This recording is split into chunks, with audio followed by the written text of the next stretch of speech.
While he's working on that, and until we get there, I'll begin then with the opening announcements that I have about how we're going to handle today. First of all, I have the unpleasant duty of announcing the resignation of our former board member, Aida Molina, who resigned in order to accept an appointment as Director of Education for the California Collaborative on Educational Excellence. And she will be joining Carl Cohn as a senior member of the new leadership team for the collaborative. So we're going to miss Aida. She did a lot of great work on various parts of the English Learner Development Standards, the English Learner Development Implementation Plan, the adoption of new instructional materials, and various kinds of waivers. So we wish her the best of luck, and we'll see her in the future as we proceed along. It is my pleasure to announce the latest addition to the SB office staff, Dave Sapp, who is sitting there, if you'll stand up.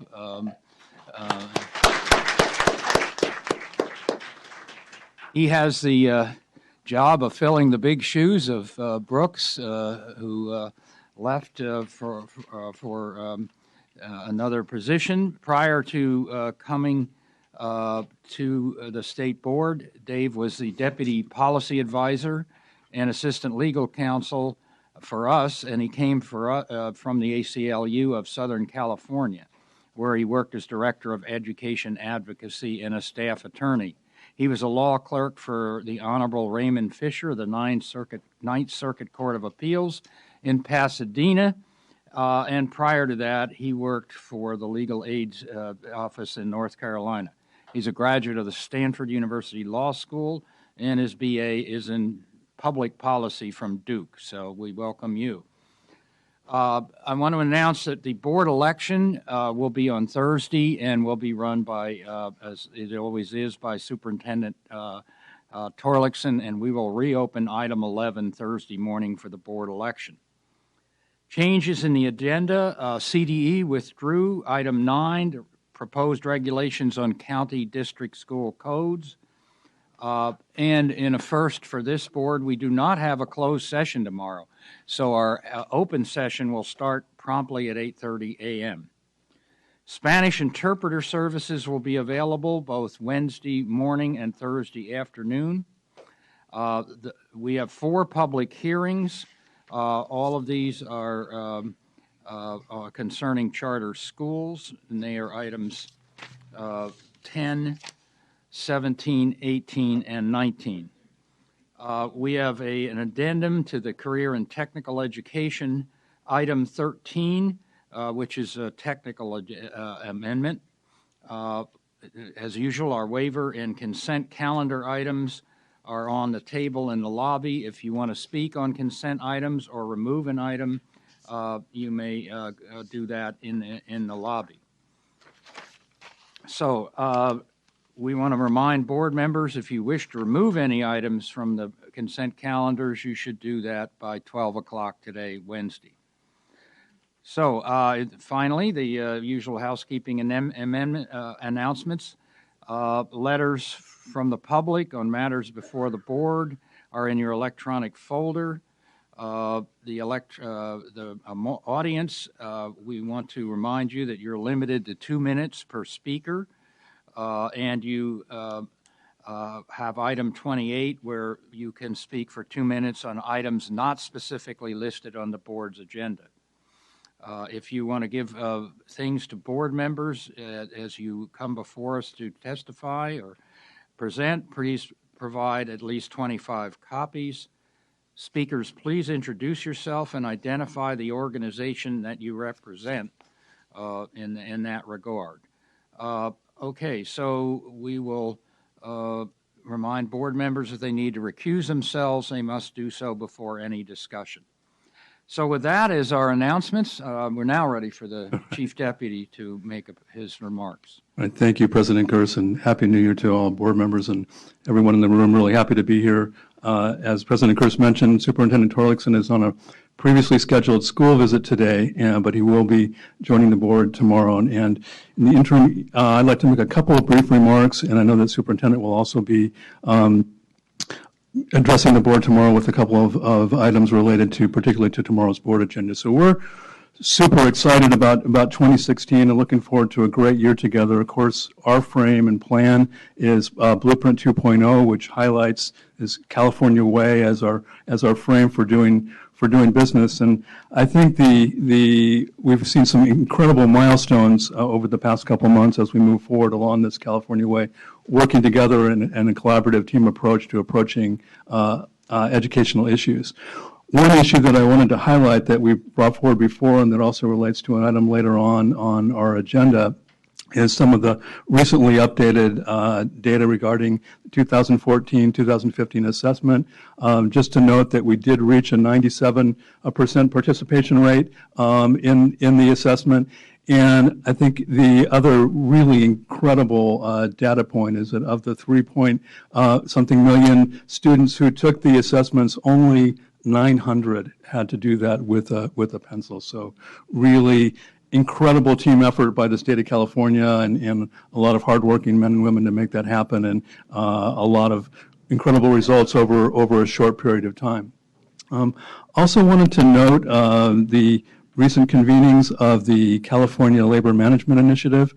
This has been a extremely long-term organizing effort to bring together labor and management in the state of California and be thinking about how we can be working collaboratively most effectively around the key education issues that we're facing, as opposed to some of the confrontational behaviors that we've exhibited over the past. And we noted at the last meeting that we had a convening in San Diego that was tremendously oversubscribed, and we decided not to say no to anyone, and then opened up to 2 additional convenings, regional convenings in Los Angeles and Emeryville over the fall period. So just to date, from zero, basically, we've now gone to over 100 districts participating in the California Labor Management Initiative, which over 10% of districts and well over about 1.5 million students represented. And none of this work would have been possible without the close collaboration of the CDE Foundation. There's a tremendous public-private partnership going on here, and we're extremely appreciative of their work, both organizing, convening, and also bringing together the resources to make this possible. Another effort that the CDE Foundation is been helping to support us with is this Accountability and Continuous Improvement Task Force that we've previously reported on. An awesome meeting last Thursday, January 7th, at the California Endowment Meeting Facility in Oakland. And just a quick shout out to the California Endowment for providing meeting facilities throughout the state for these kinds of events. It's really been incredible. And we're on track to submit advisory recommendations from that task force in March. Speaking of collaboration, the one item that I wanted to highlight for the board was the CDE Team Summit that we held on December 8th, 2015. So basically, what we did is we turned this building into a retreat center. Every single meeting space was utilized, and all employees of the Department of Education got together to focus on 2 items. One, how we can align our work towards Blueprint 2.0, and 2, how we could be further advancing our own organization in terms of some of the organizational changes that we need to be making to evolve as the state evolves into a new way of doing business in education. I really want to thank all the employees of the Department of Education for rolling up their sleeves, getting involved in that day. I know how busy everyone is, but it was a tremendous success, and we look forward to more summits in the future. Speaking of summits, we have a great event coming up on January 20th here at the Sacramento Convention Center, the Educator Excellence Summit. This work is building on the publication of the report Greatness by Design, which was issued by the department and other stakeholders about 3 years ago, outlining how to really approach the whole ecosystem of the education workforce in the state of California. And we'll be getting together on the 20th. It's sold out at this point, but we want to thank everyone, the 550 educators who have signed up for it, and also everyone that's been doing such hard work moving that summit forward. So thank you thank you for that. And then speaking of moving forward, I wanted to just update for the board and our stakeholders and everyone watching today that we've been working hard on moving forward in two key directions that are prioritized by the Blueprint 2.0. One is standard support, and two is support for the development and implementation of high-quality LCAPs. And I'm very pleased to announce that we've been able to hire a director for our new standard support office, and his name is Brent Malicote. Brent, do you want to stand up and just wave your hand? Thank you, Brent, for coming on board. Can we give him a round of applause to welcome him to the department? We really wanted to get a high-energy person, which Brent definitely is, and two, someone with some direct field experience. And Brent comes to us most recently being a principal in the Pollock Pines School District. So Brent, welcome aboard. Really appreciate you taking up the helm of this really critical effort. And then the second piece is, as you know, we've been recruiting for a director for our local agency system support office, and we've appointed Jeff Brashears to that position. Jeff, do you want to stand and raise your hand? Thank you, Jeff, for taking on. Of course, Jeff has been involved in a lot of LCFF implementation work. And as we noted at the last board meeting, we've been doing a little bit of reorganization here at the department around how we provide support for local control accountability planning, and have formed a LCAP support team comprised of persons from throughout the department who have resources they can bring to bear on one of the state priorities. And amongst many things, Jeff and his team will be focusing on the development and continued work of the LCAP support team. So just a couple of brief updates that I wanted to share with the board, and really thank all of you for all of the support of this work. And we're looking forward to great 2 days coming up and a great year ahead in 2016. Thank you, Glenn. I now want to start with item 1, which I'm sure the board members are looking forward to. This will be an overview of the new law and summary across all titles of the new law by Julia Martin, and she'll proceed in just a minute. The law has 1,037 pages, so we won't get into depth on all of it today, but I'm sure we'll get an overview of the entire scope of it. We appreciate the comments by the public that they've already made on the various parts of ESSA, and we're looking at those very carefully. I want to clarify that we have heard many statements about the ESSA and the implications of them, and we'll be covering in the accountability aspects of all of this in item 2. So this is more of an overview of the entire thing. We expect to complete the components of the accountability system by 2016 and integrate the federal program and requirements into the state. We have wanted to point out to board members and the public that the state superintendent, Tom Tarlickson, and I have submitted recommendations to the Federal Department of Education regarding the implementation of ESSA. We sent a letter in advance of the January 19th meeting, where there will be a hearing by U.S. Department of Education officials on regulations concerning ESSA. Board Vice President Eileen Strauss will represent the board at that meeting at UCLA, and will deliver these remarks. The letter is posted on the CDE website and circulated via news release. The force of the letter, which you have, is stresses flexibility, and our goal is to ensure that our options are kept open as the new law evolves. So what we propose essentially is not a statement on our intended policies. Our objective is to suggest that we want to have numerous options on the table and available to us as we proceed forward with giving advice and to the U.S. Department of Education on the content of the regulations.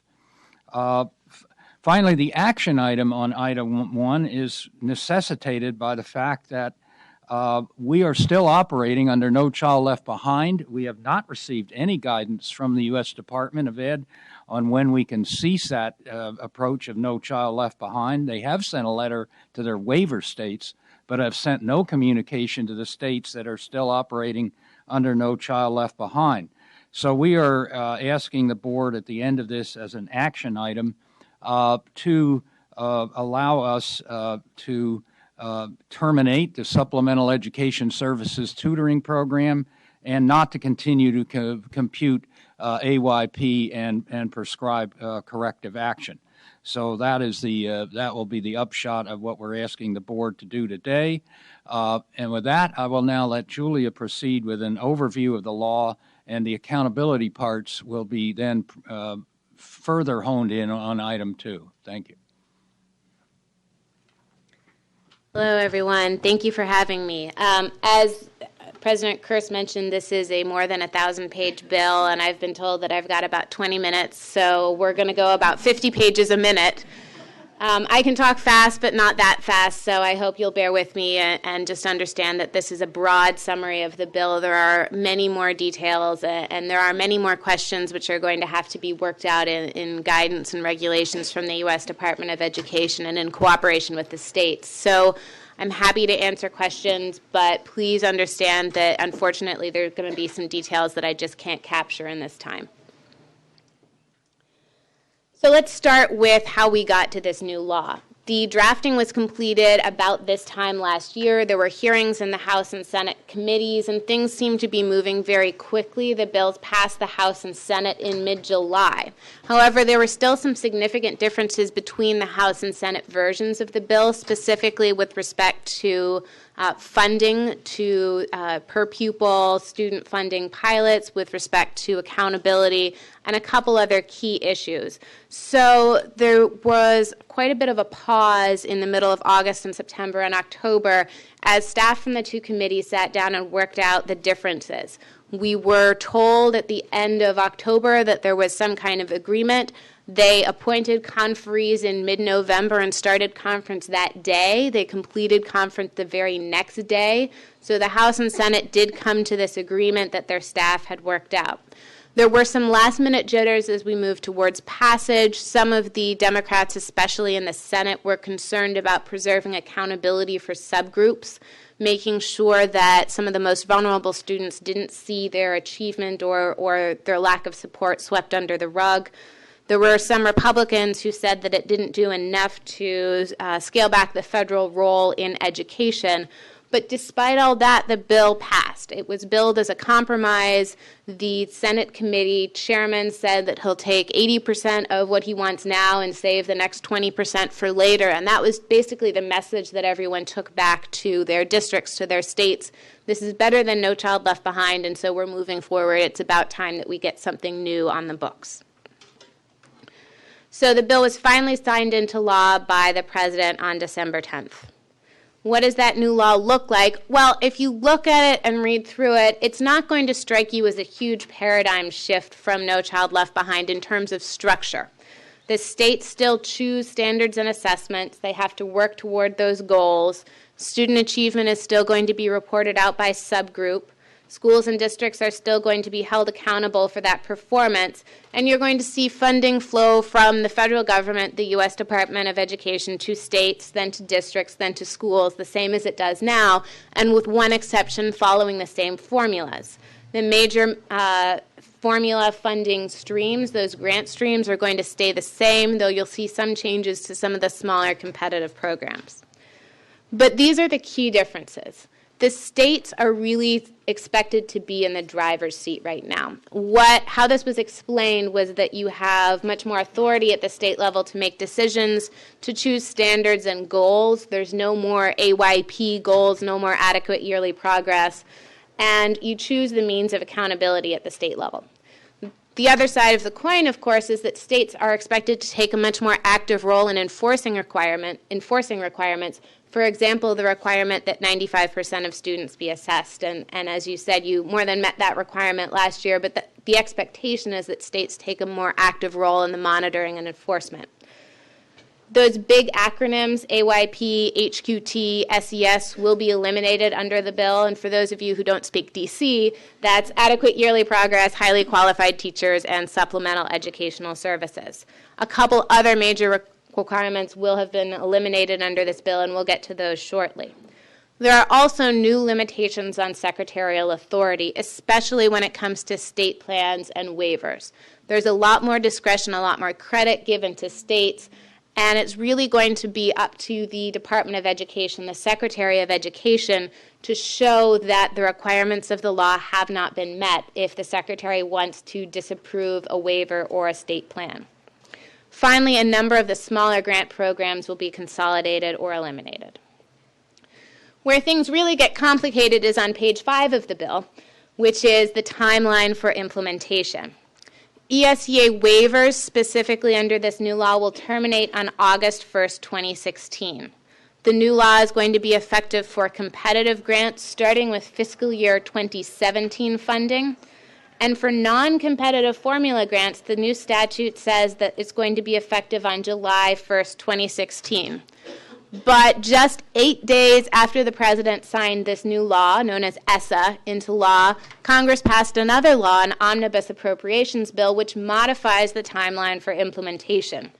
This appropriations bill says that for non-competitive formula grant programs, that means things like Title I, Title II, Title III, Title IV, everything that goes to the state on the basis of a formula, those programs must be administered by the U.S. Department of Education during academic year 2016-2017 in accordance with the ESEA as in effect the day before the enactment of the Every Student Succeeds Act.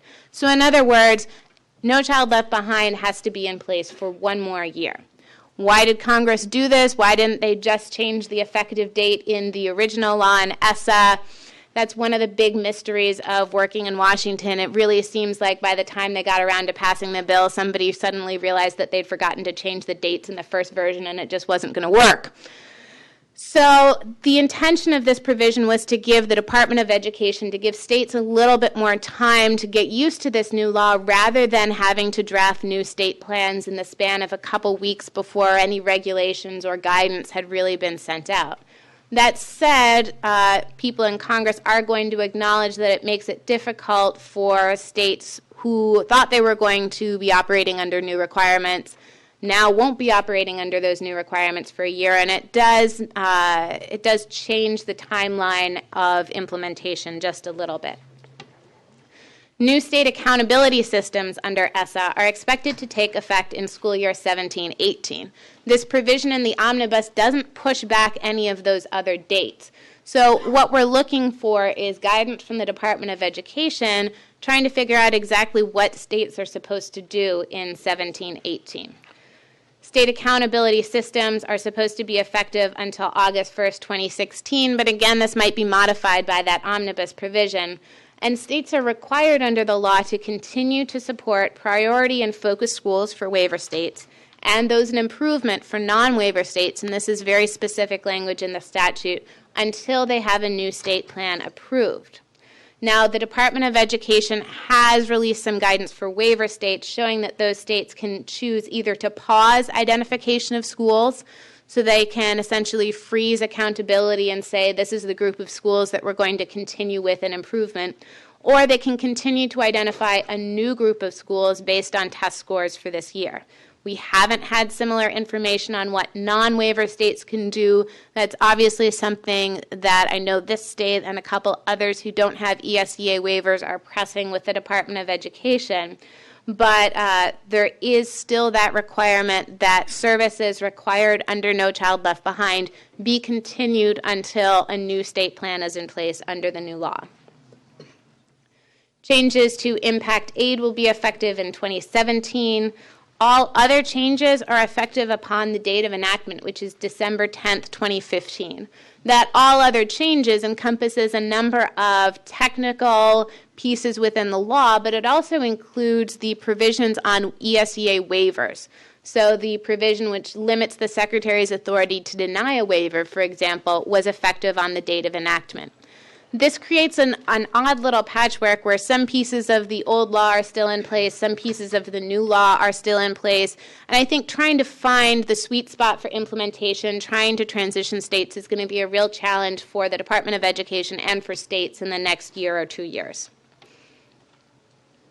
Let's start with some of the big changes, substantive changes with Title I. The Title I funding formula will remain the same. There was some discussion in both the House and Senate of making small changes. None of those ended up being in the final version. The 1% cap on state administrative funds remains in place, but there are 2 new set-asides. There's a new mandatory 7% set-aside, that's 7% of the state's funds under Title I-A, for school improvement interventions and technical assistance. The state can distribute that to LEAs on a formula or a competitive basis. There's also an optional set-aside of 3% of the state's funds for direct student services. This is a category of services which is intended in some way to take the place of the supplemental educational services, school choice, and transportation piece that's going away under the new law.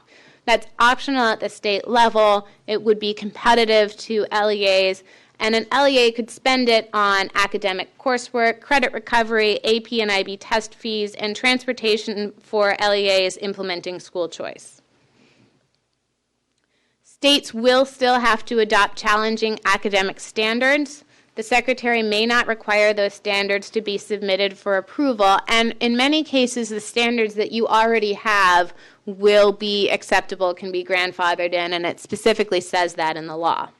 States have to implement assessments aligned with those new standards. Again, that's something that most states have done, but the Department of Education has indicated that it will continue with its peer review of assessments. It's going to delay the windows a little bit. It had set up windows for this year, but it still does plan to review assessments. Those assessments must occur, and this is going to look familiar to you because it's the same frequency as No Child Left Behind, in grades 3 through 8 and once in high school for math and English. Grade span assessments will still be required for science. There's going to be a codification of this guidance requirement. This is something that the Department of Education has put out in guidance for some years now, that alternate assessments based on alternate standards be limited to 1% of students, and that's intended to hit the students with the most significant cognitive disabilities. The law also maintains the 95% participation requirement. It's phrased a little bit differently. The state is expected to take a little bit more of an active role in enforcing it, but that requirement is still there. States also have to develop an accountability system that rates schools based on a number of metrics. This is an annual differentiated accountability system, and schools must be graded based on the following: academic achievement for all subgroups. This includes English language learners. For students in grades K through 8, growth or another indicator. For high schoolers, graduation rates. This can be a 4-year cohort graduation rate or an extended cohort graduation rate. At least one valid, reliable, comparable, and statewide indicator of school quality, and any other factors as determined by the state. So the state, in addition to these requirements, has a lot of leeway to add its own requirements, its own factors in evaluating what it thinks a successful school should look like. One of the secretarial prohibitions in the law is that the Secretary of Education cannot require any more metrics, any more pieces of the puzzle than what's explicitly laid out in the law here. So anything that's added on top of that is going to be the responsibility and at the sole discretion of the state. The only caveat here is that the most weight under the law must be given to those academic achievement indicators. How you weight the other factors, including state-based factors, is going to be up to you. Once you have those school ratings, there's going to be 2 levels of intervention. The first level are these targeted or LEA-directed interventions. If you have a subgroup that has a particularly low-performing subgroup, one that would be identified as in the lowest performing 5% of schools, if it were a school, then the school has to come up with an improvement plan for that subgroup, monitored by the LEA and approved by the LEA. This is intended to capture those group of schools that, under No Child Left Behind, would be labeled as in need of improvement if they had one subgroup that failed to meet AYP for 1 year. So the idea here is to have if you have a subgroup that's falling behind, you get a smaller, more targeted intervention. It's based at the LEA level. It's monitored at the LEA level, rather than having the state step in with more significant sanctions. However, if that subgroup fails to improve within a state-determined number of years, and the state can figure out what that period is, then the state can step in and require more substantial interventions. And that brings a school up to the level of a comprehensive or a state-directed intervention. A state has to identify for more comprehensive improvement a certain group of schools. That includes schools that are in the bottom 5%, according to that accountability metric, that rating system, high schools with graduation rates less than 2/3, and those schools in which any subgroup on its own would be in the lowest performing 5%, and they haven't seen an improvement in that state-determined number of years. In this case, the LEA has to develop and implement an improvement plan, and the state must monitor and supervise that. The state can then step in and itself implement more comprehensive interventions if there is no improvement, and you have up to 4 years before you have to do that. You can step in sooner. You can wait that full 4 years.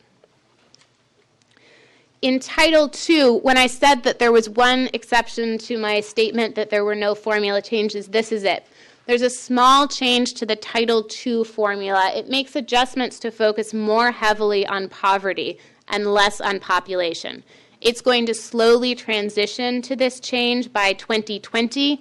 Right now, the formula is based 35% on population, 60% on poverty. By 2020, it'll be 20% on population and 80% on poverty. California would see a small increase between now and 2020 under this formula change. States with large population centers, places like New York, Massachusetts, Illinois, they would all see a decrease because they have less of a focus on concentrations of population. Rural states, the Dakotas, Wyoming, for example, they would see much more significant increases. The hold harmless provision in the Title II formula would also be phased out by 2023. The mathematics... Title II, again, is, could you identify for the audience what Title II is? Thank you. Title II is about teachers, principals, school leaders. And so it encompasses a number of teacher incentive programs, teacher training programs, and programs that are aimed at improving teacher quality. Board Member Rucker? Could you explain what you meant when you said the hold harmless language? Could you explain that? Sure. There's a hold harmless provision. It essentially says that a state is not going to get less than it did under this formula in a particular year. It usually impacts small states and those that see population drops. Members of Congress will put in a hold harmless population when they're changing a formula because they don't want other members of Congress to object. They'll basically guarantee, well, your state isn't going to lose any money.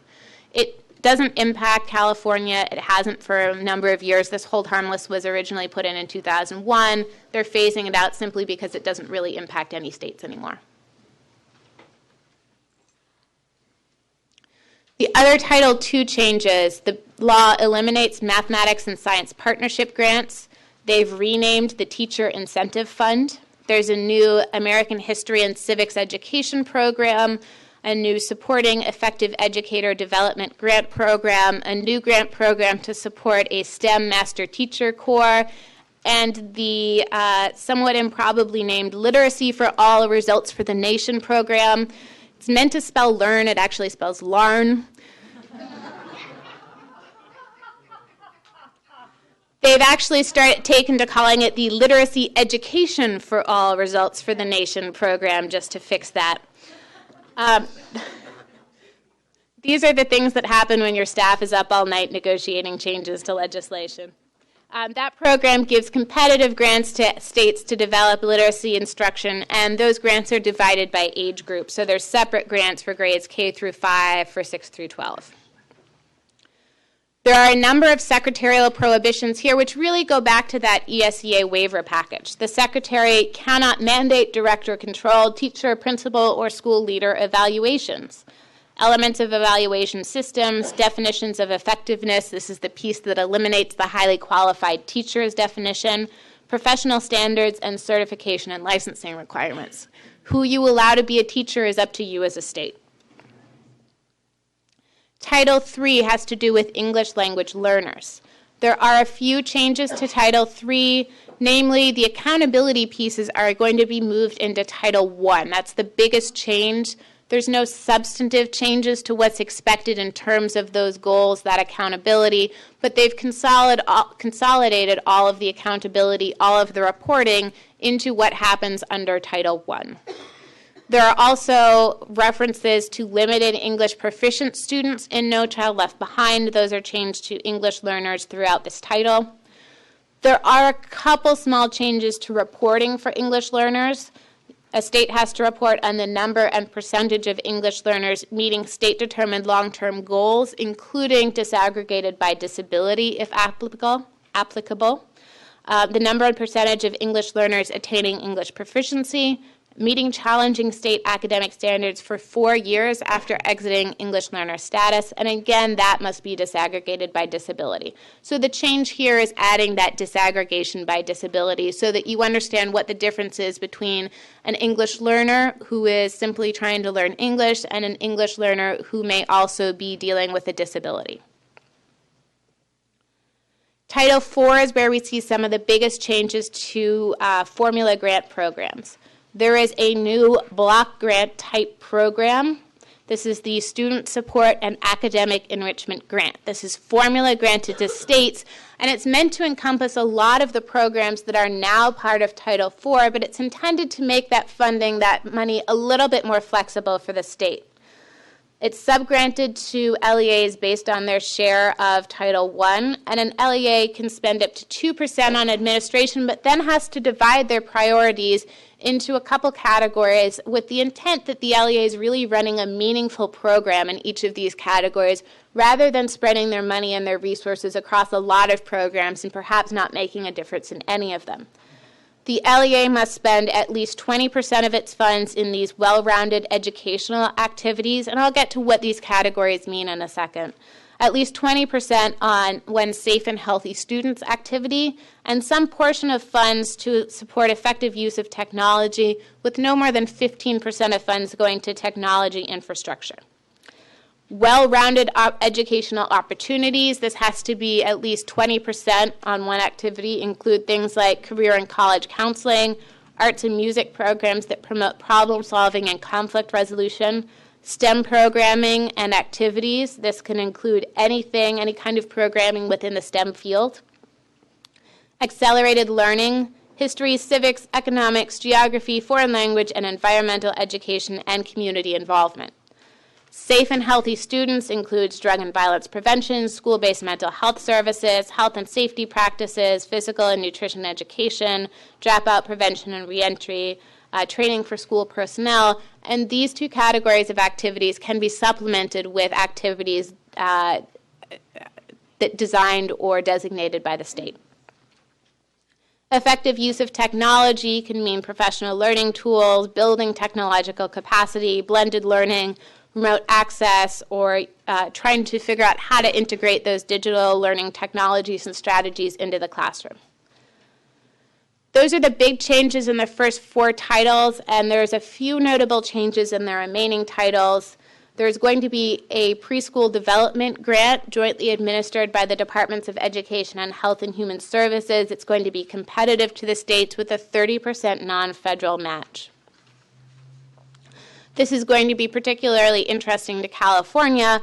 Waivers. An LEA must request state approval for a waiver. This is a change. Previously, the LEA just had to submit a waiver request to the state for review and could submit it directly to the secretary. Instead, the state must submit it to the Secretary of Education under this new law. The Department of Education must grant waiver requests, state or LEA requests, within 120 days as long as they meet the requirements under the law. That includes requirements regarding setting new goals, improving state performance and outcomes, and there are still some restrictions on which provisions are waivable and non-waivable.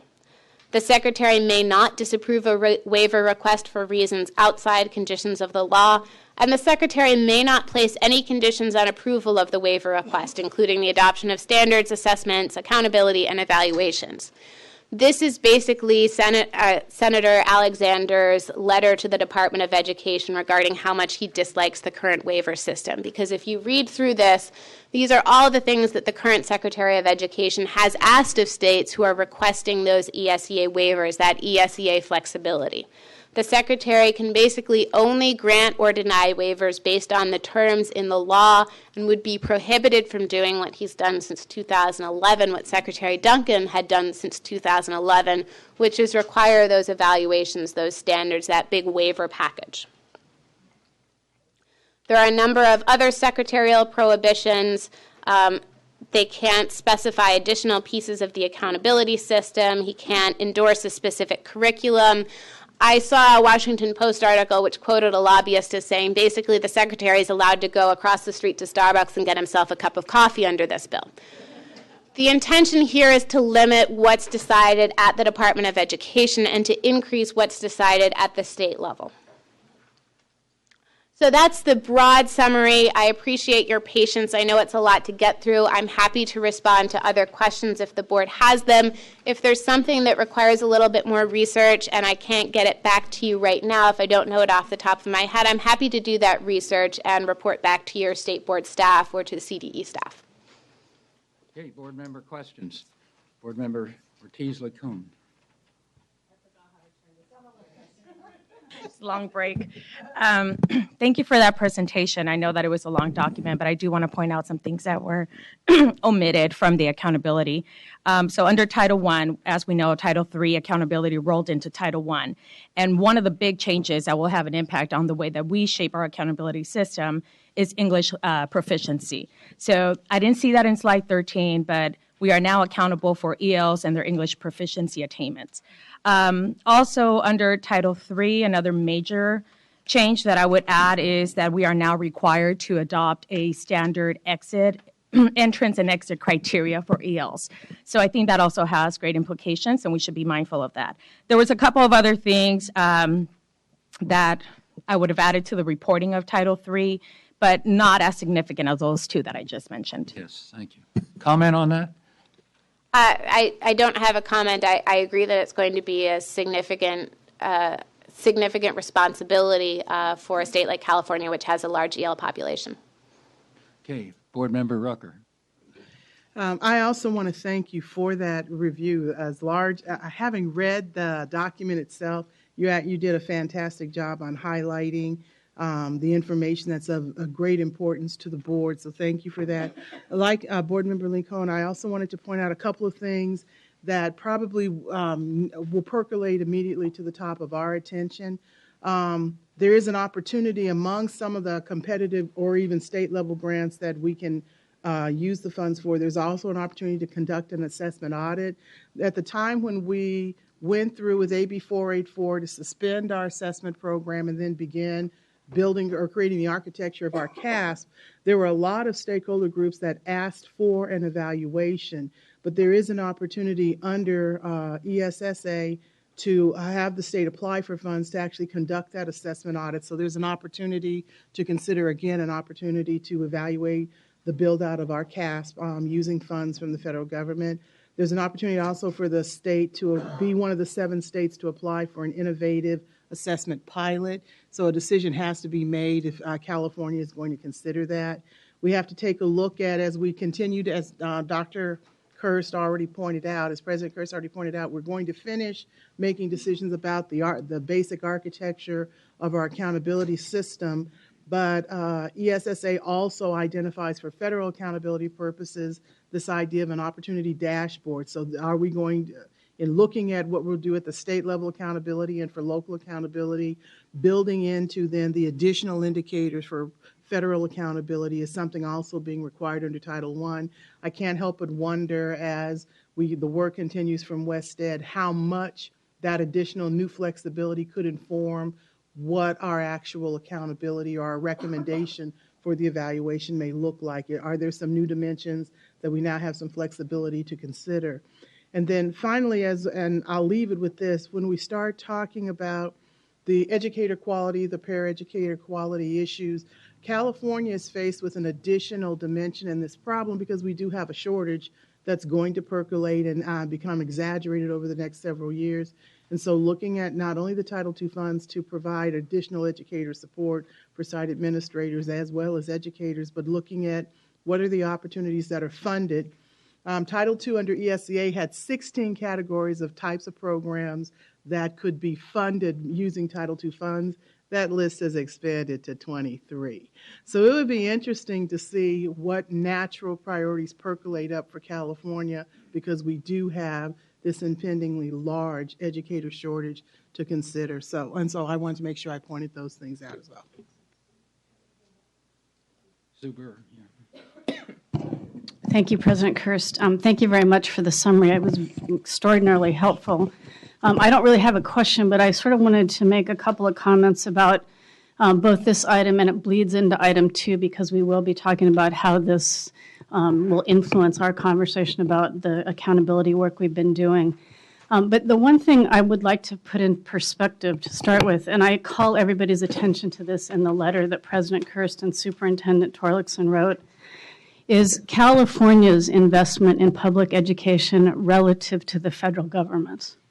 And if you look at especially the governor's budget that was just introduced, California provides $71 billion to public education. Say that one more time, 71 billion with a B, as Carl Sagan used to say. The federal government provides about $7 billion, our best estimates, and Title I is in the neighborhood of 1.5 billion. So even those of us who are not skilled in Common Core math know that 7 billion is about 10% of 71 billion.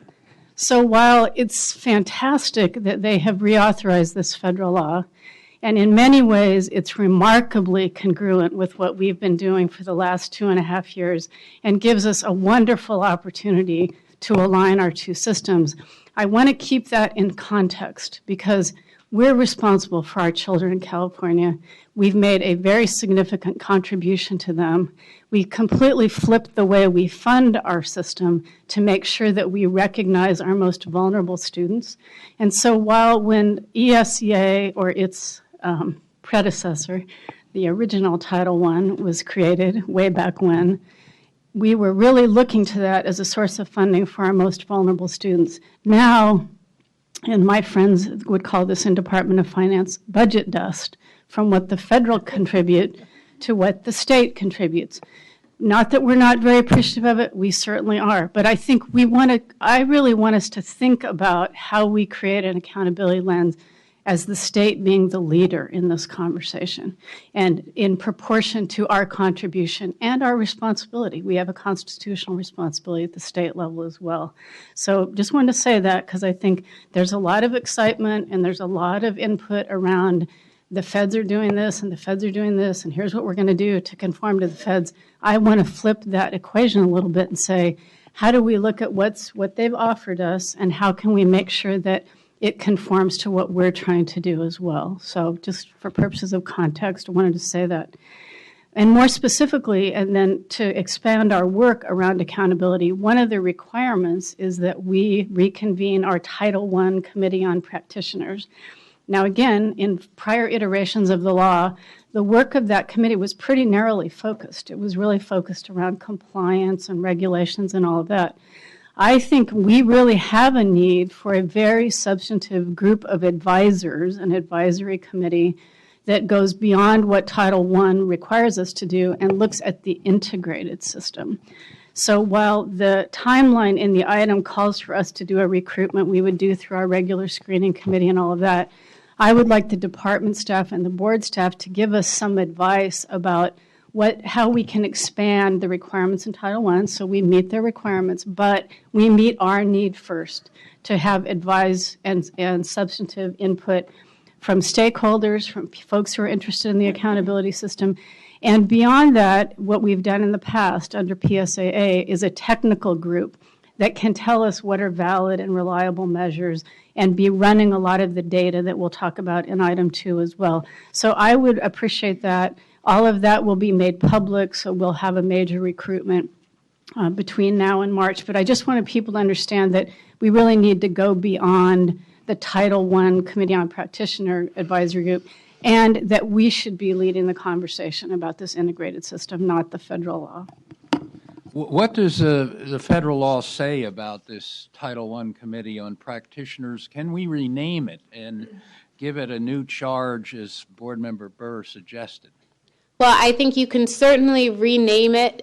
You can, as long as it meets the requirements and you let the Federal Department of Education know that this is the group that you consider to be your Committee on Practitioners. You could call it something about, the California Expert Advisory Panel, something that really designates the group of individuals that you've called together. The requirement to convene a committee of practitioners does remain under the new law.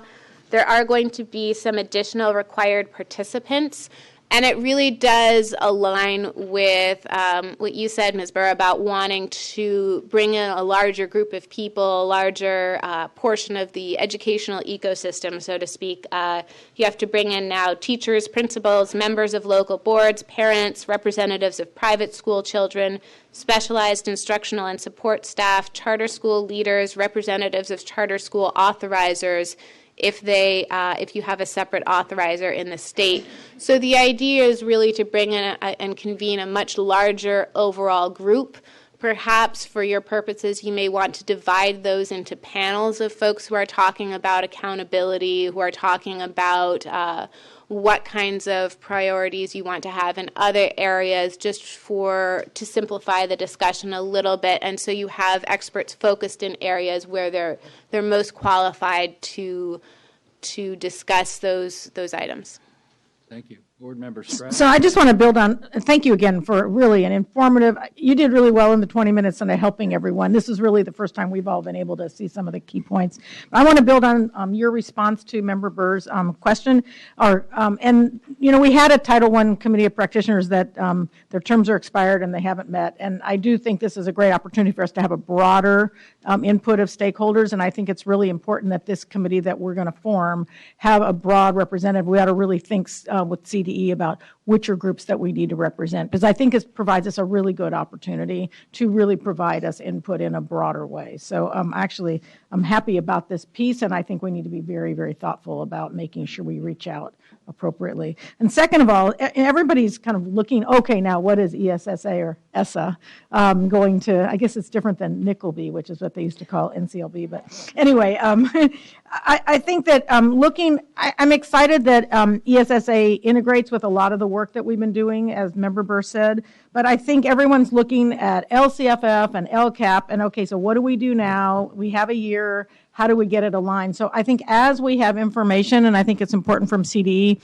we need to really keep sharing information because the field's looking to us. This is brand new stuff, and we're going to need to do regular memos. I know we're going to do webinars. I think we just need to keep the field's watching this, saying, okay, what is it? And it's an awkward transition in the year, but I think welcomed and ready. And so I feel really good about the fact that we're aligned, but I feel like the CD should with their team, and I know you're adding additional resources, Glenn, but I think we ought to really make a commitment to stay communicative and regular with all the LEAs who are really looking for direction on this going forward. So I hope that, I'm sure that's on your agenda, but as you do that, I think that would be really important to us. Okay, other board member comments. Board member. I have a question about what ESSA says about NCLB or science testing, not NCLB, science testing and the grade spans. Is that going to be covered in another item today, or can I ask it now? No, I think this is a good point. Okay, so one of your slides said English, language arts, and math in the usual grades, and the other said, and it said science in the grade spans for elementary, middle, and then high school. So is there anything more, so that is clear that we're required to have that. And then are there some subtleties and nuances to how that might happen that are embedded in the? It's the same requirement as exists under No Child Left Behind under current law, so there's not going to be a substantive change to what you're already doing, and the new law doesn't add any sort of subtlety or detail. Okay. Yeah, I think that's true, but there is some language about state alternatives in assessment, such as you can use a number of interim assessments rather than a summative. So there's a pilot test in there. So we have been thinking about we are, as a board, desperate to get away from administering the CST in science. So we are looking for any handle that would enable us to do that. And so if you could look at that more carefully and suggest ways we might be able to phase in an assessment based on the next generation science standards, that would be not a full-blown summative assessment. We're not ready for that yet, but something in between. That's really what we're seeking here in that regard, because our current assessment is linked to old and very, very different standards, and we're sending a signal to the field which is all wrong. And so we're in a case of our policies are undercutting the implementation of next generation science standards. So what is in the law that might allow us to make some approach to the department to get away from giving an assessment which is so unaligned with our standards? Well, as you pointed out, there is the ability to have some interim assessments while you're transitioning to a new assessment system. There's also the ability to have an LEA use an approved alternate assessment. For most LEAs, this could mean the SAT or the ACT, but for example, if you had an SAT-2 that you found was a particularly useful tool, that may be something that LEAs could apply to use. That would still have to be reviewed by the Department of Education, but there is the ability of LEAs to seek approval of alternate assessments. Okay, well, we'll be talking about, but you have our interest, and we need to talk a little bit more in detail about what the possibilities are. Other board member comments? Board member Son. So first thing, I want to thank Board Member Burr for contextualizing ESSA within the broader scope of accountability that we're doing in this state, that we're working on in the state. And also, I want to fully support this suggestion of expanding the scope of the committee of practitioners to look at the entire system so that we are much more coordinated on these ways. I'm trying to I have more of a technical question on timelines. We have been working on our end through the LCF, the rubrics, to identify schools that are in need of support. If the full implementation of ESSA is in 2017-18, does that mean that we're identifying schools under ESSA for 17-18, so that we need to identify schools in 16-17? So that we implement, or do we actually we not identify those schools until 17-18? That's a really good question, and it had a simple answer until Congress went and passed that omnibus bill. The law, as it was originally written, intended for states to have new plans, new standards and goals and accountability systems in place in 16-17 to evaluate schools against those and then start interventions in the 17-18 school year. Because of that omnibus, the new state plans, accountability systems, et cetera, won't go into place until the 17-18 school year. So what's most likely, though this is still something that we'll have to wait for guidance on, wait for an okay on, what's most likely is that the Department of Education will say, well, you're not going to identify new schools for interventions until that 18-19 school year based on 17-18. But here's what we don't know is whether you'll have to continue to support those schools in the current way. That ed guidance came out the same day as the omnibus passed, so they were like ships that passed in the night a little bit. It came out about 2 hours before that omnibus bill was passed, and I'm sure everyone who just spent days writing that guidance was pounding their head against a wall. But the idea is that there's going to be some transition. We just don't know what it's going to look like yet based on the timeline, and for non-waiver states as well. The Department of Education's guidance was specifically directed at waiver states, though it gave that option of a pause in identifying versus identifying a new group of schools, and I think that's likely to be extended to non-waiver states.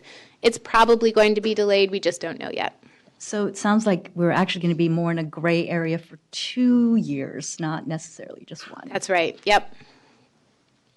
Well, but our current identification system is based on AYP, so, and we might think about that as in the future. I mean, the states with the waivers have a different identification system than we do. And I think that's one of the reasons why the Department of Education has one piece of guidance for waiver states and is perhaps still trying to figure out what it wants to do with those states that don't have those ESEA waivers. Board Member Ortiz-Lacone. So I guess along the same lines, right now the accountability system, we're hoping to have one single accountability system, and I think that's great. It's very coherent. We are going to have one, but we were moving towards an LEA, a system that would hold LEAs accountable. ESSA is asking for schools.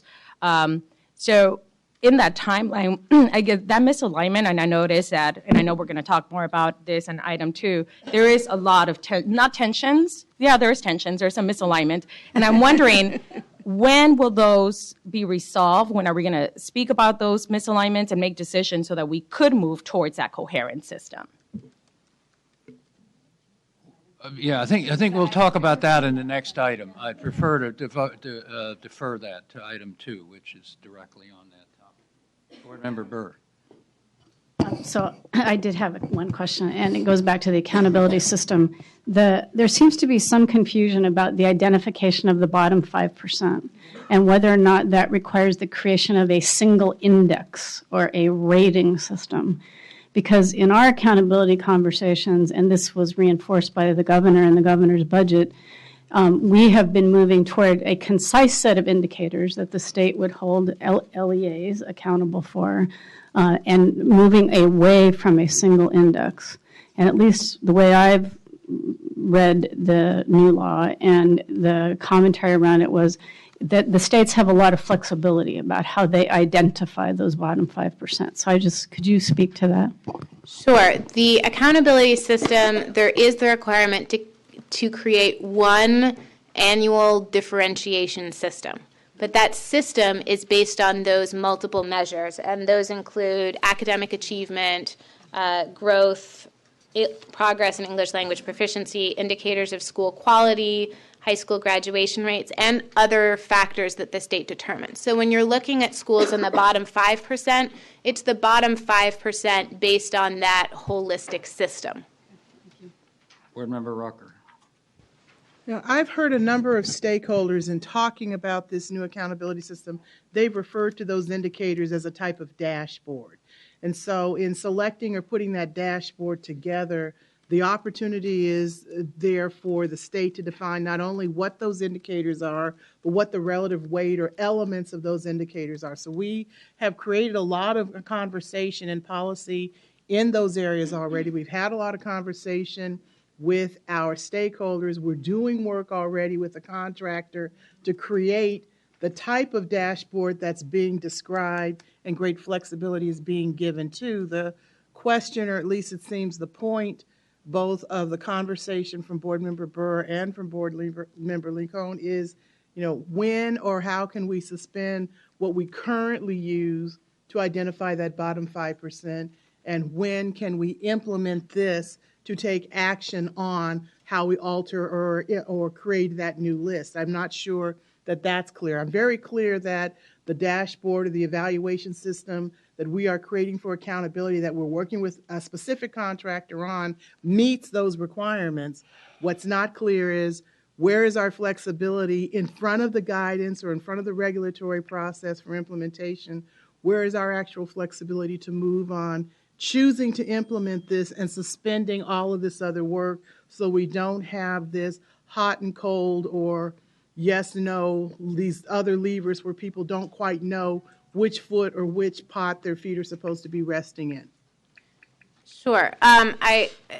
This is the difficulty in defining the transition that Board Member Sun was talking about. The combination of ESSA and the omnibus bill basically says that you are going to be grading schools, for lack of a better term, based on their performance in the 17-18 school year. And so that dashboard will reflect performance in the 17-18 school year.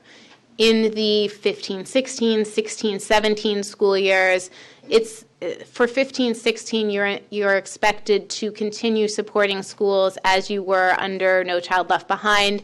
You've got that gray area because of that omnibus delay in 17-18. So you'll be implementing a new state plan, presumably. You'll be implementing new standards, but we're still awaiting some sort of transition guidance from the Department of Education as to what you'll be doing about interventions. My guess is that you'll keep that dashboard based on 16-17 performance, and then you'll move to interventions based on 17-18 performance in 18-19. Okay, so I'll wait till we get to item 2 to go into that in more detail, because okay. there is a difference in our timeline. So I'll wait until item 2. Yeah, absolutely. And there's a lot of confusion in Washington about what exactly the timeline is going to be, and a number of advocacy organizations at the public meeting the Department of Education held on Monday pointed out that there was a significant need for more guidance about that transition, especially in light of that delay. Okay. Board Member Sandoval. Thank you very much. That was a really informative report, and you made things pretty clear. So that was great. Thank you. I know there are additional provisions regarding special education students, and I know that's really going to be a focal point for the Advisory Commission on Special Education moving forward, so that we always keep our special education students in mind as we're developing a more coherent system. You want to comment on special education? Sorry. I have no additional comments besides what the board member has pointed out. Okay. Board Member Holliday. When I first started hearing about this bill in the news and reading a little about it, there was a lot of talk about this is going to reduce the amount of testing that students are going to be required to take. But it doesn't appear to have done that. Are the federal requirements for the standardized testing still basically the same? That's right. Senator Lamar Alexander, who's one of the driving forces behind writing the bill, has said a number of times that he believes there should be some federal accountability for federal funds, and this is one way to drive that. But there is also money available for an assessment audit to determine what additional assessments the state or the district or a school requires that could be combined, that could be eliminated to limit assessments. There's also a provision in the law which encourages states to ensure that no more than 2% of instructional time is spent on assessments. But Alexander's opinion, which he repeated throughout the discussion, is that the federal system requires one test at most per year, and so the remainder of the responsibility falls on states and districts. Board Member Rucker. I just want to point out, if we look at the history of the development of the architecture of California's assessment system, part of the reason why I, as a former California student, don't remember all the assessments we used to take is because when I was, at some point, it was only grade span testing that was our original assessment system. And over time, we built up an assessment system independent of federal mandate so that we ended up testing every single subject for every single child in grades kindergarten through 12. We dismantled that practice with AB 484. But now the pressure is on from a lot of stakeholder groups representing subject matters to, again, add back a state-level mandate for testing in a subject area at the state system. As part of the state accountability system. What ESSA has done is said that states can differentiate not just what are the assessments included For state accountability purposes, that's entirely up to you. But for federal accountability purposes, there's only 3 mandated subjects: English, language arts, math, and science. We have to still decide in completing the architecture of the CAS, are we really going to create new mandated state-level assessments in all subject areas, or is that the type of information for accountability purposes that is more important for local accountability purposes than for state accountability purposes? That's the tension today in our conversation. So I'm not going to say that federal mandates on accountability has created our assessment mania, but a lot of the assessments that we put in place were by state initiative and by state legislative mandate. The legislature, in its wisdom, suspended all that and said, okay, if we're testing too much, you figure it out. So the you in this case are the people sitting at this dais. We have to decide how we're going to differentiate federal accountability assessments and the types of assessments that become important in the architecture of accountability for our LCAP, and what kind of flexibility are we going to give back then to local schools and districts. One of the things the state did as a kind of compromise for districts was to create a recommended list of assessments for kindergarten through 2nd grade in reading, language arts, and mathematics. I think it was mathematics, because many districts felt that they were losing something when AB 484 suspended those assessments. So we have an opportunity to balance the needs for accountability with this pedantic mania for assessment that really hasn't served the purposes of what is intended through the LCAP and through the accountability system that the state is trying to create. But it doesn't change the fact that there is this perception in many school districts and school sites that there's a need for additional assessment information. The state just has to decide not whether or not the assessment is important because the subject matter is important, but whether or not information from that assessment is a necessary tool or indicator on our dashboard for state accountability purposes. So I think we will discuss this in item 5. Yes. This is the focus of item 5. Yes. So I'd like to come back to that at this point. This is on the federal. Any other comments by the board? Okay, public comment on this item? Carrie, sorry.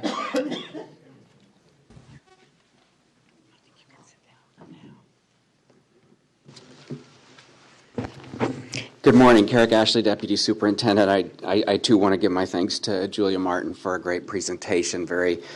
She's very knowledgeable and extremely articulate, and mostly saved me the embarrassment of bumbling through it myself. One of the things I think we need to turn our attention to is attachment 1. Part of what we need to do is to create a state plan now based on this new law. So we were looking at the timelines of what's required and when it's to be implemented in 17-18. And the U.S. Department of Education holds for itself 120 days for the approval and for the review and approval of that plan. So if we want school districts to know before they go on their summer break what the plan is for 17-18, we can start there before the summer break, back up the 120 days from what the U.S. Department may take. Doesn't necessarily mean they will take all that time, but they may. And there may be some back and forth between us and the U.S. Department of Education. If we back that up and then consider that we would want more than one meeting here for this body to approve the plan, then we anticipate that we would want to have an approval of the plan by January, so basically a year from now. So we want to back that up a couple of times, right? So we don't want to just come with here's a complete plan, approve it, or we'll be behind on a timeline. So I think you can anticipate a November item when we talk about it, a September item when we talk about it, and perhaps even before September, there may be some decision points about accountability that would then feed into the state plan that would come even prior to September. So although we wouldn't bring actually a draft of the plan before September, we may bring some decisions to you about, for instance, accountability that feed into that plan as early as perhaps this summer. So as already was mentioned, the committee of practitioners, or whatever we deem that entity to be called, part of their duties is to provide us advice on the state plan. And so we would want over the next few months to put that committee together so that they are in place in time for not only advising on the state plan, but as Member Burr mentioned, the system as a whole, and the advice that they might give us, given the fact that we have so much state funding invested in schools, and how we want to align this with our work around LCFF and our local control accountability plan. So that's the timeline there in attachment 1. I do want to point out that before we take public comment, that this is an action item, because, as Julia Martin pointed out, we don't know what's going to happen in the transition year of 16-17, and maybe not even for sure what's happening in 17-18. Right. What we do know is that the waiver states have been given some guidance. We do know that the U.S. Department of Education is working on guidance for non-waiver states like California. We anticipate that guidance may come out sometime in February. And so, but given that we can't wait for that guidance and we don't know what that guidance is going to say, we are asking for action from you this morning to approve the superintendent and Dr. Kirst to apply for a waiver of the SES requirements during that transition time period. Once ESSA comes into full implementation, then it goes away. But in that transition time, we do want to apply for a waiver of the SES requirements, as well as the AYP requirements of identifying new schools for program improvement, both under Title I and Title III. So with that, I'll take questions, or we can go to public comment. Yeah, what I'd like to do is to take public comment on Julia's overview of ESSA. And then we would have a motion on the waivers, and I would ask for public comment on that motion on the waivers. Very good. So let's have public comment on the presentation on the entire scope of ESSA. Okay, those people would be Doug McCray, Shelley Spiegel-Coleman, and Brian Lee. Please line up.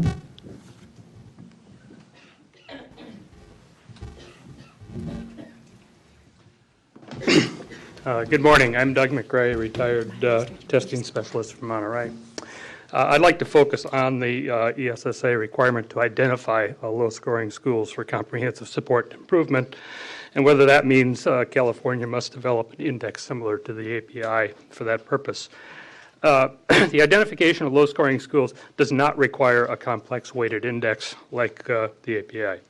Rather, it's possible to use a simple percent not met statistic for smarter balanced scores that can be used for identification of low-scoring schools for this limited ASEA requirement.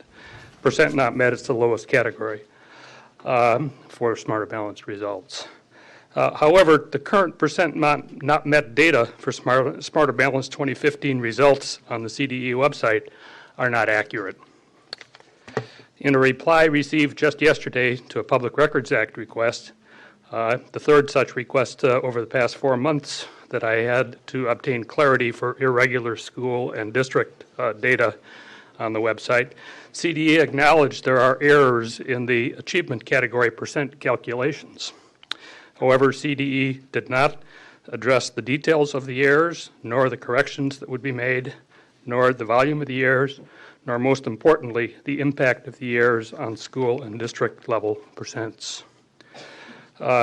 It's possible to use a simple statistic like percent not met for ESAA, but whether or not to have a more complex weighted academic index on academic achievement for state accountability is quite another question. The larger policy issue needs additional public vetting before it's resolved. I'd be happy to answer any questions, particularly on the statistical inaccuracies and the Smarter Balance percent data now on the web.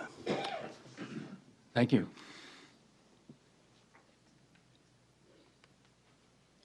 Good morning, board members. I'm Shelley Spiegel-Coleman, the Executive Director of Californians Together, and I'm here on behalf of Californians Together and the California Association for Bilingual Education.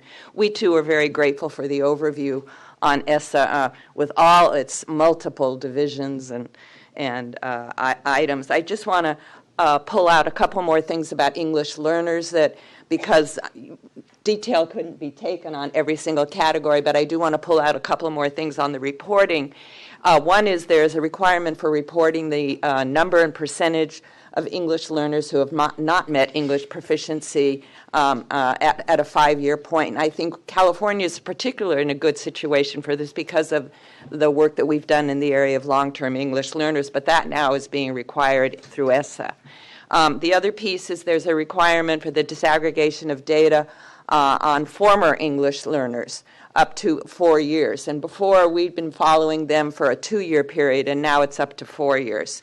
And then under Title II, there's much more explicit language in mentioning English learners regarding expectation of teacher development plans and program. For example, the state application is required to show how teachers, principals, and other school leaders can identify and provide appropriate instruction for English learners and local activities for how they're able to meet the needs of English learners. So that's a new piece in Title II. So I just wanted to point out those additional pieces about English learners and appreciate your work in this area. Thank you. Thank you. Hi, I'm Brian Lee on behalf of Fight Crime, Invest in Kids, Ready Nation, and Mission Readiness. And I just wanted to kind of point to one element that's buried in the statute. It's a 1,000-page statute, so that's not surprising. And it's for the first time ever in federal law, there's reference to chronic absence. And that's very important. They do it in the context of saying that the state report card is going to have to include information collected through the Office for Civil Rights on chronic absence and a number of other things. It's very exciting. California's had it in statute for a while. It's the first time for the feds, and it's just important because we know that the research shows it's much better than things like average daily attendance, and which masks real problems with absence. And finally, now we know that the data is going to be out there. It's going to be in the Office for Civil Rights reports. It's going to be in the state report card. It's supposed to be in LCAPs. One day it could even get into CalPads. So whenever it comes to incorporating something into the state accountability system, it'll be possible, and you just have to figure out that mechanism. Thank you. Good morning, everyone. Samantha Tran with Children Now. We are so encouraged that we're having this conversation about creating one system, state and federal. We've been operating for 14 years under this kind of bifurcated mixed messages to the field, and so see it as a real opportunity. And as you all were talking about the timelines, we're just very cognizant that there's a lot of alignment and similar thinking in ESA as our current state conversations, but there are areas where there's misalignment. And as we think about submitting a plan and having that all nailed down by next January, there are key areas where the legislature is going to, if we're going to actually have coherence around the statute, that they're going to need to be engaged. And the two ones that we're primarily focused on is, one, there's this idea around multiple measures, but the multiple measures that ESSA lift up and our 8 priority areas are not exactly aligned, and so how we figure that piece out. As was mentioned earlier, the state or the district school dynamic is different. So just having a conversation about those pieces. And then also, the legislature has the appropriation strings, as you know. And so as we think about the system of support, the additional dollars that are being referenced under the federal formula, and also our state resources, how we create a coherent recommendation with the collaborative, the counties, the board, and CDE around that system of support. We just think that this year is the time to have that conversation, because otherwise we're moving into urgency legislation next year as the plan is playing out. And we know that you're not going to get guidance until a few more months, obviously, but engaging the legislature now is really important from our perspective. Thank you so much. Good morning, members of the board. Jessica Sacco, representing California Science Teachers Association. Just a real quick comment to address the science assessment. I really appreciate the discussion going on. It's clear that in the field there's a lot of differences in terms of implementation because of the existing CST. There are those districts who refuse to move forward because it's still there, and others who are moving forward despite the fact that it's still there. That kind of sort of inequitous approach to implementation is of a concern to CSTAs. We feel like the entire state and all districts should be moving forward with steps as necessary. So while I can't speak exactly to what the specific solution might be, we'd be certainly interested in engaging in that discussion, as well as the implications it might have in the long term and in the short term for the implementation of NGSS. So I thank you for your consideration and attention to this matter.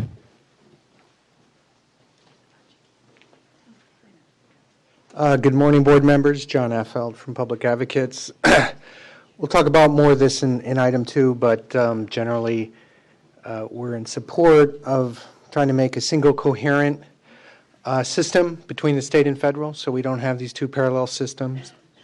And we agree with Member Burr that the multiple measures dashboard system that the state is trying to pioneer under LCFF should be the driver, and we should try to coordinate the federal system within that. I think there are some federal requirements, particularly around equity and focus on schools, that we'll need to pay attention to as we accomplish that integration. And finally, I would also agree with Member Burr that we don't think the federal law requires a single number or numeric grade, but permits a very wide flexibility to the states to determine how you're going to get to a determination of that bottom 5%, whether that's the concern category in the West Ed lexicon or some other way.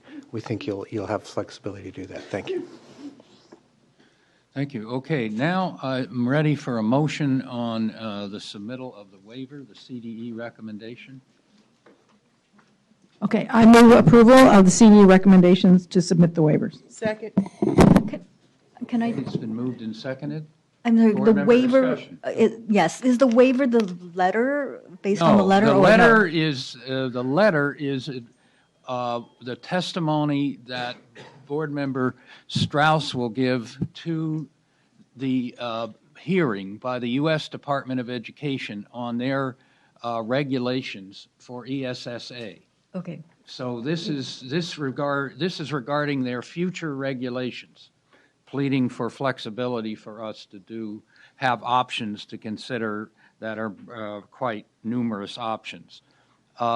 This is the motion concerns the request, immediate request for a waiver for school year 2016-2017, so that we will no longer be subjected to supplemental educational services, and we can provide that money can be provided directly to the school districts rather than tutoring companies, and that we will no longer continue to have to use AYP to identify schools in school year 2016-2017. Thank you. And that would all be under Title I?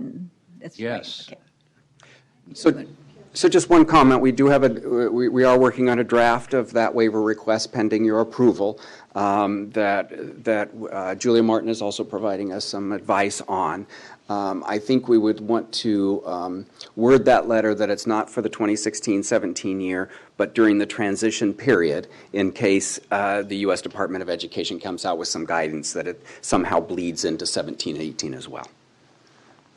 Okay, Board Member Burr, discussion on the motion. And this is a question for Carrick. I'm not entirely sure it's on the motion, but I want to make sure the motion is broad enough in case there are other things we need to ask for forgiveness of. This notion about the feds, what seems to be a change in their having the state focus on schools. Could you talk a little bit about that? Because it doesn't seem all that different than what we did under NCLB. When we would identify schools, we in fact have another item, I think, about another cohort of schools that are going to be labeled and, nurtured and all kinds of other things. But so it doesn't strike me as being all that different, and that our approach in California has been, given our size and scope and our focus on local control, is that the system operates in such a way that the LEAs then are primarily responsible for the change that has to occur at the school. Is this fundamentally different, or is it just being interpreted in a different way? And if so, do we need to do something around a waiver that says we operate on a systems basis, we don't reach out and control what happens at schools? Right. So I don't think it's fundamentally different. I would say that I think everyone recognizes that for many schools to improve, it needs district support. And so our assistance is not only to schools but to districts itself if that is an essential part of that school improving. I will say I do believe it's one of the talking points that the superintendent will be making down at the January 19th hearing at UCLA, recognizing and acknowledging that our primary interaction is with school districts, and that there must be a change often at the district level in order for schools to improve. Board Member Son. Thank you. And do we anticipate any other waivers we might ask for the other title plans? Are we okay on those? Yeah, it's too difficult to tell. We know about this. We know we don't want to identify new schools for improvement. We know we don't want to do SES, and I think we need to wait for the guidance from U.S. Department of Education before any others. Thank you. Yeah, and as Julia Martin pointed out, this time we have a lot more structure and law in our place to uphold the waiver. In the past, these have been decisions denied by a simple letter by the secretary. We have appeal rights. He has to certain prove things. So the whole process, the waiver process, she made clear, is operative at the passage of the law. So we have, I'm more hopeful than in the past that we have some stronger basis for hope that we would get some reasonable thinking from the department. Okay, so we have the motion and seconded. Public comment on the motion. Okay, hearing none. Those in favor of the motion, raise your hands. Okay, that is completed. Thank you. All right, so we're ready for item 2, and that is this is an information item on California's emerging accountability system. And do we want to take a break before that? All right, let's take a break and come back at 10:15. I looked around and yeah.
Okay, the board will reconvene to take up item 2.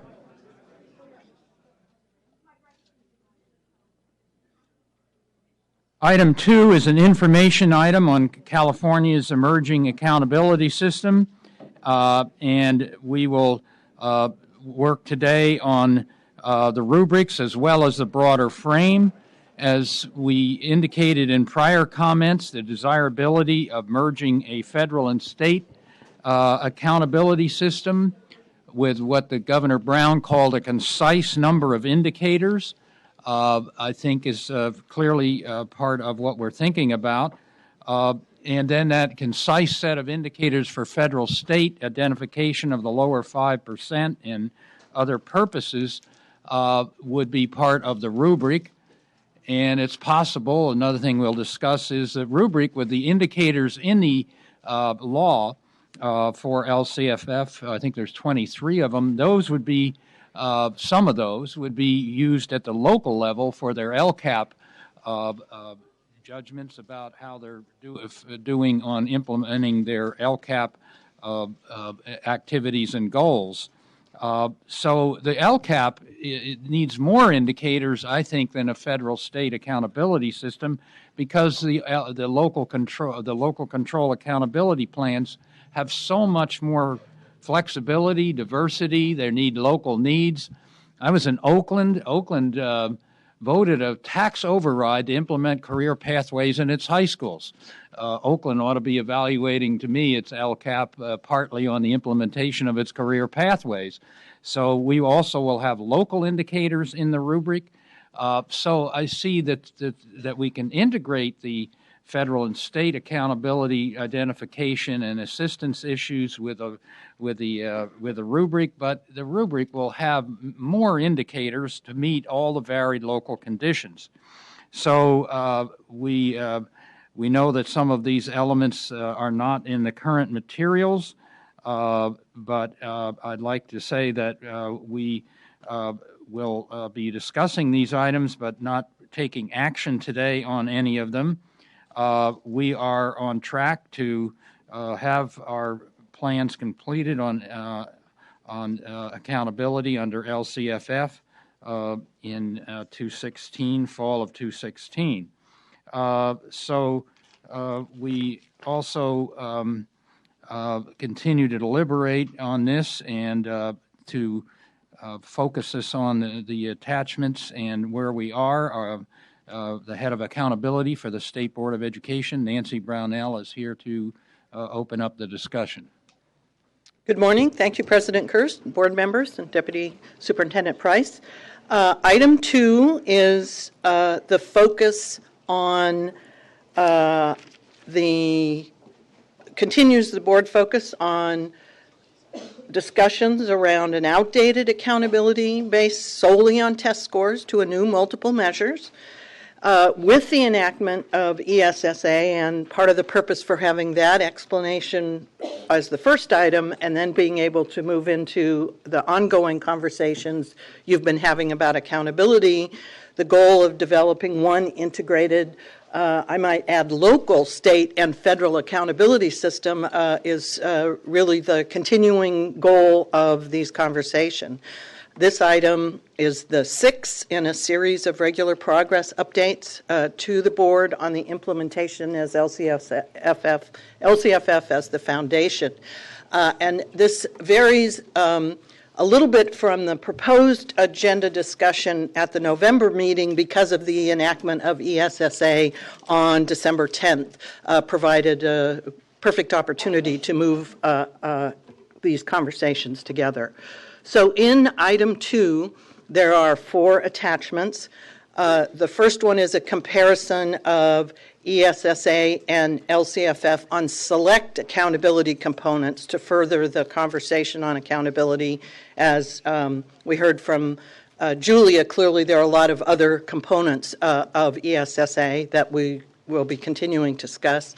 Attachment 2 is the introductions to the quality standards for graduation rate, and really a preliminary summary of the user acceptance testing that has been underway with our partners from West Ed on getting feedback from the 30 districts, charter schools, and county offices on how this system might work in their local context with LCFF implementation.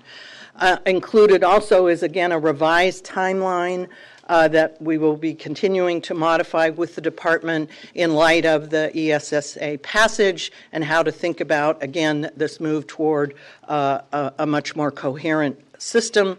And then attachment 4 includes the relevant education codes as a reference for you on LCFF particularly.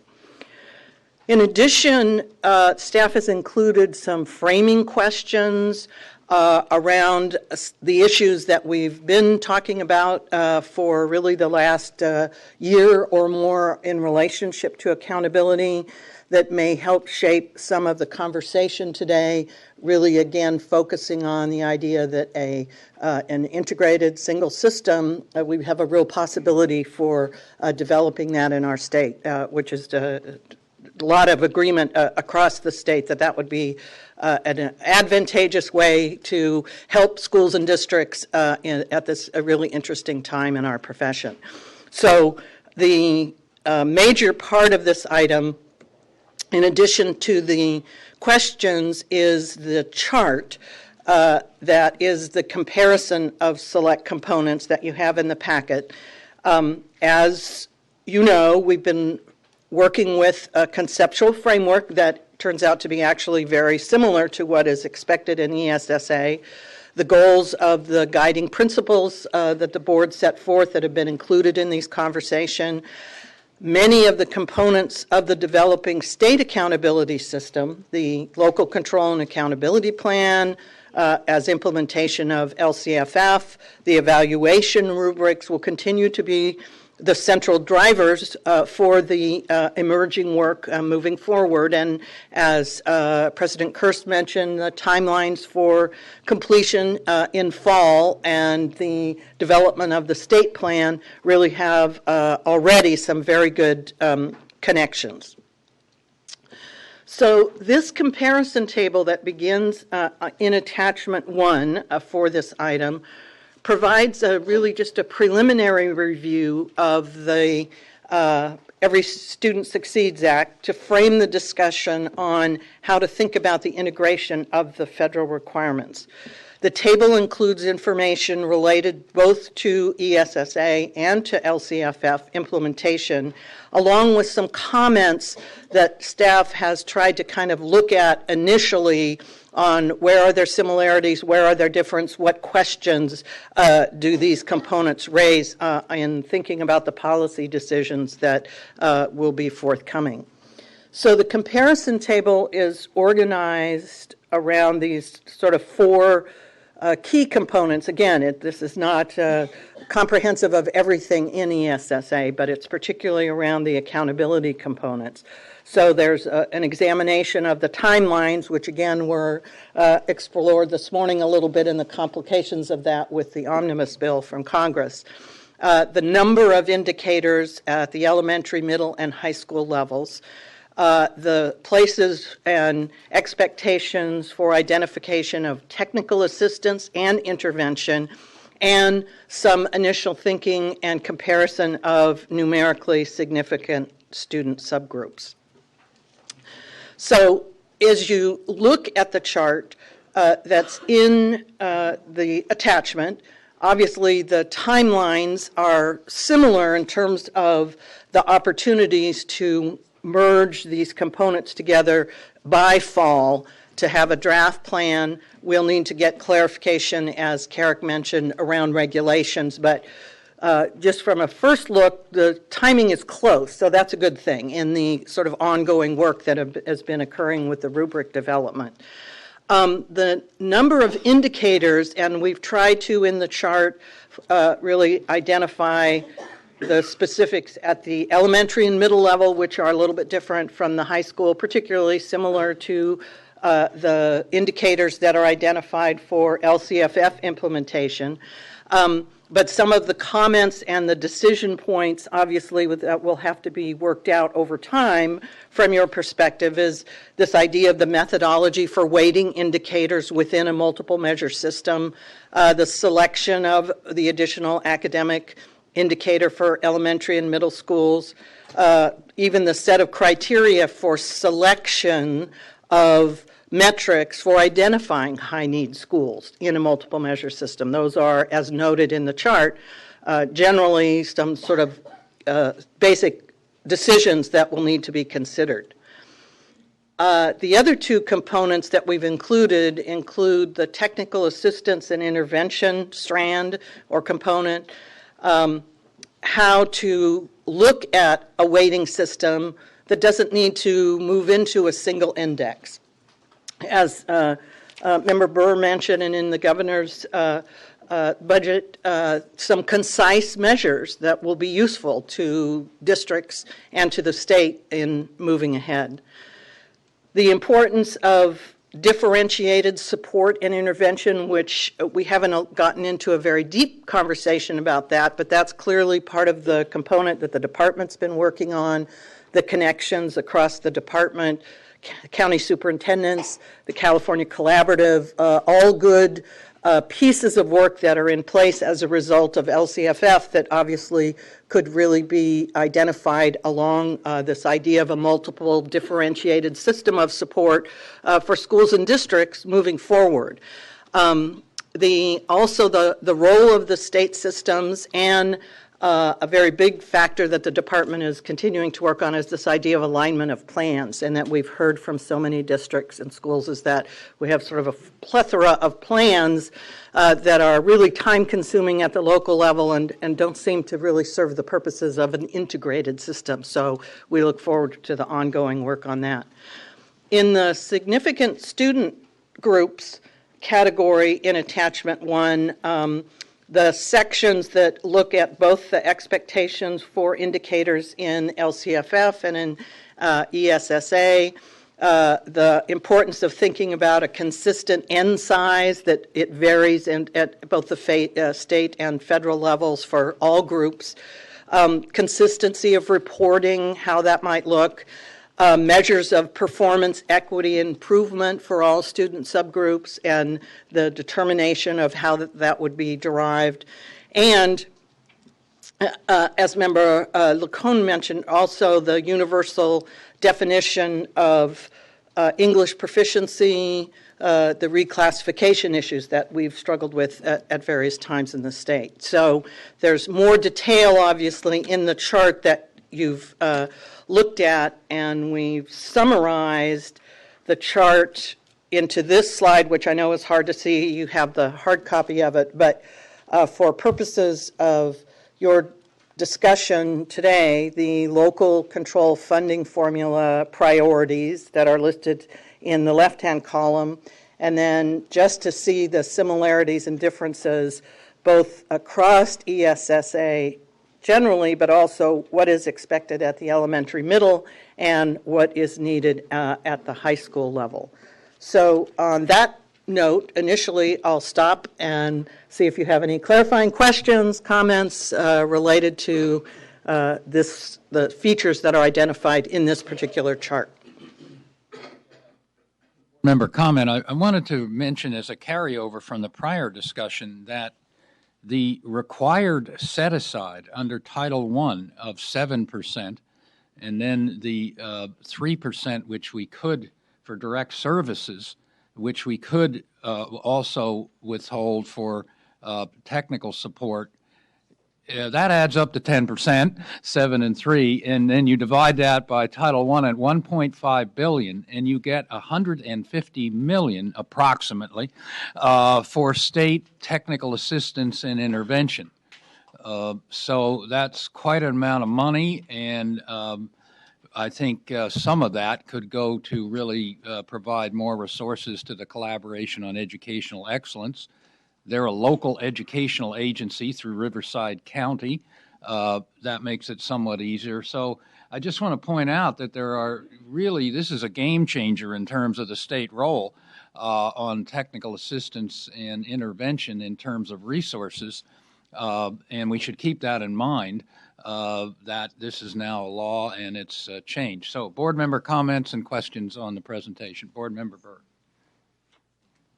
Thank you, Nancy. Just a couple of things I wanted to kind of call out or in your overall presentation, not just to this table. But the first one in the framing questions, I really appreciate that. I think those are helpful questions for us to think about and help guide our action.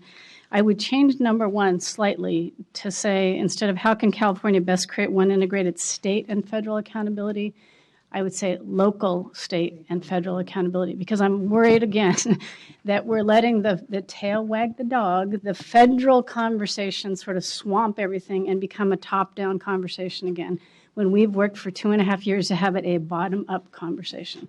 So just want to make sure we don't lose sight of the local piece there. And to that end, if you go to the table again, just I think it's sort of helpful to kind of step back and think about what we've been doing for the last couple of years. And in my view, it's kind of like a big funnel, right? We've started out with these 8 state priorities, and we talked about them for a while, and we kind of went, yeah, those are kind of overwhelming, and there's lots of metrics. And we know a lot about research about what indicators indicate success. And we directed the board staff and WestEd to go back and say, give us some research about what are indicators that are reliable about tracking student outcomes. And we got a memo on that about a year ago. I think it's referenced in our item. We saw it again. So based on that, we then said, well, how about if we narrow those priorities, lump them together into what we call key indicators. We see an example of one of those key indicators we're going to talk about later. And if we kind of followed that path about key indicators, we would be very similar to these other 2 columns. So I just want to make sure this makes it look like, oh, wow, we've got a lot more than what the feds suggest. And in this case, I think the feds are on the right track to say fewer is better for a centralized accountability system. We would still keep the priorities, again, for local measures and local LEAs and charters to take action at their local level. But we're really, in my view, based on what we've done to date, a lot more, as I said earlier, congruent with what the federal system is suggesting right now. So just wanted folks to kind of think about how we've been doing this funneling system. Board member McFarland. So on the slide there, it says science assessed once in grade spans 10 through 11, but on here it says science in grade 11. So I just clarification, is it once in 10 through 12th or in grade 11? I believe it's once in 10 through 12. We had an error, I think, on one of those. So thank you for the clarification. Is that a typo? Are you intending to test in science in grade 11 or in grade 10? We haven't decided that. Okay. And then my other question would be, this might be really confusing, but when I first read like multiple measures weighted without a composite score, I'm just curious what kind of the discussion is of how that would happen, because to me that seems incredibly ambiguous and kind of vague. Yes, we would agree. I think some of the initial conversations with department staff and looking at input from our districts, even in the user acceptance testing, is if we think about the path, for example, that's identified here around these big categories: academic achievement, English proficiency, another academic indicator. Obviously, there would be indicators reflecting those categories, and the way then that, as Julia mentioned, clearly academic achievement needs to be weighted more. So there are opportunities to think about what a weighting system would look like in establishing a set of multiple measures that really indicate for a district how they're doing, and more importantly, how their students are doing. So there haven't been a lot of details about what that might look like, but as we're working particularly with the user acceptance group in getting feedback on the evaluation rubrics, for example, some of them are weighing in on how to perhaps think about a set of multiple measures in that way. And I don't know if Carrick wants to add anything. Yeah, because I think everyone would agree, like, academics are very important, but I've seen all this progress as a state towards there's so many more things that make up a school. And I would just hate to see in the future, I'll be gone and in college, but coming back and seeing that those things we started out realizing that there's so much more to make up a school get pushed down as not important just because of a new federal law. Yeah, absolutely not the goal of the conversations nor of this developing a new system. Board Member Holliday. Morning, Nancy. Thank you. In attachment 1, page 6, under ESSA, it says about intervention, comprehensive support and improvement is informed by all indicators in the statewide accountability system, including student performance against state goals. And what we've been talking about is local goals. And yet, is this going to be a problem for us? Are we going to be, is it going to be necessary for us, once again, to have 80% proficient, 100% proficient, regardless, and on some arbitrary timeline that has nothing to do with the actual timeline that would be appropriate for an individual school or a district, that sort of thing. So that just popped out at me as being potentially a concern down the road. Right now, we are not talking about state goals. Correct. Lines drawn for any of the indicators. And are we going to be forced to do that? Carrick, you want to? Yeah, do you want to weigh in, Sue? Well, I think when you look especially at attachment 2, and Janelle will talk about this, under the evaluation rubrics, we are required to set standards for improvement and outcome for purposes of continuous improvement. That's the path we're headed down. So that's a state requirement. And so I don't really see what the federal ESSA is asking is different than what the state requirement is, except the federal requirement, again, is much fewer categories. So I think, in my view, what we strive for is congruence with those fewer categories for state purposes. We still, our legislature and governor agreed there should be other outcomes the locals should be paying attention to, and I don't see any need to change that. But for purposes of what we hold LEAs accountable to, it would be consistent with what ESSA is headed toward. And this notion of outcomes and growth still continues to be a priority, and it will be those sort of ways that the definitions of that work get woven into the state plan as well as the ongoing work that is in place. Board Member Ortiz-Licon. I also want clarification, though, on these indicators that do have to be weighted differently. So, and at the school site level, right? So this is at the school site level, these indicators, versus at the LEA with indicators that we haven't said would be weighted or not. And then identifying the bottom 5%. I was part of a webinar. I wasn't presenting. I was just a listener. But there was an interesting discussion about how we could arrive at that 5% identification. And it could be that, indeed, you do roll it up into a composite score for the purpose of identifying 5%, and then sort of unfolded once again, looking at the multiple measures, so that there is no necessarily ranking, but we do have an accurate sense, because test scores alone won't tell us who's a bottom 5%. That doesn't take into account English proficiency and the other academic indicator. So I thought that was an interesting idea that was part of the webinar. But going back to a point that Dr. Kurz made about having additional funding for TA, once we do identify that bottom 5%, then that's about 500 schools for California. We then have to administer a criteria for identifying, notifying the LEA, hey, these schools in your LEA are part of the bottom 5%. We have to establish an exit criteria. There has to be a template. So there's a lot more monitoring that will be now the responsibility of the state. So I'm wondering, how will we build capacity for that? Or how, I mean, I know that this just kind of came up, but have we thought of all, I'm a programs person, so I think of all the implementation. And have we considered what that means in terms of additional funding, but also additional cost? I think your point is well taken, obviously, in terms of clarification about what is expected as we get further regulatory information. But the idea that we're going to continue to take a look at how we use a set of multiple measures that are indeed useful to schools and districts and the requirements, as they become clearer with the feds, can be a part of the local, state, and federal accountability system. Board Member Sun. Eric? Oh, before. Eric wants to comment on that, sorry.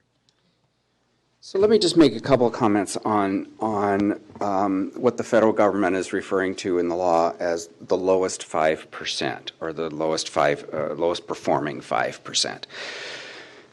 So I do think there are different ways. Getting back to your comment and your question and comment, there are different ways I think of this weighting, and I think it's the word weighting that often leads people to believe that it needs to be one mass calculation that brings us into one index.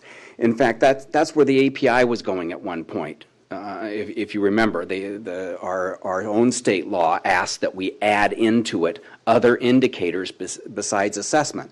And one of the things that came out of the technical design group is you want to be real cautious about doing that, right? When you want to talk about taking calculations from different indicators and somehow, to use a technical term, mushing them together, talking about comparing apples and oranges, you don't see that in any other situations, really, right? If you look at baseball statistics, they don't take a batting average and they take a fielding average and take the defensive and then pitching and mush them all together into a single index. Right, so there are different ways of looking at it, and weighting doesn't necessarily mean that it's a single calculation that ends up in one list. Let me just give you an example, and let me just make one slight correction in that when it talks about the lowest 5%, they're talking about Title I schools. So the list is a little lower than that. It's about 300 and some. And that is, if we had 5 indicators, just to pick a number, and you could say, look, we're going to look at each of these 5 indicators, and we're going to put the most weight on indicator number 1, meaning we're going to select 150 schools from that list. And then we go to indicator 2, and we're going to select only 100 from that list. 80, that's a weighting in and of itself. So we don't have to think of weighting or selection of these schools as being a single calculation. The other comment I want to make is that we are going to meet the federal requirements. If the point is for us to identify 300 some schools for assistance, the state of California will do that. I'm not sure that if they want to refer to them as the lowest performing 5%, that's up to them. But I think what I'm hearing from you is that we want to look at multiple measures, and these are different areas. It's what kind of assistance you give a school because their math scores are low is much different than the assistance you're going to give if their graduation rates are low, or their chronic absenteeism is low, or their English language proficiency. And so to take those and then label it the lowest 5%, may not be very accurate from our point of view. We'll meet the requirements, and if they want to refer to that as that, we may want to find some different nomenclature for how we're identifying schools for assistance. And it may not be the nomenclature of lowest 5%. I realize we're using that term because that's the term that's in the federal law and what we're required to do. The other thing is we may want to think about assistance that goes beyond 5%, right? 5% really puts a spotlight on a small number of schools, when the fact of the matter is all schools can improve, right? And so we want to set up a system of support in which all schools, using their local accountability as well as the state indicators, to do this continuous improvement process, which means that everybody can get better.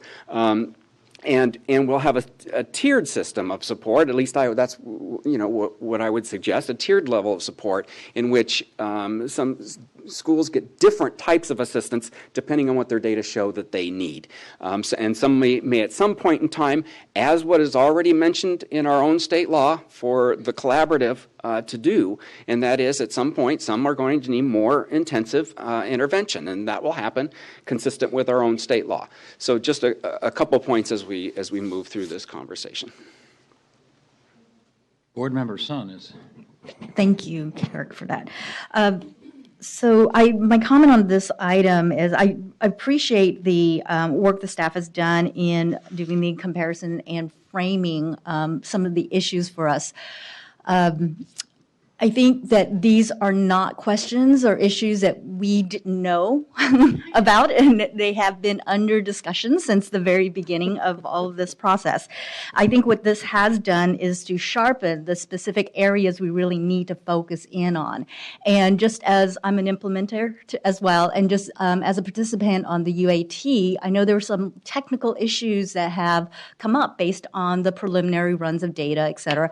And I think at this point in time to address some of these continuing questions, we really need some psychometric muscle, I was saying, and really running some numbers. And so I was very encouraged to hear Board Member Burr talk about this group, including the technical design team from CDE, who's done, they do excellent work, and having been on PSAA many years, they do some very magical things with numbers sometimes. And then they will also tell you when it's not going to work. And so I think all these ideas that we have, we really need to now start moving forward in running some numbers, getting this implemented. And that's where I'm feeling a little bit more of the angst around, because that takes a long time to do, and to do it right, and to be fair to all schools and to all districts. So I just really would encourage us moving forward in that teamwork with the technical design team. Thank you. Okay, Glenn Price wants to comment. Deputy Superintendent. Right. Thank you, President Kirsten. And Nancy, thank you for the great presentation, and to all the team for the wonderful item. It was really massive and really comprehensive piece of work, and really appreciated it. Wanted to tie back a little bit to my colleague, Deputy Superintendent Ashley's remarks around how we were identifying the different tiers and levels, and also back to Board Member Burr's comments around the tail wagging the dog, and this kind of inexorable pull back into identification and labeling of failure, and the concentration of our conversation around how are we going to identify the bottom 5%, how are we going to be working with them, which is a very important conversation for us to be having. I'd like also just to urge us to also be thinking about, as we're thinking about this system of support and comprehensive system of support, how are we also recognizing success? And how are we pointing ourselves to success?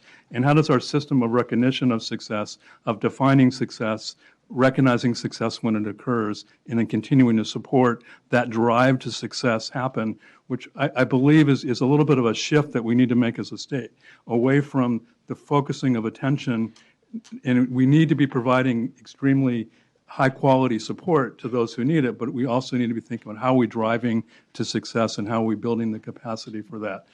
And speaking of the pool, I know one challenge that we're going to be having as a state, and I say that's all of us together as we move to this new system, as we support success in realizing the goals of the new system, is how can we communicate effectively how this will be occurring. And one thing that the old system had going for it was very easy to communicate, or we built up capacity to communicate around a single-digit index over a period of years.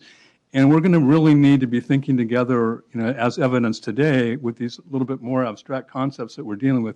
How can we effectively get this out to the general public and to our stakeholders? And some models that we have to build on, we really effectively, as a state, we're able to roll out our standards, the Common Core Communications Campaign, and local control funding formula. We have a ton of work to do in those regards as well, but they provide us with some good models for how we can be communicating around accountability and continuous improvement going forward. And I think the major model is creating alliances of our stakeholders so that we have trusted messengers talking to different constituencies throughout the state and building upon common framing and common messaging. And I know one critical piece of previous work was the support that was provided to the state by the CDE Foundation and helping to bring people together, convene them around developing those messages. And so I'm hoping that as we move forward, we've got a long way to go to define this, but as we go forward, that we could be thinking about how that type of communications work will happen as well. Okay, I think we're ready for public comment. Before we do that, I'd like to just pardon? We have Yeah, what? we have more. Well, that was attachment 1. We now also have update on attachment 2. Okay, so we'll wait on public comment for that until we're done with these attachments. Okay. Good. So this is an opportunity to invite Janelle Kubinek from West Ed to come up to talk about the quality standards for graduation rate, the example that she's been working with and her team on the update also on the user acceptance testing that's ongoing.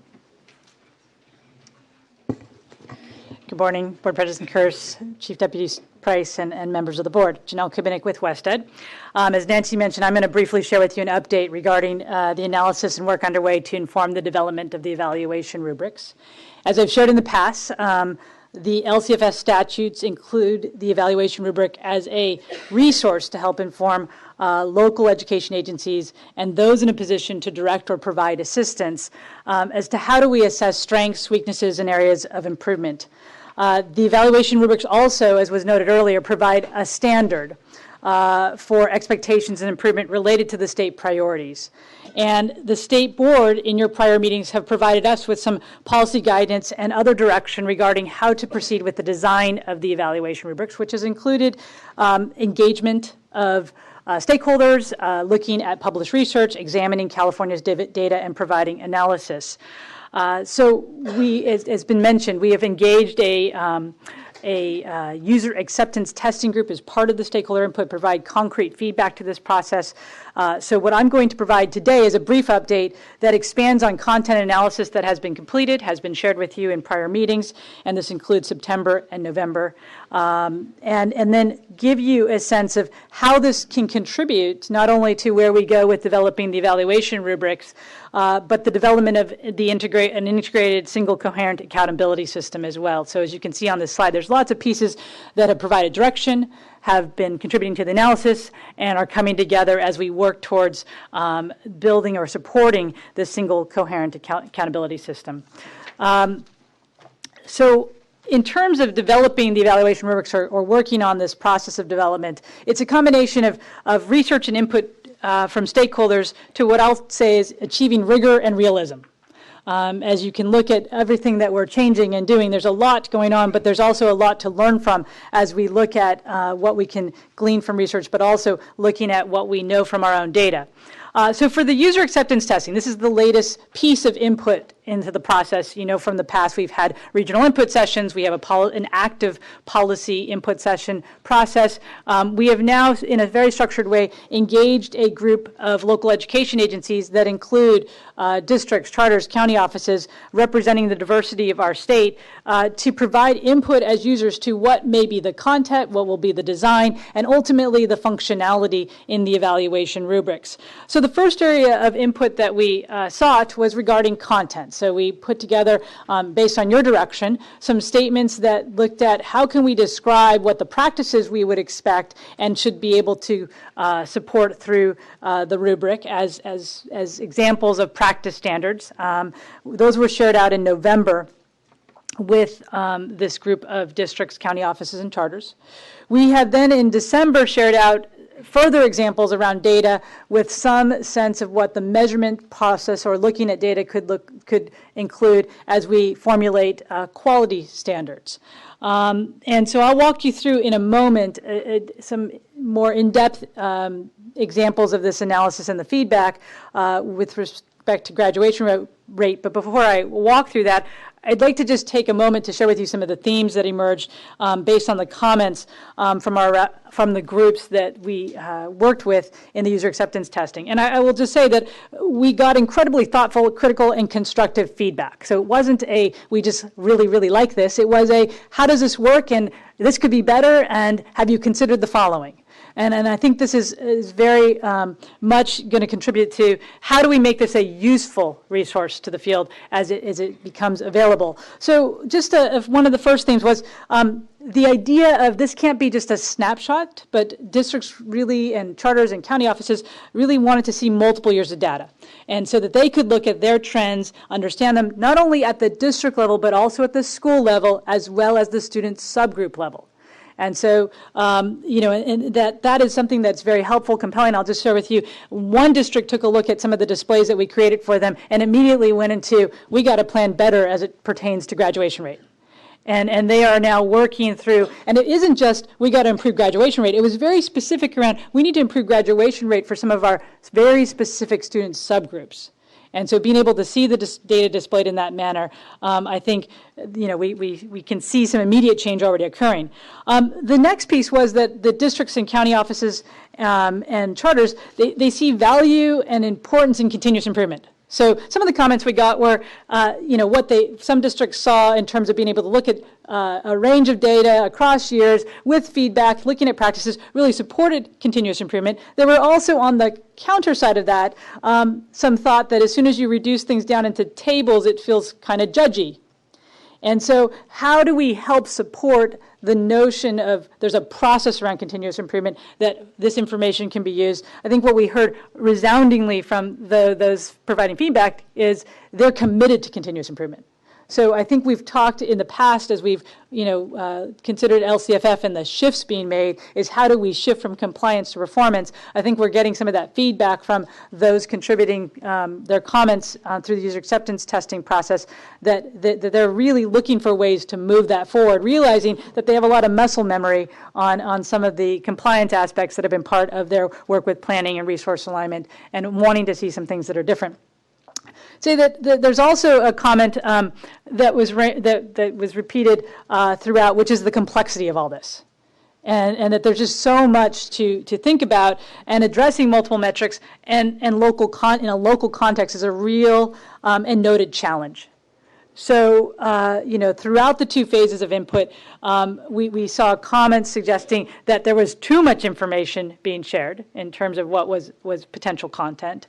But then we also received feedback that we needed, but there was much of this was needed. So a lot of this comes, we think, in as we move forward in this process with how do we develop this as an online tool. So there's both the opportunity and ability to access for a simple level of summary type of information, but also getting to the depth and some of those details that can be findable but relatable in the way that things are displayed. So this is where we are moving in this process is how do you get to something that people can actually consume and use and find helpful. And then finally, I think we've heard generally comments were supportive of considering both growth and outcomes. So we presented that construct to you in the past. It can't just, let's not just look at the status, but let's think about how we put those together. And that being at the district, county, charter school level, and then the student subgroup level. I think that's something, being able to hit that brings, very much to the forefront. It is about growth, it's about outcome, and it's about equity within that as we look at both our schools and then at the student subgroup level. And that this combination makes a lot of sense, but that, further details around how do we start to classify all of this and put it together in a coherent system and one that makes sense is really important. So this is where I think we have posted all the materials from the user acceptance testing process, or at least what has been shared out, is available at lcff.westa.org. We've also received comments through that site as well from folks not involved in user acceptance testing, where they've had them. And so I think we have a fairly productive structure that we expect to continue as well as expand and bring forward more concrete elements of the evaluation rubrics as we work on this system. So I'll just pause for a moment and ask if there's any questions. Go ahead. Okay. So in September, as part of what we shared with you around the update on the evaluation rubric was to build on your prior guidance around we need something that has both data, but we also need to see some rubric-like statements or way to convey some expectations of practice. And so at the time when we came in September, we made the suggestion that we provide for the rubric-like statements in something that we called at the time practice standard. So what does it look like when we identify the practices associated with desired outcomes around the state priorities? And then we said this could be complemented by something that we would describe as a quality standard, which would be the mechanism by which to measure what does quality look like as it pertains to the state priorities. We also shared at the time that one system that we found that could be adapted in bringing together not just outcomes but also improvement, potentially for the quality standards, was a system that has been in place in Alberta, Canada, which is a system that's been there for several decades, because Canada has had performance-based systems in place for a number of years. And we thought that this provided for a way of looking at the multidimensional analysis that's also called for the evaluation rubrics, of bringing together two factors, putting them together in a way that provides continuous improvement feedback.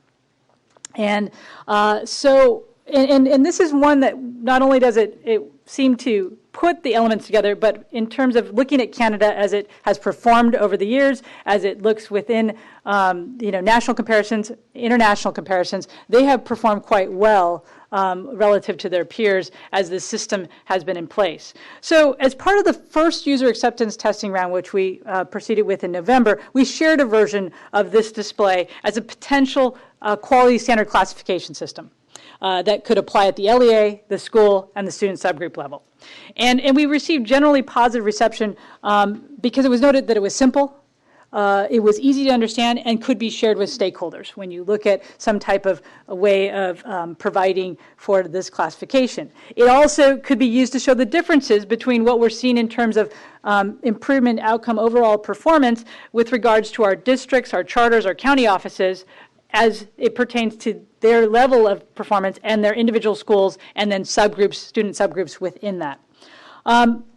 Among the concerns that were raised about this as potential is it too judgmental? If you look at this, it does present some type of classification, or is it too summative? And this is where I think if we look at the totality of what we're developing in the evaluation rubrics, it's to create some of the space to have some reflection and dialogue, not just some assessment that comes from this. And then the other piece that we were asked questions about was, are the colors really needed? And what's the role of the words versus the colors? And then whether the terminology was clear or specific enough. So when you look at what's the feedback, is it really clear there's a difference between issues and concerns? And so, these are all things that we continue to work on, continue to seek feedback, and look as we're looking at other systems and how they've worked, where that may lead us. So what I want to do, in prior meetings, you've asked us to take a clear look at what's California's experience.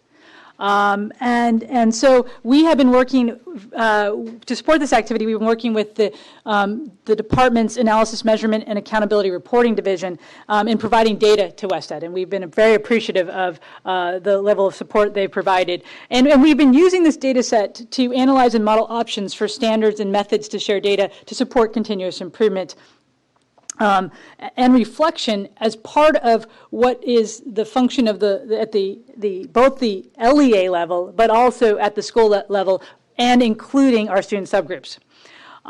We're going to be sharing details from this analysis in memos or series of memos in the upcoming months. But as we completed this analysis, we were very mindful of the overlap between the LCFF priorities and the emerging ESSA accountability measures. So among the overlapping measures is graduation rate, as you could see from the tables and the explanation in item 1. And so what I want to do is, I thought it would be maybe useful to give you a sense of what the analysis has looked like for this one measure that has the overlap between what is in the federal accountability requirements and what we know is in our state and local accountability system as reflected through our state priorities. So on this slide, you see a 5-year summary of California's graduation rate broken down by student subgroup. And you can see that overall, our graduation rate has steadily increased over time for all students and student subgroups. However, you can see that there's significant gaps in this data if you look across subgroup types. And then to provide some perspective, we not only looked at this is California's experience and data, we also looked at how we compare nationally. This is one of those areas where California is right at or near the national average. And we also, if you look at our what we currently have in our, as a quote unquote standard, for federal accountability purposes, we've identified 90% graduation rate as our current standard.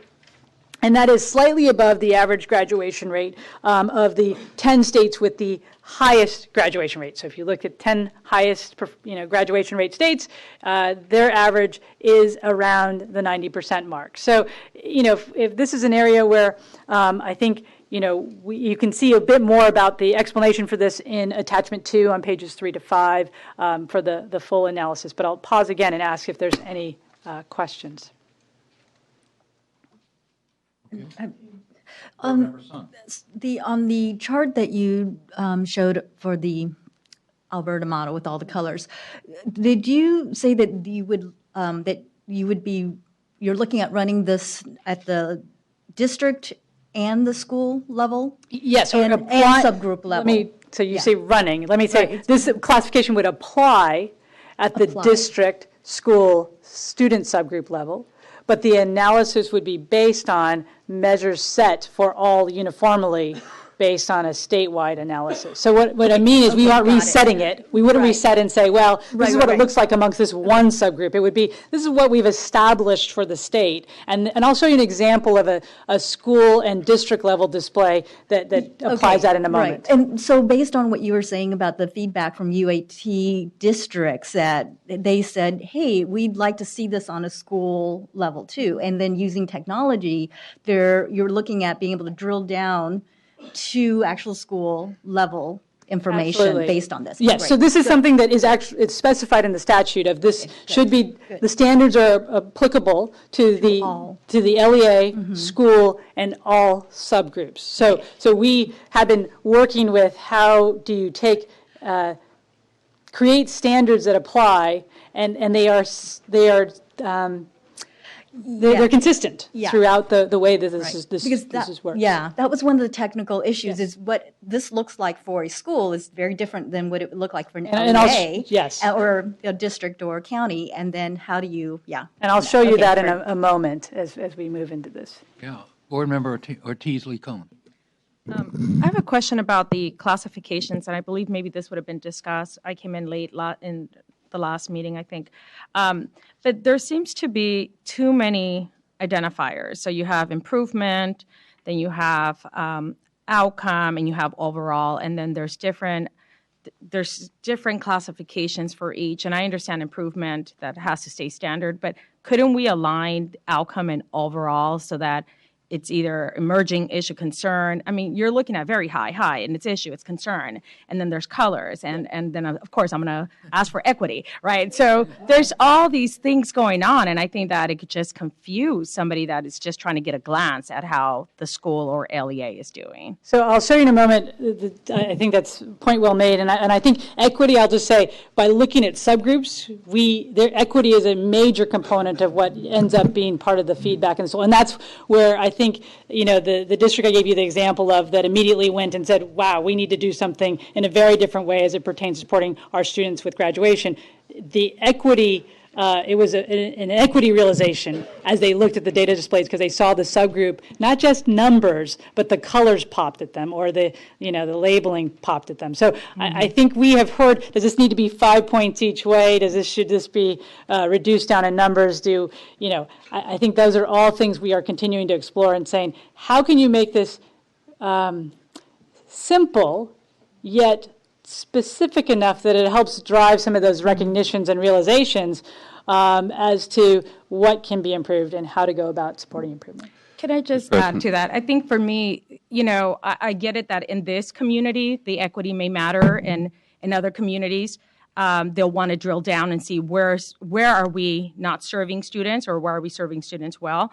But at a glance, a lot of folks won't drill down. They just want to get a snapshot. And I think that for us to identify from the beginning, there are schools that are not narrowing achievement gaps, or there are subgroups that still haven't met certain standards.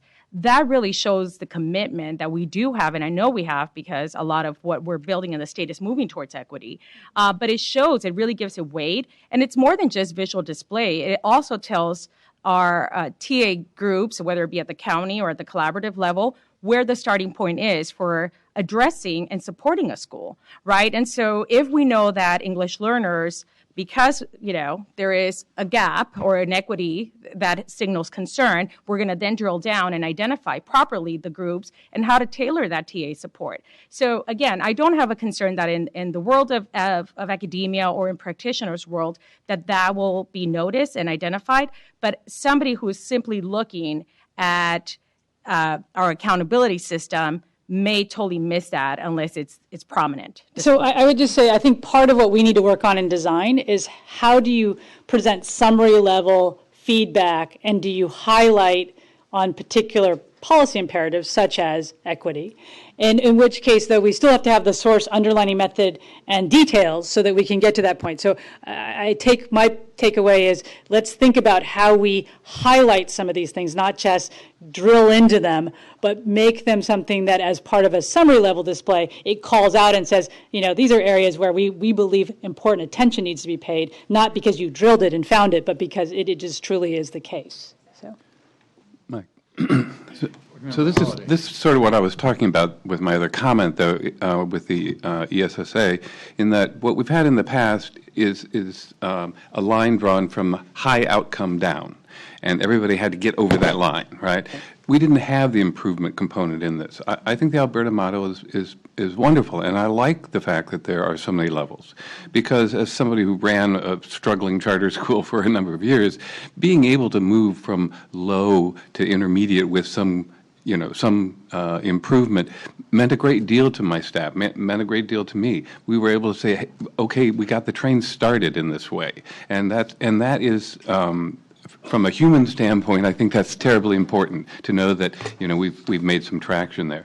And when you have that ability to identify not only where you are starting to move the train, but where the train is stalled again, and have it be displayed like this. I think it's very helpful to schools. I think it's very helpful to teachers, and I think it's very helpful to parents. So this is a kind of state goal that I would like to see, as opposed to the single line. This shows a broader way of looking at the goal. Okay. In the interest of time, I'll move on because I think this is where the questions were headed in the comments, which is we shared with the user acceptance testing group two different data displays. So this is a district level data display, and then we also shared a school level data display. Let me just say that each of these displays is meant to show the content, not the display that would be online, but it was to give some way of showing that we could look at data, and then from that data, does this make sense so that we can work on some way to dashboard or display this in a way that it helps the users. So you can see in this, it includes 3 years of data. So looking at the 3 years to show some trends, to also including all the significant subgroups.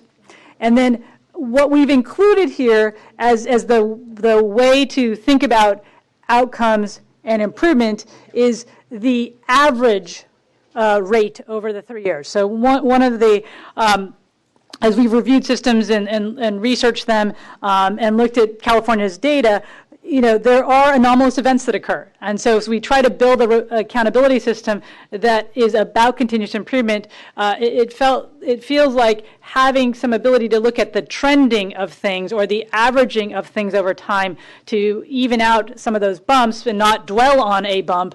Having a 3-year average is something that we have seen in other systems that seems to support continuous improvement. It emphasizes the trend.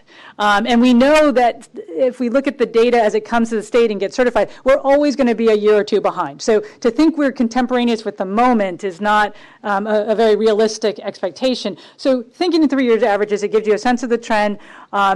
Improvement here is calculated as the percentile change across the period of the 3 years.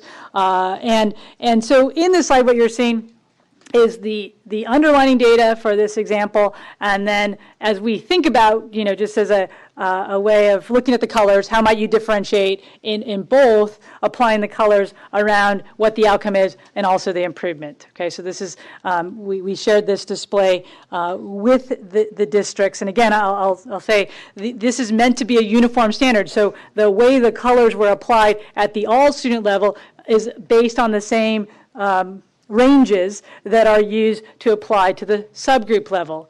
And then at this display, you can see that was also used at the school level. Now, you're going to see a lot more blanks at the school level, at least in this data content, because at our school level, when we talk about subgroups and their size, they are much smaller. So, in the end, this system won't show a bunch of blanks. We would just, I would imagine, for simplicity's sake, show what the actual relevant groups are and make this hopefully accessible. But you can see, and this is real data from a real sample district and school. So what we did for each of the districts that had a high school, because it's graduation rate data, or charter or county office, we shared with them their actual data.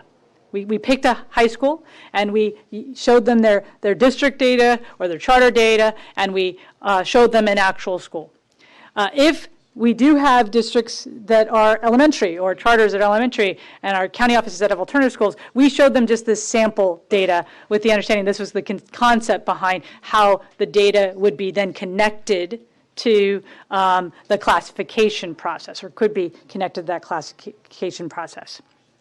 And so that is the examples of the data display. And you can see between the school example, there's different colors that show up than the district example. And part of this is to engage in what might be different among our schools, perhaps, as we look at who's improving or where performance is, and opening some dialogue in terms of what we hope would be the reflection process that can be prompted through the rubrics, not only display of data, but also remember we've talked in the past about practice standards. So looking at the practices that are associated with supporting outcomes in graduation and the other metrics related to the state priorities.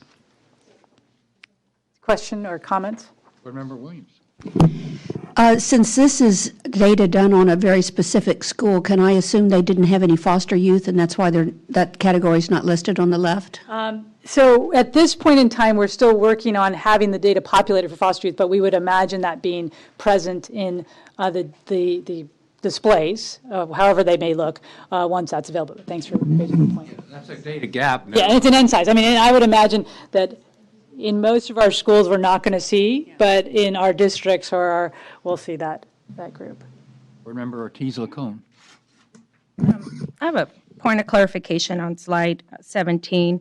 So there we see that for this particular district, the 3-year average is 86%, which would put them at intermediate. And then we do notice that there are, obviously not every subgroup is at that level. Mm-hmm. So I'm trying to look at this example and then go back to, I'm referring back to your outcome and improvement, very low, significantly, to see where they would place. So am I reading this right, that African American students, though the LEA would be intermediate, if we look at African American students with 78%, they're at the very low, which would put them in a different category. Mm-hmm. And for EL students, it would be 75%. So again, very low.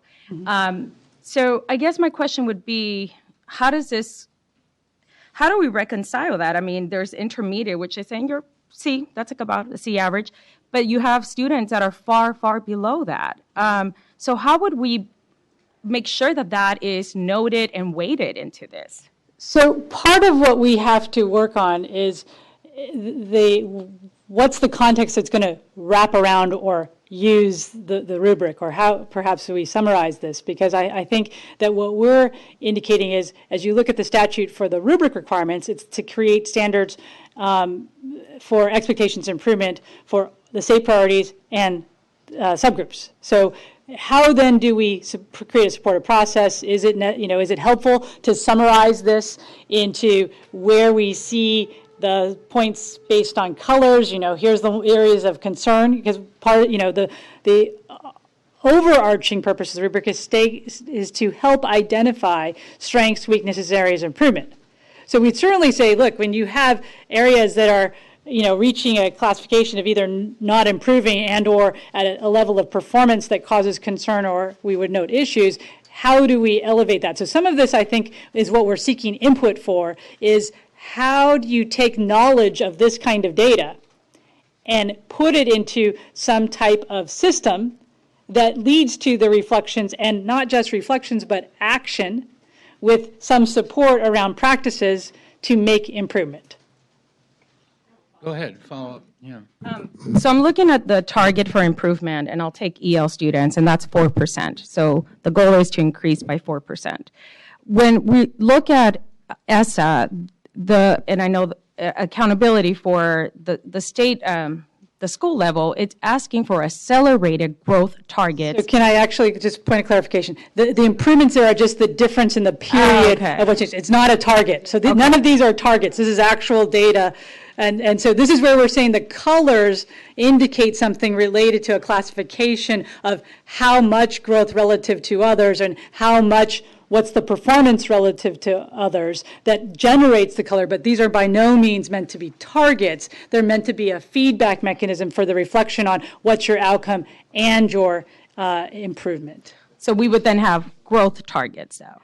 So that's not what so this is where I think in the standards, we're looking at, can you create the classification system that carries forward the standard as to, what it means to be good or excellent or issue concern, what have you. So it's a multiple dimension piece to create this, in the language of the statute, the holistic system. There's okay, as with me too. Board Member Rucker, were you? Well, first of all, I'm really glad that you were able to present this information to us, but this is where my frustration begins to percolate, because first of all, I'm glad to see that we have a document that can give this kind of information, because it does focus, as Board Member Holliday said, on the continuous improvement and on giving us multiple ways to take a cut at that data. But what this data is telling schools, as you said, it should be explained to you, for a certain number of your students, the decisions you've made have been successful. Mm-hmm. But the data still does not help me to understand, because of that muscle memory you talked about that we have to overcome when districts start looking at this and saying, what are we supposed to do different? I'm not sure that this is still driving, or how this is actually going to drive that conversation. And it may be the frustration that I'm hearing here is because we haven't started this process yet, and we haven't done that iterative conversation about what does this mean, why does this matter. But this is where my point of frustration is, because while it tells us what we've done well and that we are improving and that there is some engagement that appears to have happened, I'm not sure how it's going to drive the conversation. And that's probably not the work of this particular pilot, but I think that is that we need to figure out, what did we learn from doing this, and how is that going to inform how we direct people to use this information, or what they should be expected to do, because I don't believe that expertise is there for them to figure out what that. I think what we're doing with these tools is we are going to create a lot of people across the state who are very good at putting together a profile of information about their schools, their students, and their programs. But I'm not sure we have improved their ability to understand how that data should dictate the changes they should be making. So one component that we put forward as potential content in the first phase of the user acceptance test was statements of analysis to get to, I think, what you're driving at, which is, it's one thing to look at it, it's another thing to make kind of those, I would say, almost essential connections to what do I need to pay, what could I benefit from paying attention to, and then where might I go if I needed some resources for that. I think in we shared that out, and I think that's one of the pieces, in addition to people saying this really popped for me when I could see the data and see some feedback about it through the display or reference to the classification, is having some basic analysis. And what we did for the basic analysis statements was we just said, look, if you look at this and you analyze trends, we can call out particular student subgroups. We can call out that maybe there's schools that seem to be there's schools that could be exemplars because of the improvement they've made that others may want to reference, and or perhaps looking at some of the practice examples or standards or guides that will be a resource within the rubric may be helpful considering what we're seeing for English learner performance and needs. So we got people liked that. I think it's in part though,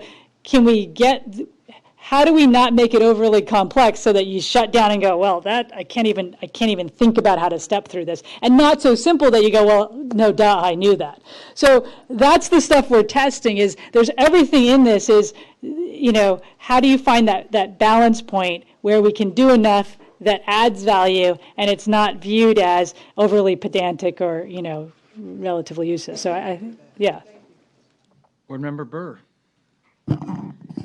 So I'm worried that we're a little bit too much in the weeds here because we have a lot of big policy issues that we have to decide moving forward. But so two things I would say. Well, I appreciate all of this work, and we sent Wested off on this adventure and said, we have lots of work to do. We got to make sure that it works in the field and that it's meaningful and that people will be able to draw connections. So that's what they're revealing to you here, what they've learned to date. There's still a lot of additional work I think has to be done, not the least of which to continue our theme with Board Member Sun.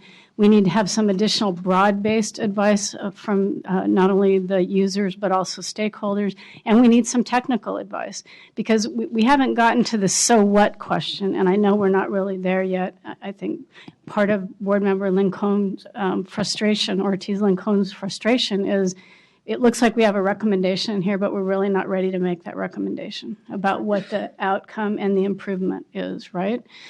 Because we need a lot of additional analysis. But fundamentally, the piece that I think we haven't maybe drawn the straight line to is that once you have this data, we have statutory guidance that says if you're failing in a subgroup, something's going to happen. You're going to get advice. The county's going to help you. The CCEE is going to help you. And it's very clear about there's a threshold at which you get assistance. And if you persist in that inability to be successful with your students, then it ratchets up another level. That's already in statute. That's something we also need to have some alignment with the feds on. So there are straight lines there. My question always is, and so what? So what do we do with this? But I just worry a little bit with this, that while the activity is very helpful, and I think the information that we're getting from the 30, I don't know that it's helping us that much with policy questions, honestly. It's more about implementation. What's the data system going to look like and all of that? So I just wanted to say that because I worried that we were kind of getting off track here a little bit. But also that once we have this data, there is statutory guidance about what you do with it and how it will be fed into this bigger system of 5 indicators or whatever it needs to be. But we haven't made all those connections yet. Okay. Just comment. Yeah, and I would agree with that. I don't think that this is the role for us to hash out where the percentages are and all of that. And again, I think that is something that working with a good, strong technical analysis and data and coming back with recommendations and having heard the questions that have come around on this item, I had the strong feeling that working with the technical design team, they would have that, and they would come back again once that's run and provide us with, okay, policy-wise, what direction do you want to go based on these numbers? Here are some preliminary suggestions, and move from there. Thank you. Yeah, agree. Okay, continue. We have some. So I can actually continue by wrapping up and saying that in your item you'll see some of the continued analysis that I hope you will find as useful, not just for the construction of the evaluation rubrics, but for the thoughtful process that we'll be going into thinking about how do we create this integrated, one coherent system of accountability. That as we look at the metrics themselves, our analysis isn't about what we feel driven for in terms of our state and local system, and then how we may think about that in a different manner for the federal, but pulling those pieces together and thinking about the analysis. So I think as we move forward, we see those overlapping indicators, but we see that the activity of the analysis supporting not just what we have declared through the need for LCFF, but now as we look at the overall system. So, Nancy will sum up now. Yeah. Well, there were two more slides that you might want to look at that continue to kind of explore the concepts, because the question we really need before we move into attachment 3, which will be very quick around the timeline, and then public comment, is given what you've heard in the conversations, both based on the expectations in ESSA and continuing understanding, is the staff would help us if you would provide some specific information about, given this model that we're learning from with the user acceptance testing. Remember, this is one indicator, graduation rate, and if this seems to be moving in the right direction, there are other indicators. But in preparation for the March meeting, as we think about the need to have a full range of information across multiple indicators, can you provide a little specific advice and recommendations to staff for work to be done between now and then? We know we will have a couple of February memos, one of which will map out some of the specific detail around what the UAT has provided us and how that might inform your policy decisions. We're also trying to get some additional information about growth models, but at that point, if you have some guidance for us in moving forward to March, that'd be very helpful. Board Member Burr, do you want to comment on that? Well, I think with this whole, for purposes of graduation rate, and I appreciate you choosing this as the sort of test case, if you will, because that is the one very clear alignment with ESSA. You sort of have to play the whole thing out, I think, do the further analysis of the, whether it's the sample of the UAT or some more statistically carefully drawn sample. How does it play out at the school level, at the subgroup level? How many districts, I mean, how many schools, how many LEAs would be in needing technical assistance? How many would be needing intervention? So that we see kind of the distribution of it.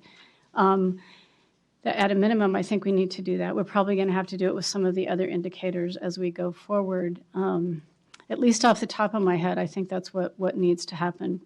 Other people probably have suggestions. Another thought I have is that maybe you ought to proceed with more than just graduation rates. We're getting deeper and deeper and deeper. And so if, taking the ones that are in the federal prescribed area, more of those would be better. I think to move on to more and different kinds of indicators, because I think at the level that we want to operate at as a board, I'd rather get some more breadth of other indicator examples.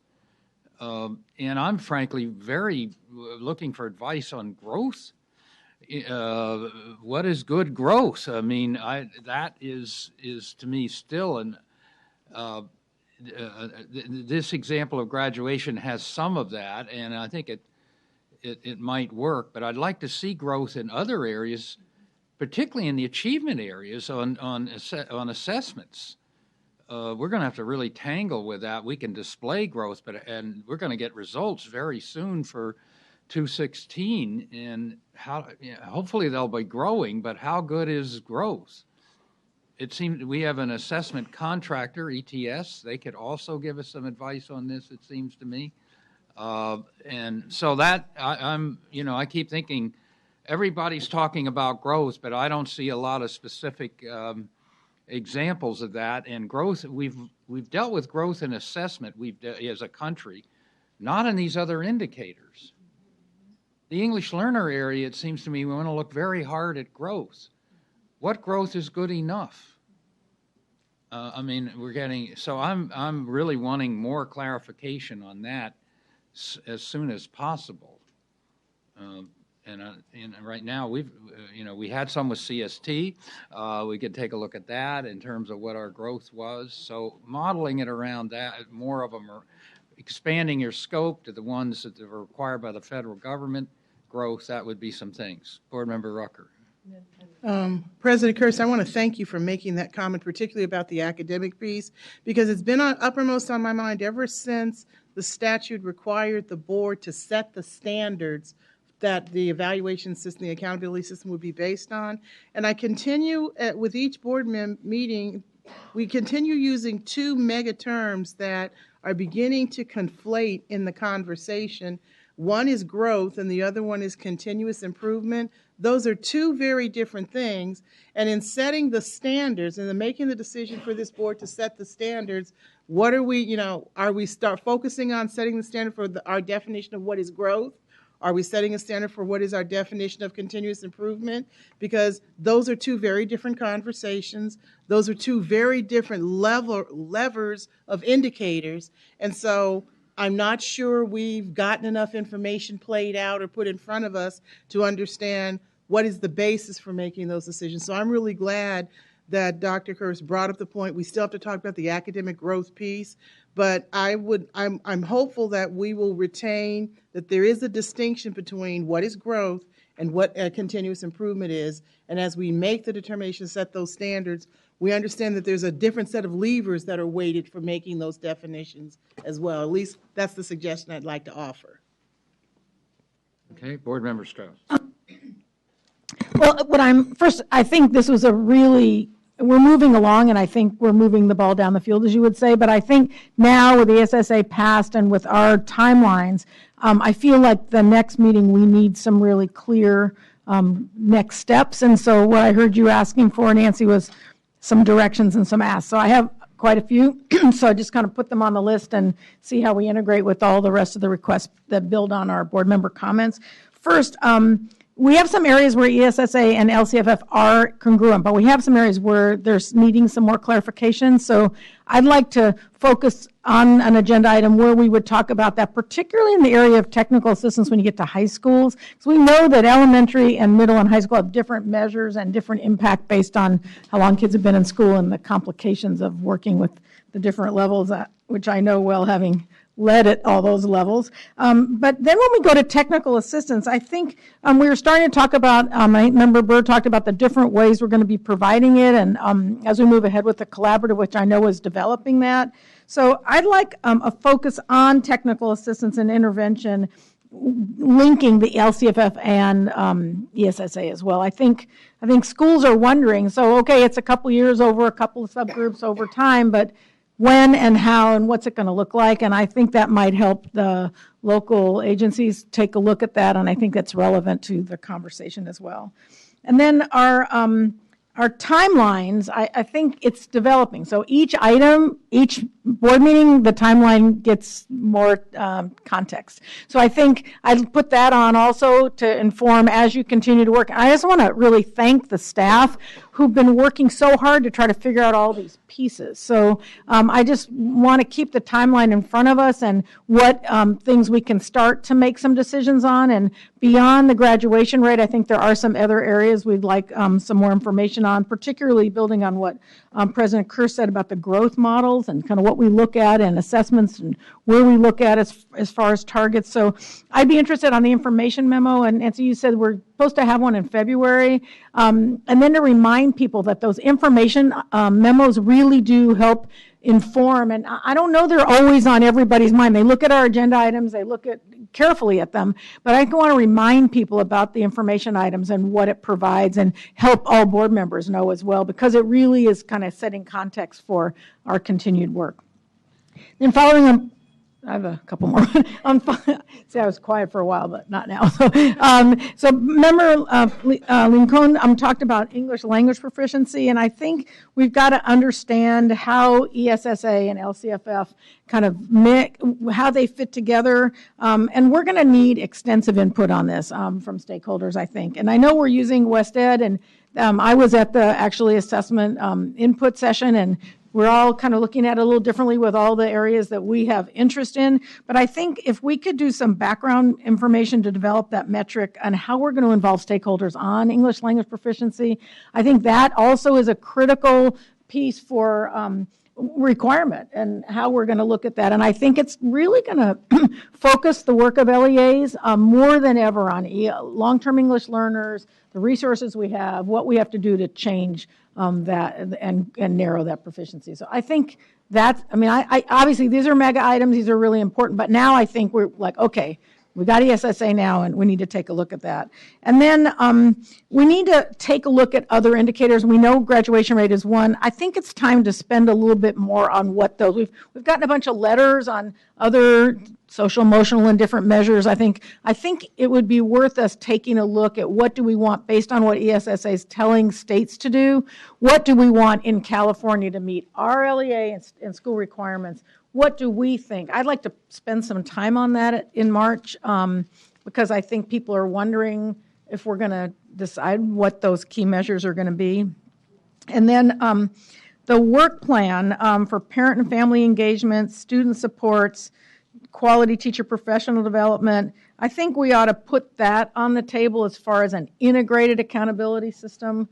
So again, obviously it's a long agenda item and I know there's a lot of work ahead, but to me, I think that's sort of the role I've been taking is sort of summarizing some key points and trying to build on member comments. And so I think those are areas, particularly because we have to get theory to like, what's the practice, what's going to impact school districts. And if they're going to get ready for a year and a half from now, they need to be starting to front load now to be ready to put systems and supports if they're going to change direction or focus a little differently. Those would be my requests for following your request to give you some specifics to focus on. Thank you very much. I think that will keep us quite busy. Yeah. Along with the. Yeah, I'm going to add one too. Go ahead. Thank you. I think you did a beautiful job, though, Eileen, capturing all that. So first clarification, I'm not frustrated, I'm passionate. So that's what you hear in my tone of voice. And second of all, I agree with the growth targets being a challenge because we're also called to look at accelerated growth targets for those that are furthest behind. So I'm wondering how that will be captured, informed. So when we're looking at other indicators, I also think that those will challenge us a little bit more. But if we're looking at EL students or Latino students or African Americans, we know that we have a common target, but there's going to be different growth targets for those subgroups because they are further behind in some of these major indicators. So just to keep in mind, we also want to make sure we differentiate the growth target. Right, and then growth varies by grade. You look at a growth trajectory, third, fourth, fifth, it begins to taper off in the upper grades. So my other request is I think we need to, a lot of the technical work is very deep in post-hold. We need to continue that, but we need to step back and give our field and public a better view of how this is beginning to fit together, meaning the federal and state. The purpose of that is partly identification for technical assistance and intervention. The accountability for that is different than the accountability in a rubric for a local control accountability plan, which will have state and local indicators and which has a law with 23 indicators around it. So how do the federal and state purposes differ from the local control accountability plan purposes, and what does an integrated plan look like? Obviously, it seems to me the federal and state indicators be part of the local rubric, but then it ought to be it has to be more legally. How does it relate to improving the LCAP process? How does it relate to making the LCAP both a relationship between programs, inputs, if you will, and outcomes? And even work on some suggestions on local indicators, some of which are implementation things. A lot of the LCAPs are restoration of former services. You know, they added school psychologists. I don't know how soon that's going to show up on their Smarter Balance scores. And so the interaction, I think the right word is the architecture of the system, that we now have a clear vision of federal state. And our role is different than the role of LCAP and LCAP rubrics. And the counties play a major role in that as the front line, whereas we're more the front line on the federal and state policy issues that have been crystallized in this discussion. So that's That's part of it, yes. Michael McFarland. What I've been kind of looking for since I've been here and reading the agendas is kind of the more school climate. And I know a lot of those indicators are going to be collected at the LEA level, but I'm just kind of curious how the LEAs are really planning on getting that data. Because what I've seen so far is just a bunch of surveys that only really address, do you feel safe on campus? And yeah, that's probably the most important thing, but there's also so much more to it with the increased competition, you know, to get into college and all the stress. How is the school a collaborative environment, especially with the new standards, which really stress collaboration and team building? I'm kind of wondering, how do the LEAs, or how are they planning on gathering that data so that they can move forward and realize this is a problem, not just school safety, but kind of the atmosphere, like the students is not a good environment for them to learn in and to be able to use those skills of team building and asking their questions, because I don't know, I'm just curious to see how that turns out. And I feel like I haven't really seen that in some of the items in the agendas that have come up so far. So I've just been curious to see that in the future before we get to a point where it kind of just gets brushed under the rug and it ends up just being those two metrics. Thank you. Board Member Holliday. But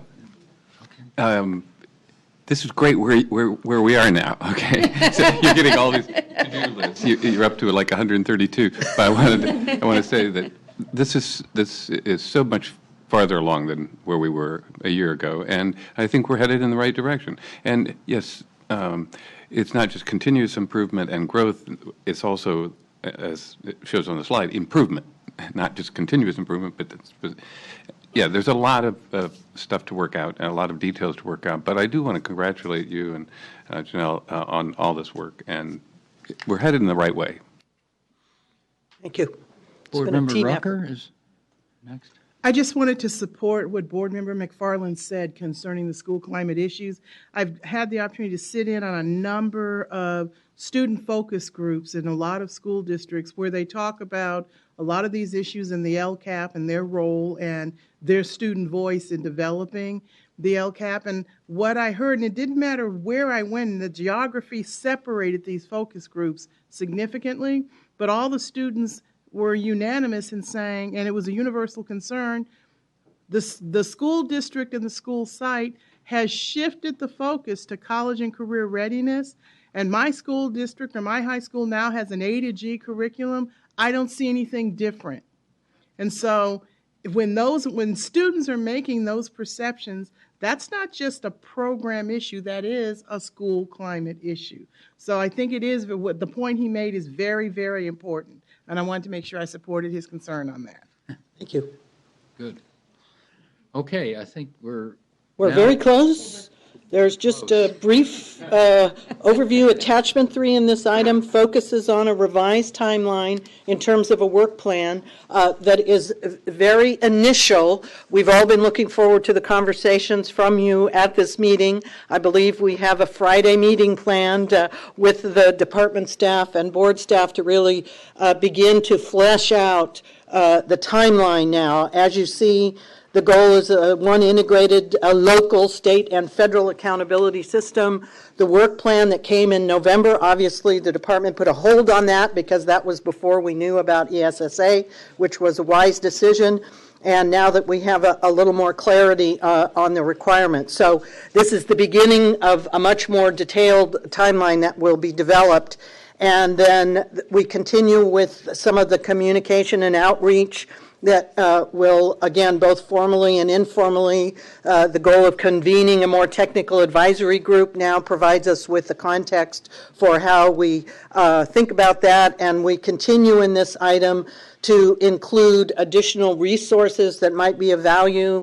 We've been continuing to update the FAQs on the department's LCFF website for ongoing efforts. Clearly, several comments about communication to the field related to how we're proceeding and thinking about ESSA and state accountability coherence. So with that, attachment 4 is again the relevant LCFF statutes that we include as a reference. along with the reference also to that June memo on some of the research base that's helped inform the work. And if there are no further questions on either of these, then I think public comment is. Yeah, go ahead. So I think we all recognize that we are moving along, but it is really complicated and all the pieces that come together. And so I just want to, in a closing comment, just make sure that it's really clear on our part as a state board that we know that this is a collaborative effort of state board, CDE staff, and West Ed. And we really want them working together so all the parts are communicating as with all the parties. Everybody's so busy trying to figure out the pieces. So I just want to make sure that's really clear from our part, is that this is expected to be a collaborative effort between all three groups. Thanks. And this PowerPoint will be posted. We had some accessibility issues that we didn't get resolved in time for the meeting, but for the public, this will be posted. Okay. All right, public comment now. We have 34 people for public comment. Laurel Ashlock, Doug McCrae, Shelley Massour, Brian Rivas, Carrie Mazzoni, Annie Lee, Patty Scripter, Shelley Spiegel-Coleman, Brian Lee, Noel Lalou, Sky Lau, Maria Gomez, Daquari McGee, Elisa Espinosa, Alex Johnson, Angel Villasenor, Sarah Omohola, Tara Nishida, Enrique Gaspar, Jakarta Chambers, Liv Maffey, Lauren Brady, Luis Sanchez, Samantha Tran, Sarah Lillis, Colin Miller, Terry Burns, Cecilia Leong, Brad Strong, Ernie Silva, Leangela Reed, David Bala Hawkins, Keisha McGee, and Jake Ferreira. Please line up.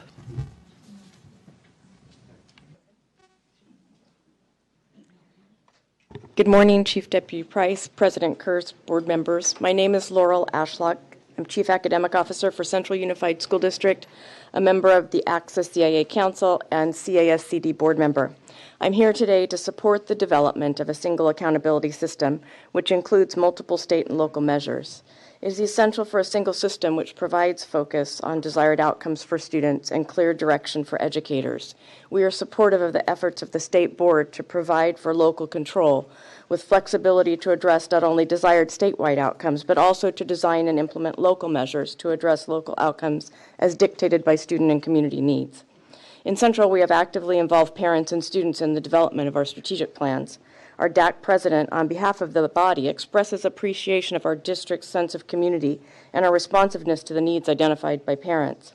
Our students have identified the need for greater opportunities for involvement, including performing groups, service clubs, and expanded career technical opportunities. Parents and students have asked for additional exposure to post-secondary opportunities and career pathway internships. Although we are making progress toward building community amongst our diverse stakeholders and attaining our desired outcomes, we need the flexibility to continuously improve our work in supporting our students of color, our group home and foster students, and our English learners, as well as in attaining the goals for our special education and gifted and talented students. We advocate for refinement of the rubrics and accountability measures prior to adoption. We support the incorporation of multiple measures, not a single assessment to determine effectiveness. To this end, we support delaying the adoption of the rubrics to September of 2016 and ask that consideration be given to non-traditional metrics, such as student involvement in school and community organizations, parent participation in mentoring, and parent universities. In conclusion, we support the focus on a single accountability system with local flexibility to include state and local measures to determine growth and progress towards identified outcomes. We also support the continued, thank you. Good morning. I'm Doug McCrae, retired testing specialist from Monterey. The LCAP discussion on the agenda material is very heavy on process and very light on achievement, largely due to the current substandard statewide information for measuring achievement. This brings to mind an insightful quote from legendary basketball coach John Wooden. That is, don't confuse activity with achievement. On a more technical note, the colorful 25 square graphic on page 2 of attachment 2 that we looked at is a good way to approach accountability decision making involving two dimensions of data. output and improvement. However, given the accuracy of the achievement data now available, as well as the need to facilitate communication for non-insider educators and others in the public, it may be better to consider a 9-square graphic based upon 3 achievement categories for each of the 2 dimensions rather than 25-square graphic. We've had, incidentally, aside experience with this. The Charter Schools Association has used a 4-square type graphic as part of their accountability for recommending renewal of charter schools, perhaps 10 years ago. I think Member Sun remembers that. And the last quick point, I don't think the notion of having a multiple measures dashboard is inconsistent with the notion of a single indicator being used for a particular accountability thing. It's not a problem to have a dashboard, multiple measures, with an index or not, and use one piece of that dashboard for instance, a specific SEAA requirement. Thank you.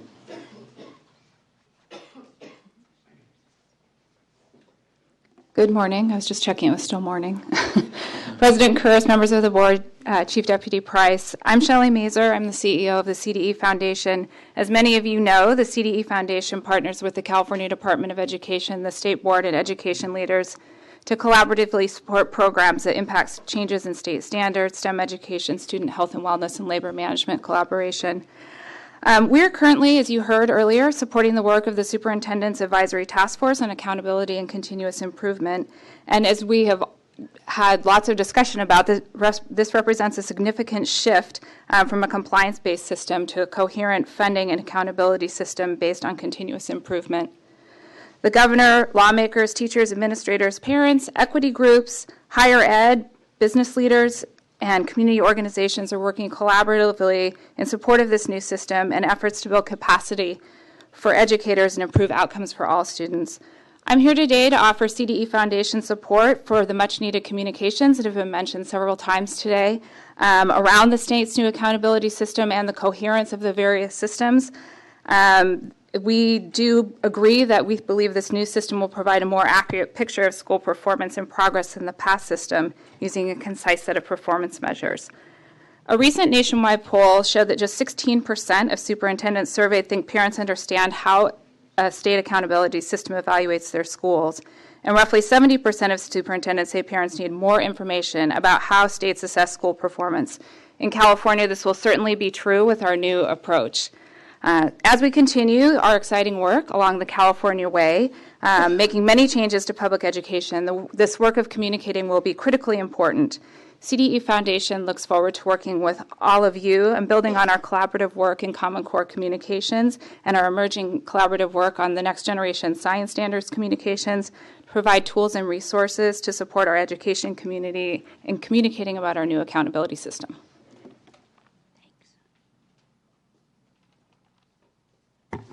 President Kurz, board members, Deputy Superintendent, and Executive Director Carrie Mazzoni for the Coalition for Alternative Education Accountability.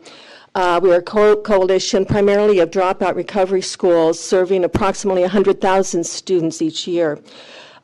These are highly at-risk students, pregnant and parenting, foster youth in the juvenile justice system, dropouts, and others that might be highly at risk. We support a robust and fair accountability system that addresses the unique attributes of dropout recovery programs, such as high mobility, credit-deficient students, and students that are frequently truant. In the example given today, and probably with many other examples, those attributes are not really taken into consideration. And if they went forward without some other metric that would address dropout recovery programs, we believe that we would be disproportionately and inappropriately identified for intervention. Many schools are doing an excellent job, but they would fall into the lower performing areas. We have been working with the department, and we want to thank Jenny Singh and her staff for supporting us and guiding us as we developed a proposal. We are proposing an expanded ASAM and a one-year graduation rate cohort.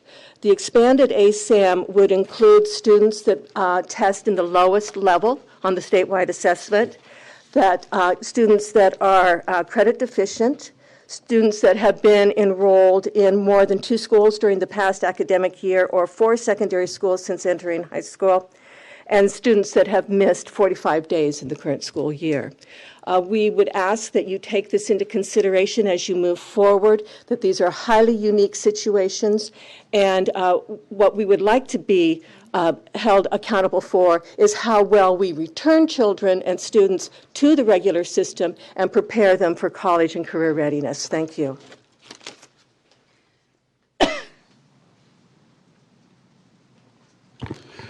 President Kirst, Mr. Chief Deputy, and members of the board, I'm Brian Rivas speaking on behalf of the Education Trust West. First, I want to thank you for your staff's read of ESSA and the comparison between ESSA requirements and the work that you've been doing on the state system. We think you identified the right issues and appreciate the thorough read and the analysis. I wanted to highlight 3 particular issues that we think are important that need to be reconciled in your work on the state system. The first is ESSA requires ambitious multi-year statewide goals for student outcomes and, as was noted, for performance of students who have achievement gaps, and their goals are required for accelerated growth. I understand, I recognize you have a state requirement to adopt standards for performance and growth, but we think this gives a little more specificity to what we'd like to see in the state system. Secondly, ESSA requires, as has been noted, meaningful differentiation of schools to identify those that are not meeting performance expectations and are in need of intervention and supports. I just want to say we are not defending the old API, but we do think that this requires some kind of a summary measure, and ask that you take this as an opportunity to also capture some of the benefits that we've been talking about, like providing a measure that makes the rubrics understandable to parents and communities, and then provides a way of connecting those in greatest need of additional assistance with the supports they need to improve. And lastly, I want to say that we agree with Member Ortiz-Licon about the need to hold up equity in any kind of overall display of LEA performance.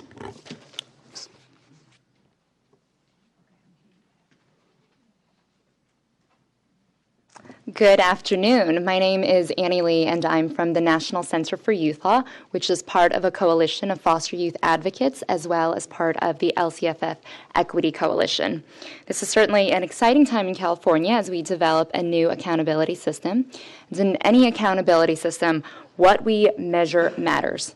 That is why it is imperative that we add school stability as a metric. To help districts better serve their foster youth students, districts and schools need to know how frequently kids in care are moving. Relatedly, we need to measure how many foster youth students are participating in statewide testing. In addition to these 2 foster youth specific metrics, I urge you to elevate school climate and student engagement as mentioned by SBE member McFarland. How students are treated and how they feel in school impacts their learning. I'm going to highlight suspension specifically. So right now, suspension is listed as an associate indicator in these draft rubrics, but that needs to be elevated to a key indicator. Foster youth are 3 times as likely to be suspended, and that disparity is even more egregious in some districts in California. So suspension and other school climate metrics must be elevated to key indicator status. Now, metrics will produce data, and on that subject, I have 2 specific points. First, the sample size or N size of foster youth in California is and should remain at 15. And second, we know that we don't have historical foster youth data that's evidenced by the attachments, and it says NA for years of foster youth graduation data. But that doesn't mean we should delay in reporting the foster youth data that we start to collect. We urge you to report the first year data and use a 1-year growth rate until there's 3 years of data available. Speaking of growth rates, I just want to echo what Board Member Lincoln said about having more aggressive and robust standards for growth and improvement for groups that are starting further behind. And lastly, I just want to echo the need for equity to be on the top level display of our rubrics. Thank you. Good afternoon, Patty Scripter, California State PTA. Again, we appreciate all the work that's gone into today's discussion. We appreciate Member Burr's comment about adding local to state and federal accountability system, and we also believe that in the statement in item 2 that talked about an accountability system that focused on strengthening teaching and learning, improving individual capacity of teachers and leaders, and increasing institutional capacity, we can't lose sight of, we need to remember that our students need to have what they need and to focus on student outcomes, and also to closing the opportunity gap. And we heard a lot about equity here today, which we appreciate. We also heard Member Strauss earlier talk about the importance of communication. We think this is really critical in the transition. We know that you still have policy decisions to make and that you're looking at architecture of a system, but we need to be getting information out now to the community because we have a lot of angst on the part of our parents who are trying to figure out how accountability is going to work in this state. So I heard the term front-loading that information to our parents so that they can be part of this ongoing is important. We think engagement of stakeholders is really critical, ongoing, and needs to happen regularly as this is happening so that you not just understand the technical part of the system, but also how it's going to work for stakeholders and if it's going to meet the needs of parents and communities. We really appreciate Member McFarland's comments. We think it's time to move beyond the grad rate example and focus on what made us so excited about LCFF, which was the 8 state priorities, which included everything that impacts our kids in schools and talks about school climate and parent engagement and student engagement. It has been in the weeds. We recognize that's part of the process, but we do need to move back to the vision so that we can help our parents and community members understand that what we're doing is going to support what we all want, which is improved outcomes and opportunities for our students. Thank you. Good morning. My name is Keisha McGee, and I'm a member of ICUC, PICO, Parent to Parent, California for Justice. I'm standing here today as a parent of 5, one in the college level, one in high school level last year, and 3 in the elementary school level. I always thought that I was an involved parent up until I got a call from my son's school, 4th grade at the time, about a bullying incident. Coming to find out it was the 5th incident that this kid had with my son, he was bullying my son. After a meeting with the principal, she informed me that there was going to be these parent centers coming, and the parent centers would get the parents more parent-to-parent involvement. We would be able to have input on funding and programming for the school. After doing this for 6 months, the only thing that us as parents did was basically TA work and preparing the teachers with their overflow of homework. And I think that is very important that the board looks at school climate as number 1 and parent engagement as a number 1 priority, and that we have some rubrics and regulations on the district level and the local level. Thank you. Hi, I'm Ernie Silva from Sciatech. We're one of the state's dropout recovery high schools. I sent you a letter, and I pressed send a little too early. So I've sent you delivered the letter that I intended to get to you that has complete citations and better grammar. There are 2 issues that we, as a dropout recovery high school, we want to highlight. One is this issue of graduation rate, and we've talked about this before. The average that our students have been out of school before they enroll in our school is 500 days. So even a 5-year or a 6-year cohort won't reach our students. So we need to look for dropout recovery schools. We need to look at a different cohort. And you've heard about a 1-year cohort, and we really encourage adoption of a 1-year cohort for this class of schools. And the second is the use of the 4-year cohort in other contexts. It came up in the local control funding snapshot. We sent you a letter back in January saying that's a mistake. All the problems that we predicted are happening to us now. We hope that we can look at something different as we look at the different types of accountability, different measures, that we can use something other than a 4-year cohort, which again will exclude the bulk of our students and won't be an accurate or a fair way of measuring either our students or our schools. And we look forward to working with staff and with West Ed to try and find a way to refine that for this narrow group of schools. Thank you so much.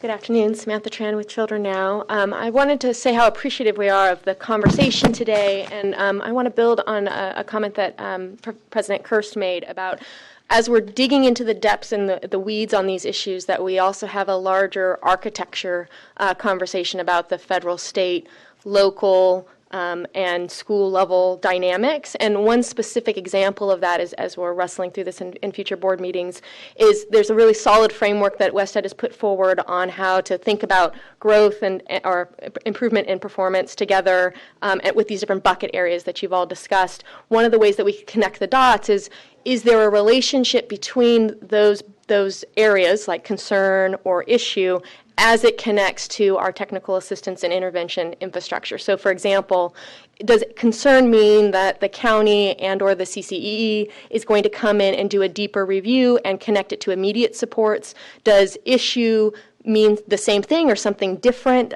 in terms of how we're connecting the dots? And so that when we're looking at that data analysis and we're thinking about where we set those guidelines around the issue areas, that we're thinking about the capacity of the state, and how the distribution looks like across the state. So something for us to consider. We're also really appreciative of the dialogue around data analysis and looking at each of these individual metrics. As you know, for any of these metrics to be included in the state federal system, they need to be reported by district, by school, and by subgroup. We can do that for grad rates. We can do it for assessment scores. I don't know what else we can really do it for. And so the question then becomes, if we really want to move to a multiple measure system, what's the plan we're going to have around the data collection process such that we really could have a multiple measure system for state and accountability or federal and accountability purposes? And then lastly, I want to echo the comments by Annie regarding foster youth around some of the data. We know there's this, thank you, consistency around data, so foster youth are important. We need to make sure they stay part of the conversation. Thank you. Hi, Brian Lee on behalf of Fight Crime, Invest in Kids, Ready Nation, and Mission Readiness. A big question that was kind of sitting out there is, on these accountability measures, how aligned are ESSA and the rubrics as currently written, and what changes are needed? So I can give you my take on that. You guys have attachment 2, which kind of lays out there's 4 for elementary and middle under ESSA, and 4 for high school. And basically, of those 8, and they all have to be by subgroup, as Sam just said, of those 8, we have 5. So there's 3 we still need to work on. And not just because it's federal law, but because they're the right thing to do. They're things that a lot of us have been pushing to be considered for a while. One is growth on assessments. That's been discussed. Another is high school tests. Right now, EAP, which is the 11th grade test, is an associated indicator. It needs to be elevated to key. And we actually think that there's a better way of doing that. It's this, what CSU uses as a composite, which is either good enough scores on 11th grade test, or SAT, or AP, or dual enrollment. That's what they use to decide who needs remediation, so we suggest you do that. The other is at least one other indicator, and that's where federal law mentions student engagement and climate, and we think that suspension and chronic absence are 2 that would be great there. We have ADA in the rubrics, but there's no subgroup data on that at all. Not available, no plans for that, and it's not as good research-wise as the other 2. And I also want to call attention to the fact that UCLA just did a study, since we last all spoke, on suspensions in California and the progress that we're making. And it's really good to pick it as a metric, because when you can make progress, that shows we can do some things with that metric. It has meaning. And also, they showed that we can do that progress while also improving achievement, because some people are worried that if you decrease suspension, there'll be more behavioral problems. But that hasn't played out. In fact, the possibility is there. Finally, even though there's been a lot of progress, there's plenty of room for improvement. A lot of districts that have very high rates, the disproportionality is still high. So considering all of that, we think that you should consider adding those as key indicators. Thank you.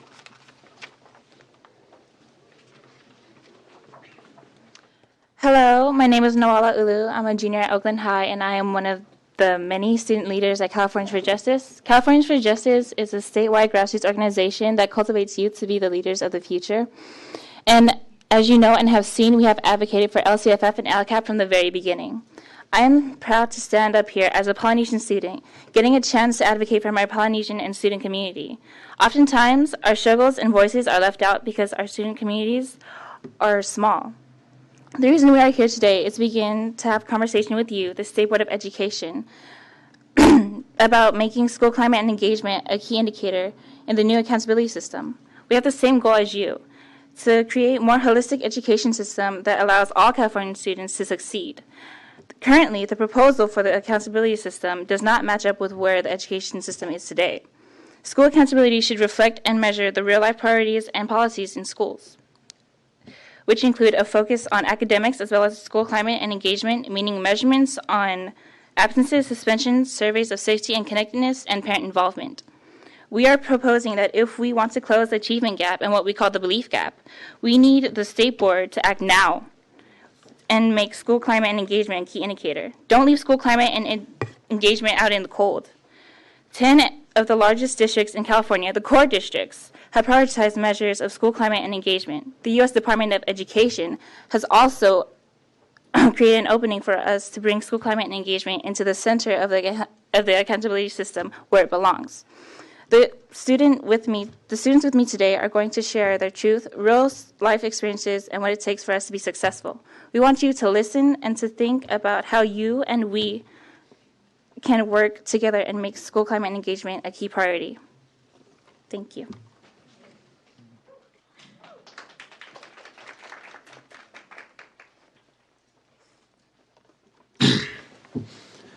Hello, my name is Sky Lowe, and I'm an 11th grade student leader with Californians for Justice, and I'm also the student LCAP director at my school district.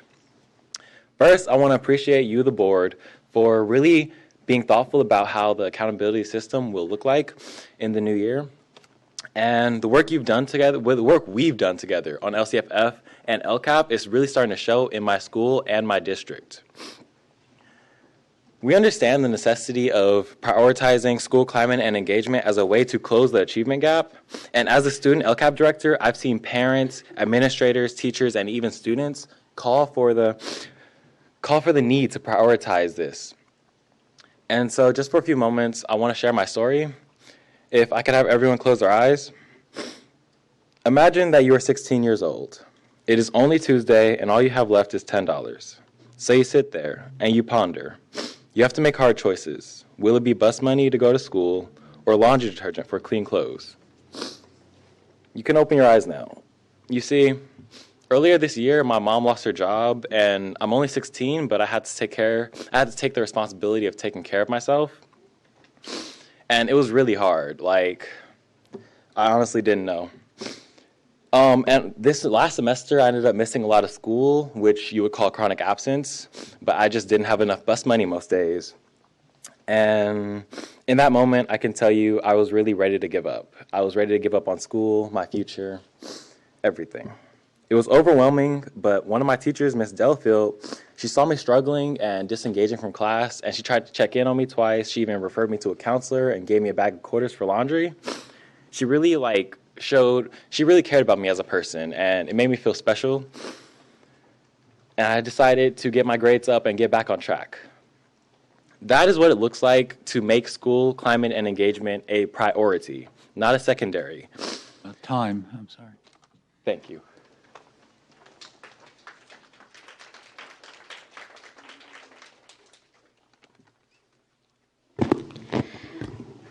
Hi, my name is Mariah. I'm a Californians for Justice student leader and a freshman at James Lake High School and Eastside Junior High School District. We believe the direction of our new accountability system does not match up where education is today. According to the Every Student Act, 50% of accountability should focus on academic goals like test scores and graduation rates. And the other 50% should focus on English learners and school quality like school climate. Also, 10 of the largest districts in California have prioritized school climate and social-emotional learning, making it 40% of its accountability system. The remaining 60% focuses on academics. I agree with this emphasis on school climate and engagement and ask you, the State Board, to match up California's new accountability system to ESSA and the core districts. This is important to me because I would not be succeeding in school right now if it wasn't for my teachers and my school. It didn't prioritize indicators that learn school climate and student engagement. I am an honor student right now, but 2 years ago I had a lot of staff members at my school thinking that I was going to graduate from 8th grade and move on to high school. So I started ditching school, getting suspended, getting referrals. But that all changed when I met a teacher named Dr. Tatum. She was a substitute for my English and AVID class. She helped me a lot. She gave me extra time with her to be able to know what I'm doing and what I'm not. She even gave me steps in order to graduate because I was at risk of not graduating. The first step was to be able to stop getting into trouble and be able to get myself out of trouble. The second step was to be able to attend school. The third step was to be able to accept myself and ignore what other people were saying about me. And basically, I graduated with high honors, and I got honor roll for the whole semester, and I wouldn't be who I am today without her. Thank you. Thank you.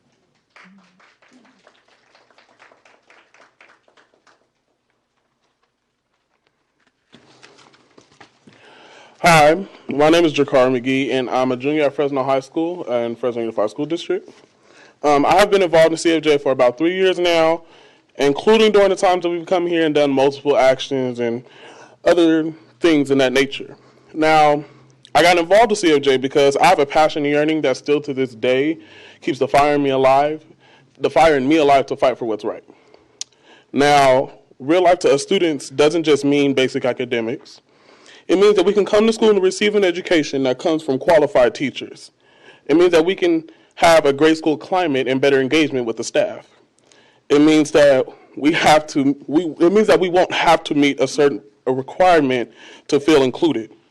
It also means that I can talk to and confide in a caring adult in my time of need.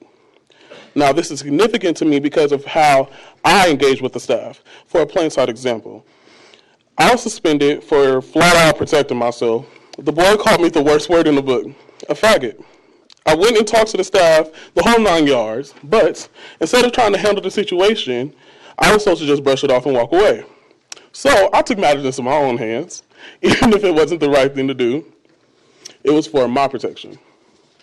Now, the need of school climate and engagement is universal. It's not limited to just me. It's not limited to the high need students. It's not limited to nobody. A healthy school climate and engagement is necessary for all students, regardless of their background. According to the 2000 surveys we surveyed across California, students feel that school climate and engagement is key. So we, as a whole student-based organization, ask you, the State Board of Education, to continue to support our voices by prioritizing school climate and engagement and initiating the priority to help us, the students, become successful. Thank you.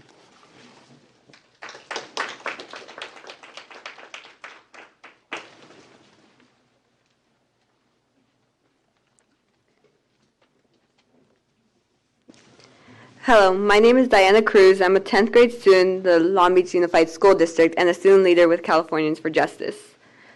I believe that school is a place of learning, but for it to be the most effective place to do so, students need to feel valued, motivated, and cared for by staff and other students at school. For this reason, school climate engagement must be a primary indicator in the LCFF evaluation rubric. The California Department of Education states, together as a team, we prepare students to live, work, and thrive in a multicultural, multilingual, and highly connected world. How can we expect students to be prepared for a highly connected world if we do not prioritize school climate engagement? English language learners, low income, and foster care youth are the students most often left behind or forgotten. I was a foster youth, and during that time, I felt alone and disconnected from school. There wasn't really any support available, and I didn't trust anyone to share what I was going through. I was constantly distracted during class because of my situation. I couldn't control anything at school or at home. With foster care students now being a central focus of LCFF funds, they're beginning to get the attention and resources they deserve. Now some districts are engaging foster youth to understand what they need from the LCAP and conducting focus groups to impact their education positively. School climate engagement is especially important to foster youth because they have the worst academic outcomes of the 3 LCFF subgroups and are more likely to be suspended, expelled, and chronically absent. If we're serious about closing the achievement gap for foster youth, we need to have school climate engagement as a primary indicator. It prioritizes seeing all students as holistic individuals so that we can all achieve more. The route to that is keeping school climate engagement as a primary indicator for the LCFF evaluation rubric. Thank you.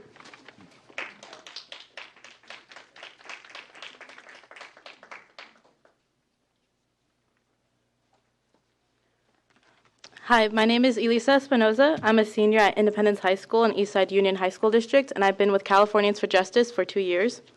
As you've heard from our students, prioritizing school climate and engagement is vital to our growth and success at school.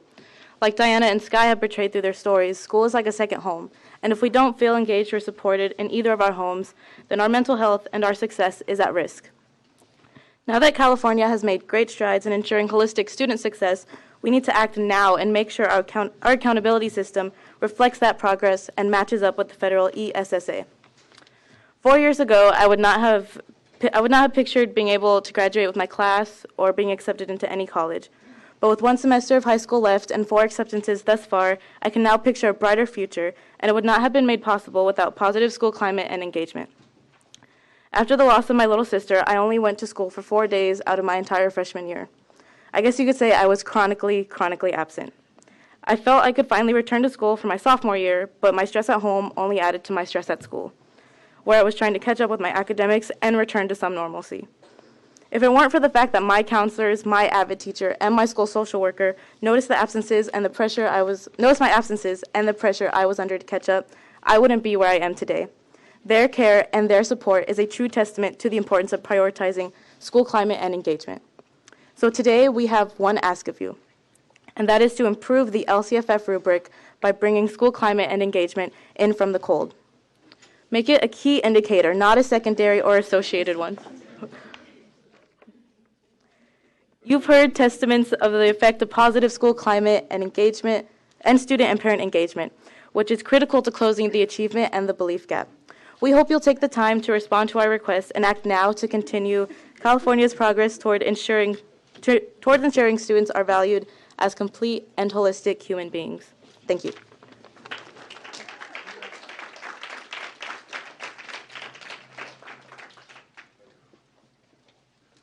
Good afternoon, members of the board. My name is Alex Johnson. I'm Executive Director of the Children's Defense Fund, California, and a member of the Los Angeles County Board of Education.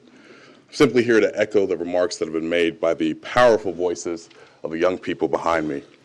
On behalf of the Children's Defense Fund, California, I urge this board to adopt and include school climate as a key indicator in the new public school accountability system framework.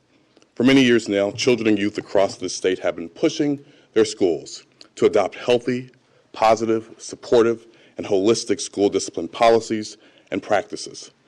Many of them do so because they know a quality education is a key to their success. But at a more basic level, they do it because they believe in fairness and equity and justice and respect. We know that what is measured matters. For example, in 2013, we saw progress in the Long Beach Unified School District after LCFF passed and school climate was adopted as a state priority. For the first time ever, the district passed a resolution as a first step to encourage the use of alternatives to suspensions. While the district is still making progress, suspensions have declined, and many schools are on the way forward because the leadership has made inclusivity a priority. We should not and cannot erode the progress made in so many districts that began to take a hard look at their exclusionary practices. When districts are reflective about their school climate data, they can make both budgetary and programmatic decisions that improve school climate. Whether it's hiring more counselors or mental health providers to help students work through the trauma that they receive and that they struggle through in their communities. We're disappointed to see no update on the upgrading of suspension rates as a key indicator.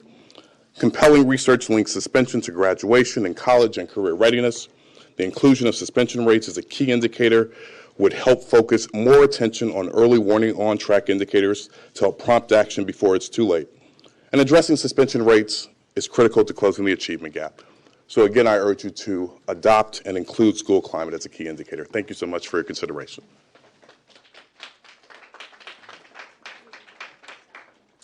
Good afternoon. My name is Sarah Mojla, and I'm a statewide education rights advocate with Public Counsel.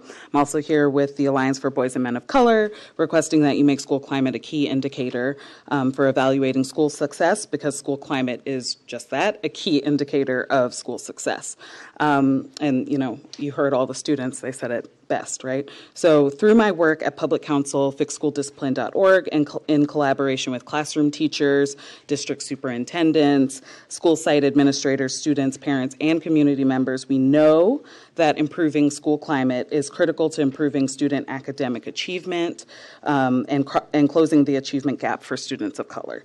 That collective wisdom is supported by the federal DOE guidance and supported by this board. In fact, when you approved it, approved school climate and student engagement and parent engagement as state priorities for implementing the LCFF. And we know this for a fact because improving school climate and parent engagement and reducing suspensions has worked in multiple schools across the state. So Pioneer, this happened at Pioneer High School in Woodland, where the principal focused on creating a parent advisory committee, implemented PBIS, and raised API across all student subgroups. We know this because it happened at Garfield High School in Los Angeles, where PBIS was implemented, suspensions were reduced to 0, and API went up more than 100 points for Latino students. And this also happened at Davidson Middle School in San Rafael, where restorative justice was implemented. Suspensions were reduced by 88%, and API was increased by 60 points across the school. And so we're asking you today to make the accountability system compatible with what we experts, so everyone, nearly everyone in this room, know about improving academic outcomes for all students, particularly our boys and men of color. Thank you.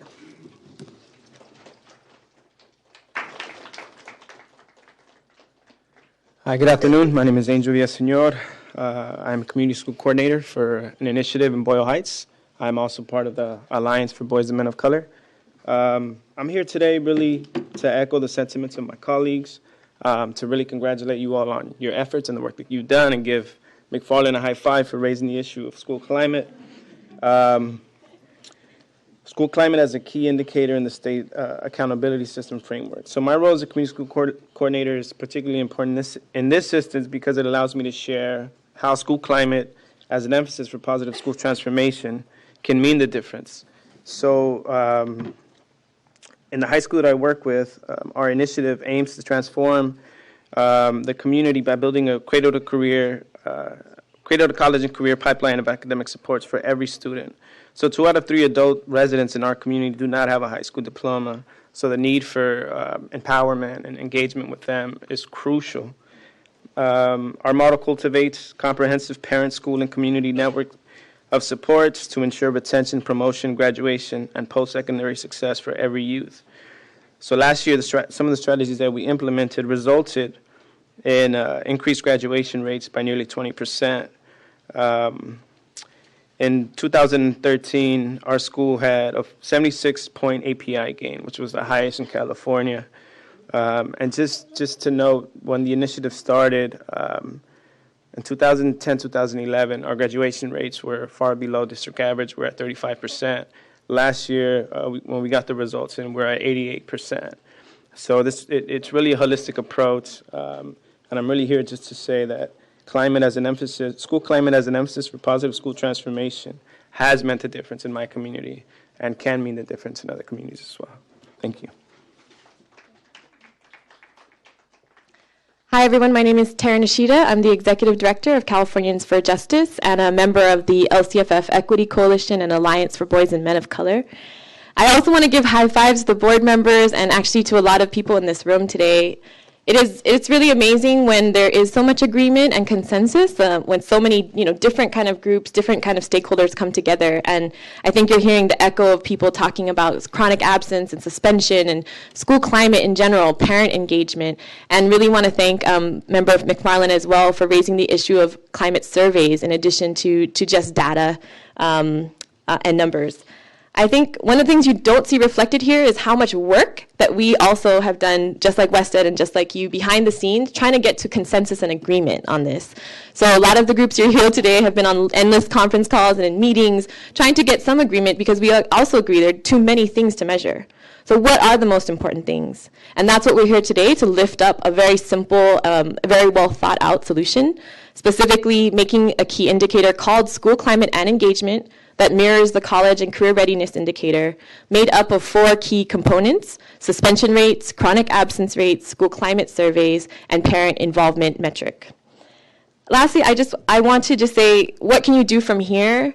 I think I really liked the suggestions made by the board members on sticking to the policy debates. I think this is a policy debate about what are we really lifting up in this system, which will trickle down to local practices and decisions.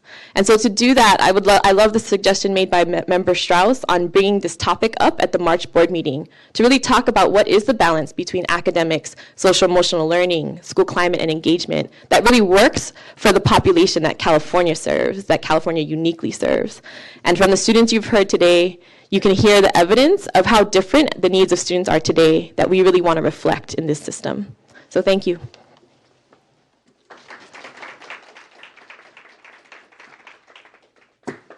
Good afternoon, President Kerr, State Board members. My name is Luis Sanchez. I'm a representative and convener for the Alliance for Boys and Men of Color, and also a proud parent of 2 LUSD, Los Angeles Unified School District students.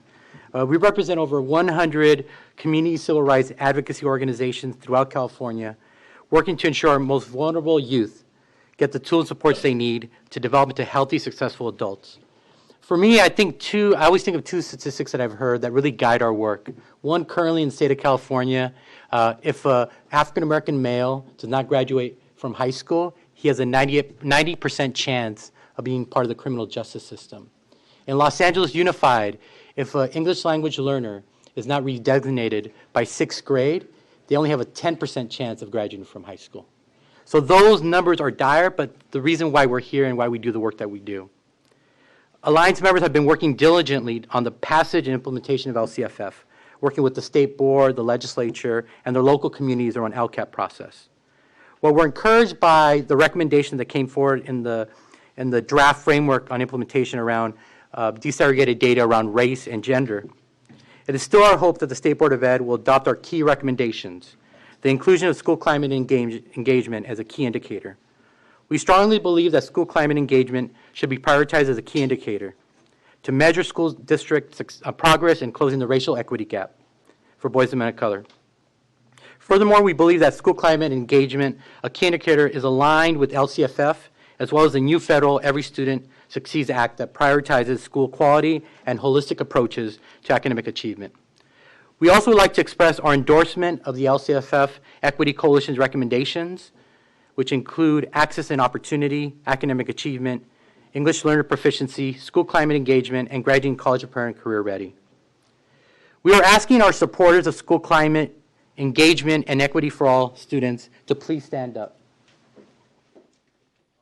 State Board of Ed members, please don't leave school climate and engagement out in the cold. We look forward to continuing the dialogue with you regarding the state's new accountability system and how we can realize the full promise of LCFF to improve the outcomes of students with the highest need. There's a great opportunity ahead of us, and hopefully we continue to work together on behalf of our students and on behalf of the students of California. Thank you.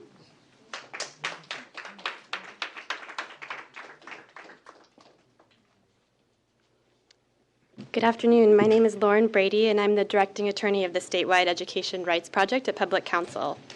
I wish to echo the concerns of many of the presenters here today and the students, and to emphasize again how important it is to revise the key indicators to include suspension rates as a key measure of school climate.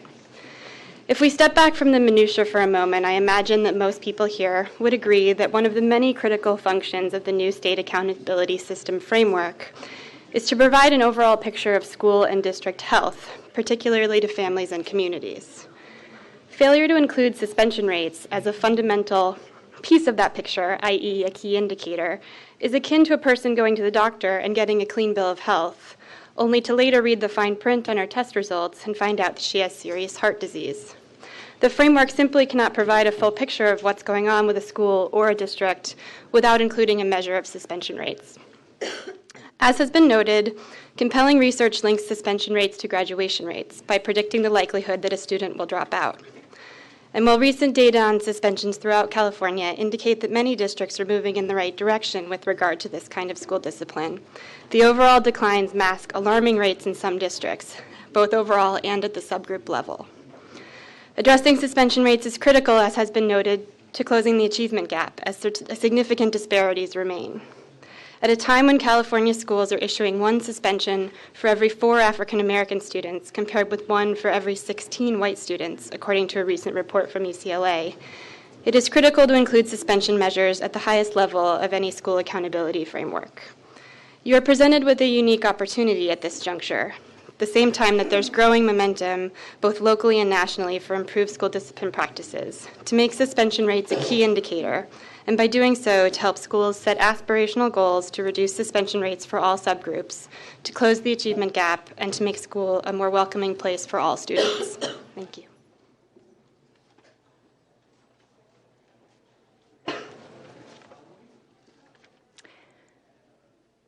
Good afternoon. I'm Cecilia Leong, the Associate Director for Attendance Works, a national and state initiative dedicated to improving attendance policy and practice. Today, I urge the State Board to adopt chronic absence as a key indicator for the LCFF evaluation rubrics rather than average daily attendance. Monitoring chronic absence is essential to ensuring that all children, especially those who are most vulnerable, have an equal opportunity to learn. Chronic absence is an early warning that a student, a school, or an entire system is headed off track. But too many places miss that warning signal because they focus only on ADA or truancy. ADA and truancy can mask severe attendance issues for certain populations and fail to realize the toll that excused and unexcused absences can take on student achievement. I offer you 2 compelling reasons for taking immediate action to adopt chronic absence as an accountability indicator. First, it aligns with existing requirements. The local control funding formula already requires districts to monitor chronic absence, and now with the passage of ESSA, which we spent so much time hearing about this morning, requires the reporting of chronic absence data by the state. So ESSA's named chronic absence as a metric that must be included on report cards that states receiving Title I dollars submit to the federal government. Under the new law's language, the information must be broken down by various student subgroups, including race, ethnicity, disability status, homelessness, and foster care. Second, I would urge you to adopt it because it's actionable data. Attendance rates do not tell you who is at risk because they miss too much school. They mask serious gaps and even promote a false assumption that 90% attendance is good, when really it's quite terrible. Chronic absence, on the other hand, is an outcome indicator that flags disparities and identifies population in need. Thank you. Thank you for your time. President Kirst, members of the board, Brad Strong with Children Now, here on behalf of the Chronic Absence and Attendance Partnership and a number of other organizations that submitted a letter. Those organizations included Attendance Works, California School-Based Health Alliance, Restorative Schools Vision Project, Families in Schools, Policy Link, the Association of Social Workers, Association of California School Psychologists, League of Women Voters, Fight Crime Invest in Kids, Partnership in Children and Youth, Alliance for Boys and Men of Color, School Nurses Association, Education Trust West, and the Children Now. We were here in January of last year when you were adopting an AYP for purposes of federal accountability purposes. Our concern is that we believe that the attendance measure that you're using, that really you need to focus on chronic absenteeism and not attendance rates. At the conversation in January, we understood that was just for federal reporting purposes, but we were hoping there would be a more meaningful conversation about which attendance measure would be used for the evaluation rubrics. In August, September board meeting, we also submitted a letter and are hoping that you'll continue to consider using chronic absenteeism as the priority measure. You want a reliable indicator is chronic absenteeism. Chronic absence is your most actionable and research-based attendance outcome you have, and not attendance rates. You can have a 95% attendance rate and 30% of your kids could be chronically absent. We just hope that you'll continue to have that deep dialogue over which attendance measure you include as a key indicator in the evaluation rubrics. Thank you.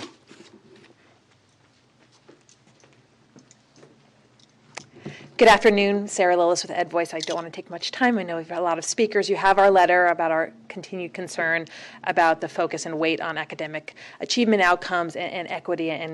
But I did want to share my shared angst or passion or frustration or whatever you call it about the ability to move towards more concrete decisions about the architecture and content of the system. And so we're encouraged by the message that we're getting from all of you today, and look forward to the discussion in March and about this critical opportunity for a harmonious system, a local, state, federal system of transparency, as well as a system of appropriate accountability and oversight at the appropriate levels of governance.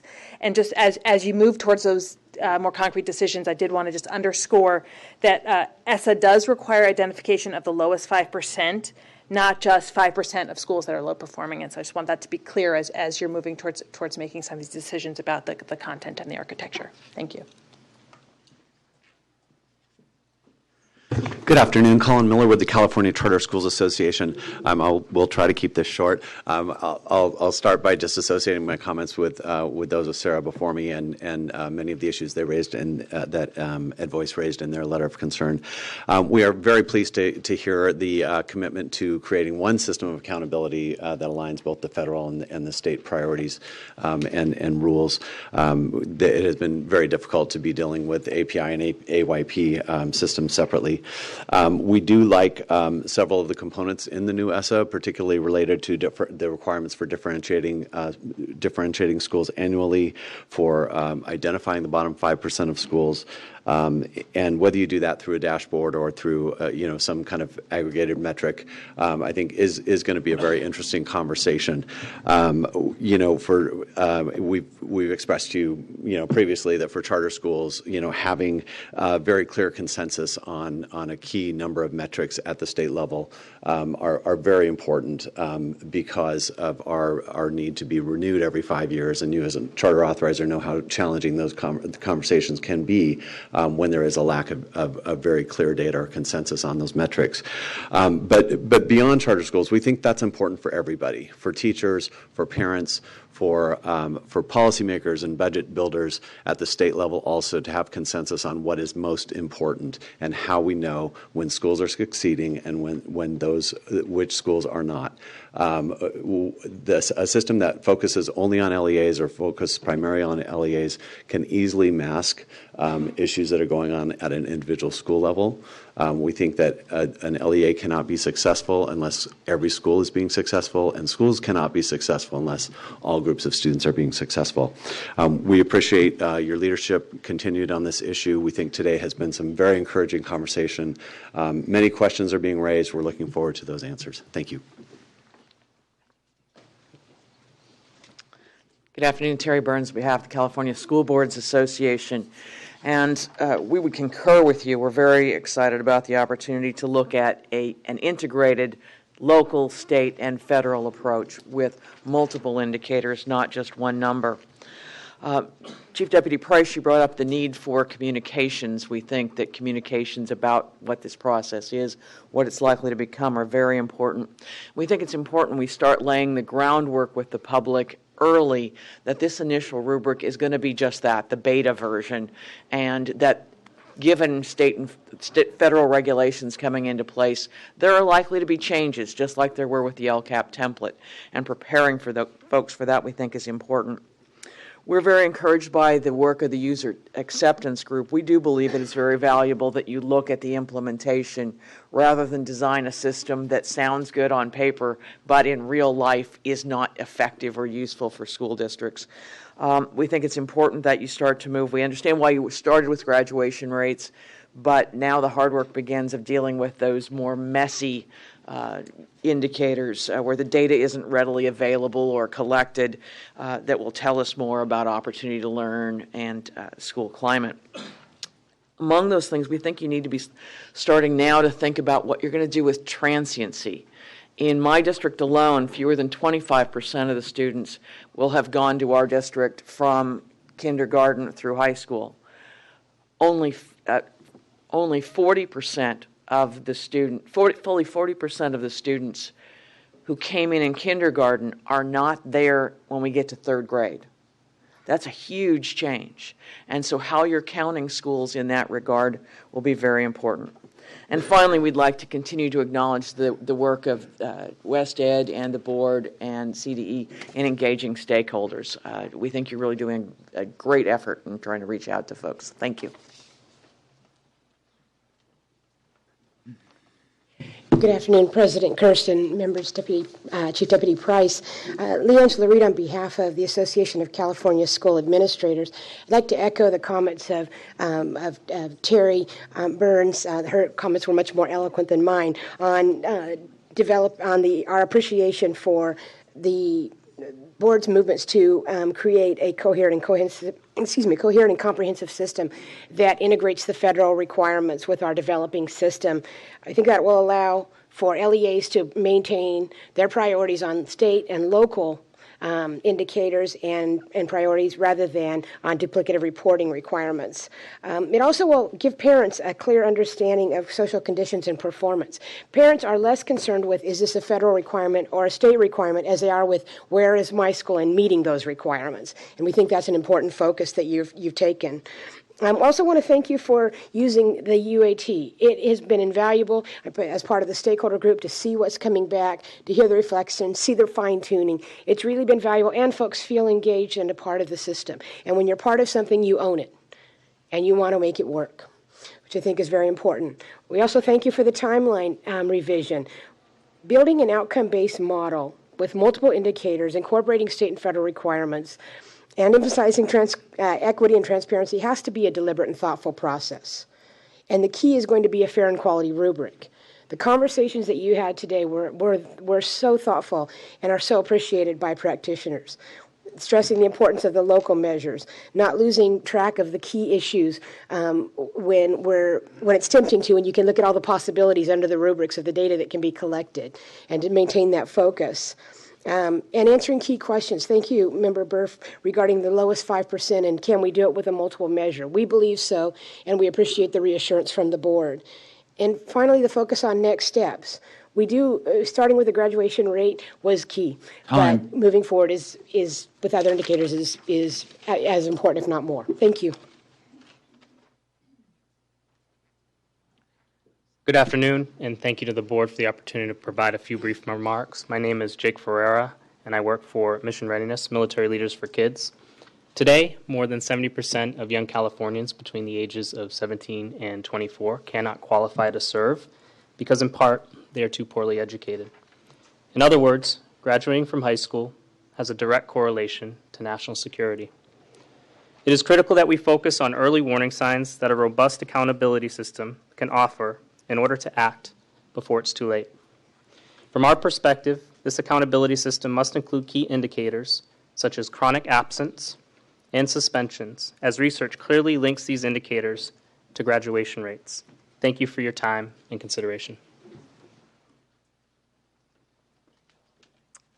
Hi, good morning. My name is Naina Gupta. I'm a staff attorney with the ACLU of California. We're also a member of the LCFF Equity Coalition. We're appreciative today of the graduation rate example presented in attachment 2 by SBE staff. Offers a useful example of how quality standards may be developed using a statewide distribution of data. But I want to echo President Kerr's comments that it would be helpful before we dive into the details and weeds of graduation rates specifically, that we consider how The development of quality standards would work with other metrics, ones where it's less clear how the methodology presented here would really function. In particular, we'd like to see a quality standard mock-up and how it might be developed for school climate metrics. Relatedly, we know that some metrics like attendance rates are not necessarily collected statewide and are not capable of being disaggregated by our subgroups. And so we'd like SBE staff to consider what additional reporting and data systems we might need to fully operationalize the kind of quality standards that have been presented here. And then finally, I just want to echo comments already made today by other board members and folks who've made public comment on ensuring that equity be included in any high-level reflection of the overall performance of LEAs or schools. In other words, we do not think an LEA or school's overall performance should be marked as good or improving if there are significant inequities between subgroups that still exist. Thank you.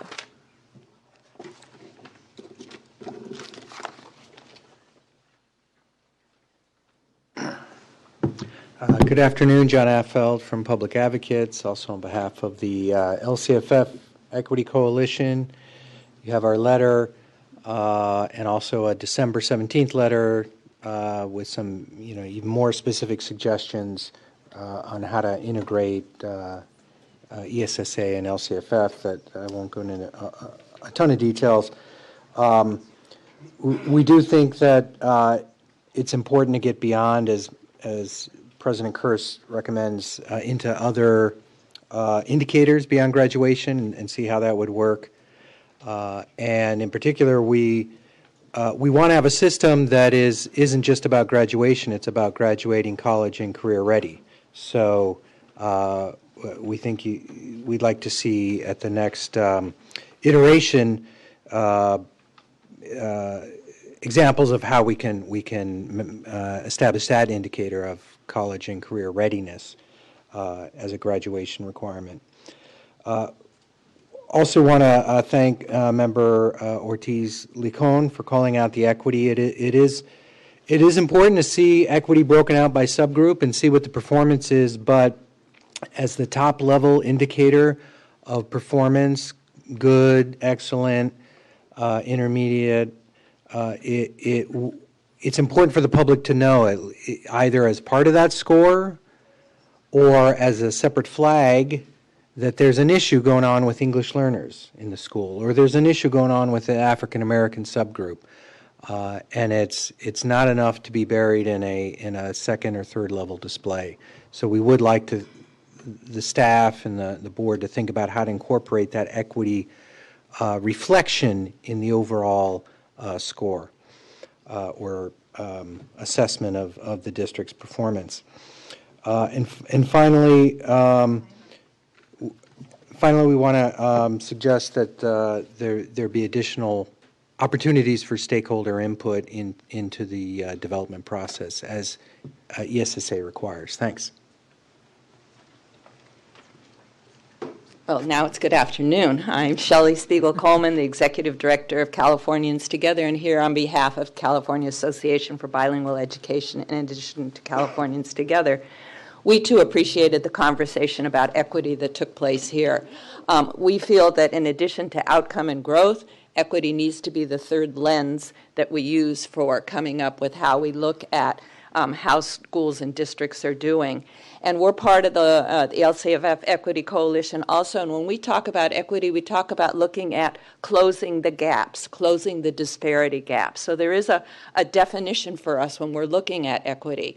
And so just reporting the status of how subgroups are doing does not allow us to then say, where are we with equity?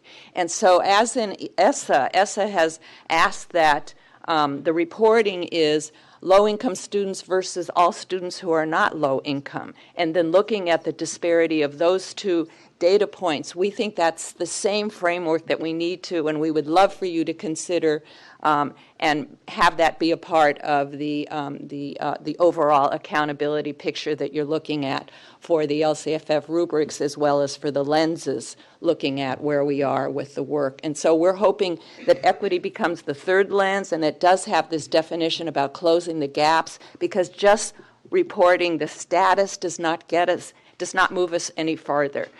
Districts in their local control accountability plans have goals for their subgroups and have goals for students. But in general, when we look at those LCAPs, they're reporting a 4% increase for all students. Well, if it's for all, there's no closing of the achievement gap. And so in terms of the framework that you adopt, we want to set the framework out that it's our intent.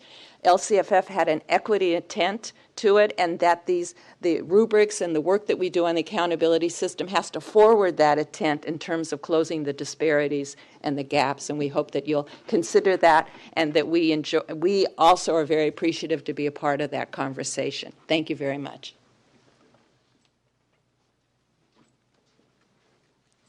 Dr. Kirst, members of the board, David Bala Hawkins, I'm with a nonprofit, the Alliance for Education Solutions.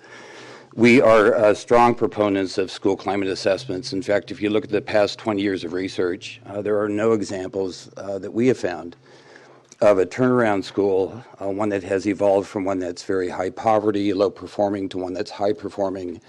No examples of those schools that have not conducted some sort of climate assessments, and we hope that you will keep campus climate as a priority for this board. For today, though, we actually have a specific request. If you refer to attachment 3, you should have our letter in your file, which included the attachment. But if you look at attachment 3, where we have the two timelines, you have the ESSA timeline for developing the accountability system, and then on the right side you have the timeline for developing the LCFF evaluation rubrics. If you look at the left side, you have two instances that you have, and I believe that this is simply an oversight, but you have two instances where you have formally included stakeholder input as part of that process. But if we refer to the LCFF evaluation rubrics, you have no such informal inclusion. Now, we understand this board's attitude about stakeholder and inclusion, and we understand that we have the right to testify, we have the right to provide written comments, and you've been very receptive to that. However, formally including it in the process, I think, really dramatizes this board's priority of having inclusion in this process. And so our request today is, at a minimum, that you incorporate two formal inclusions into the rubric development, where CDE is directed to engage in stakeholder input. Thank you.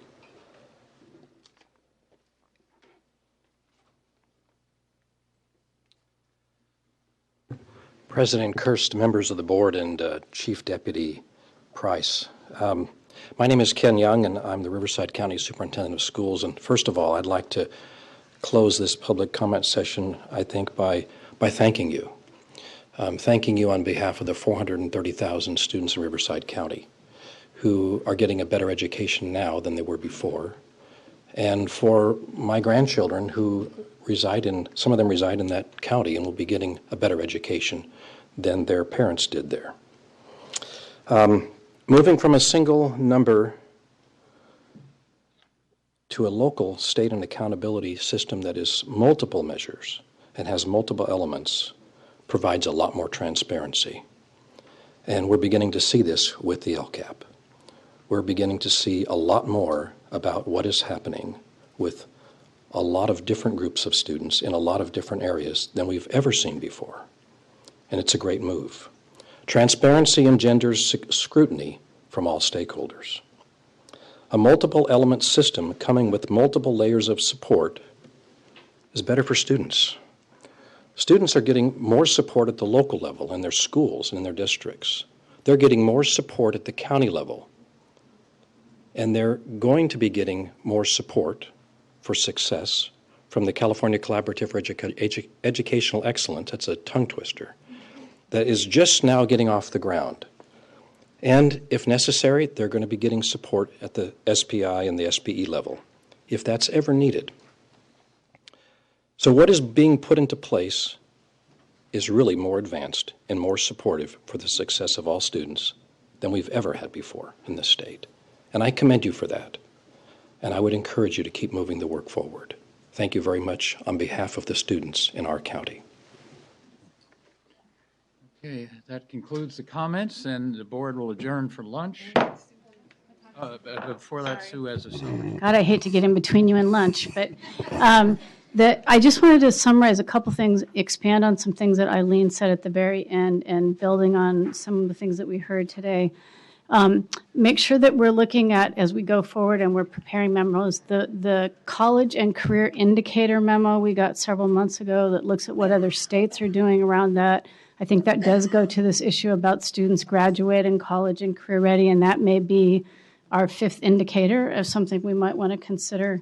I also think it's really important that we call out the need for reconciliation between how we differentiate schools that need technical assistance and intervention versus what ESSA is doing, and see how we make sure, again, that the state requirements are leading what we ultimately get to. And finally, I just want to reiterate that on Julia's slide about ESSA with respect to the fifth indicator, as I understand it, the federal requirement says at least one valid, reliable, comparable, and statewide indicator of school quality. I want to keep in mind that's the threshold at which we will be selecting that fifth indicator. And at least from my perspective, I think this is probably the way most of the board feels, we should look at that through the lens of what are we collecting now? What do we have available in our state data system that will allow us to do that? Because while I understand there's a desire on the part of some folks to build out a much bigger data system, I think we resolved that issue a couple of years ago, and it's not likely that we're going to move in that direction. So instead, let's look at what we have and see what's available to us as we make that decision. Thank you. Now we can adjourn for lunch. Yes. Yeah, the board will convene at 1:40.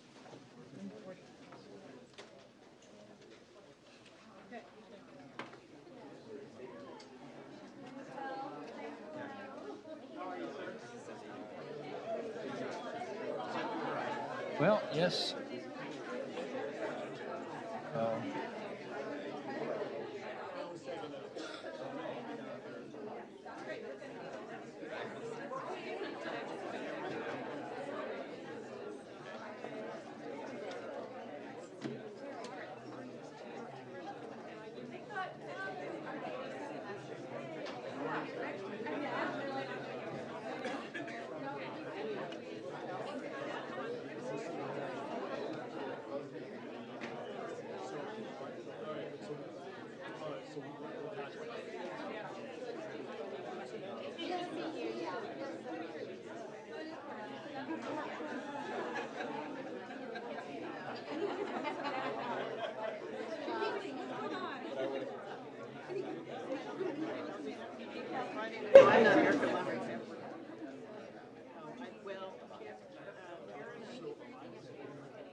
Yeah.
Yeah? Let's look at those agenda items that you want to say you're going to put on. Okay, well, let me get us started on item 3.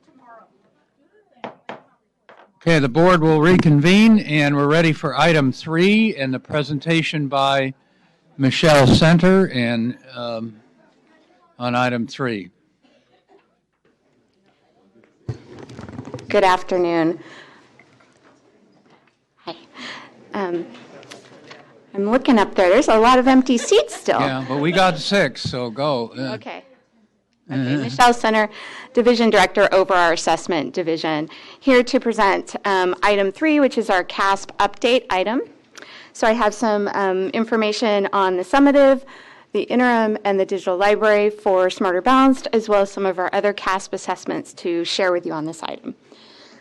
The first announcement is in terms of our summative tests, we start our summative window this year on January 19th. So that isn't that early. Let's celebrate that success because last year it was in March when we were able to open the window. So we only have 4 LEAs that will be testing in January. But for those 4 LEAs, I'm sure they appreciate us opening up the window that early. We'll have an additional 393 in February, and then it'll really start picking up. We made quite a few improvements in order to prepare for the summative testing this year. We have our faster turnaround time, which was part of our contract negotiations with ETS, and this summative assessment cycle is under that new contract. So, for example, for this assessment cycle, the online reporting system, which is our secure reporting site, will have assessment results within 3 weeks of a student completing any content area assessment. We will also have PDF or online versions of the student report available in a quick turnaround time. That's shortly after a student finishes all of their assessments. And then within 5 weeks of a district ending their testing window, they will receive their paper reports, their student reports. We also will be producing target reports for this summative assessment cycle. Target reports illustrate relative strengths and weaknesses for a identified group of students. Those target reports will be released in late February for last year's summative assessment cycle. Along with that release, ETS will be doing training on how to use those target reports in preparation for the rollout of this year's target reports, which will roll out nightly as anything else does in our online reporting system. We also have established new user roles. I've talked about those at various other meetings. We did that in order to ensure that there was a way for our districts to assign access to interim assessments, even to those educators that are not giving summative tests. So this is a vehicle to hopefully ensure more use of our interims. In addition, we made some improvements to our test administration interface. Some of you may recall last year there was some confusion in terms of administering an assessment and whether they were given an interim or a summative. You may have heard about that confusion locally. We've now done some things to color code and make sure that if they're entering a summative assessment cycle, a pop-up displays on the screen to remind that test administrator that they're about ready to give a summative assessment. We did some additional changes so that our test administrators can manage their test sessions using their mobile device or using a tablet. So that's another improvement we made. So in addition, in preparation for the summative cycle, we just started our pre-test workshops. So while I said the window opens January 19th, as you can tell, most of our districts do not test that early. So we did just open our pre-test workshops on the 6th of January. Those are in person throughout the state of California, as well as a webcast. They will be completed in February, and they will train about 1,400 district coordinators on kind of the nuts and bolts of administering the summative assessments. So that's the report out on the summatives. In terms of the interim assessments, to date, California schools have administered approximately 1.4 million interim assessments to students. The majority of those are the blocks. As we recall, the interim assessments come in two forms, either a comprehensive, which is like a full, similar to a full summative, or the shorter blocks. So the majority of those interims are at the block level. Those tests were administered in about 760 LEAs. We continue to provide training on the interims. As you may recall, we did a training in October for teachers for hand scoring. That trained about 700 people. And then we had the clinics, which were really for district staff, and that was for 500 attendees. That was part of our contract negotiation, so those will now be annual trainings on scoring. Sorry, I'm rushing because I feel like we're so far behind. Okay. You know, give me a sign if I start doing the fast talk. So in terms of the CASP Institutes, you've heard me talk about the CASP Institutes because I get very excited about them. So those are trainings that we did. It's a two-part series. The first part occurred already, which were 2 days, and they were attended by teams from districts. And we really got to talk about not only what Smarter Balance has to offer in terms of the full assessment system, in terms of both the summative, the interim, and the digital library, but we also had dedicated time for these teams to really think and plan about how they need to make changes in terms of their local policies or practices to fully take advantage of those resources that they now have. So we did that in terms of session 1, but session 2 is coming up. So session 2 is when they come back to us and we have this conversation about how did that implementation plan that you developed, how'd that work out? What was successful? What did you have challenges with? You're here in teams. Could we work together to address some of those challenges? And then hopefully I'm going to find ways to share out to other districts some practices that were successful in districts in California. So we're very excited about those session 2 trainings. They will take place in February and March. We have some other outreach activities that we're in the process of developing. One of them is a state network of educator video. This was partly started because CDE staff actually attended a training by Margaret Heritage, and it was easy to see how powerful a video could be. So a video of a teacher interacting with his or her class in terms of formative assessment is a powerful way of professional development for our educators in California. So that was very easy to recognize. So what we are going to do is we're going to use our resources in terms of our state network of educators. You may recall that the state network of educators are teachers in California who have volunteered to contribute resources to our digital library. So we have taken some of our resources so that we can go out and do high-quality video of them in their classroom, engaging in whichever formative assessment process they are going to contribute to the digital library. So we're going to take that recording, and that's going to be available on our public website in hopes of getting excitement to then go onto that digital library and get all the additional information that would be there related to that specific resource. So we're very excited about those. We have 2 recordings this month and 3 more to follow.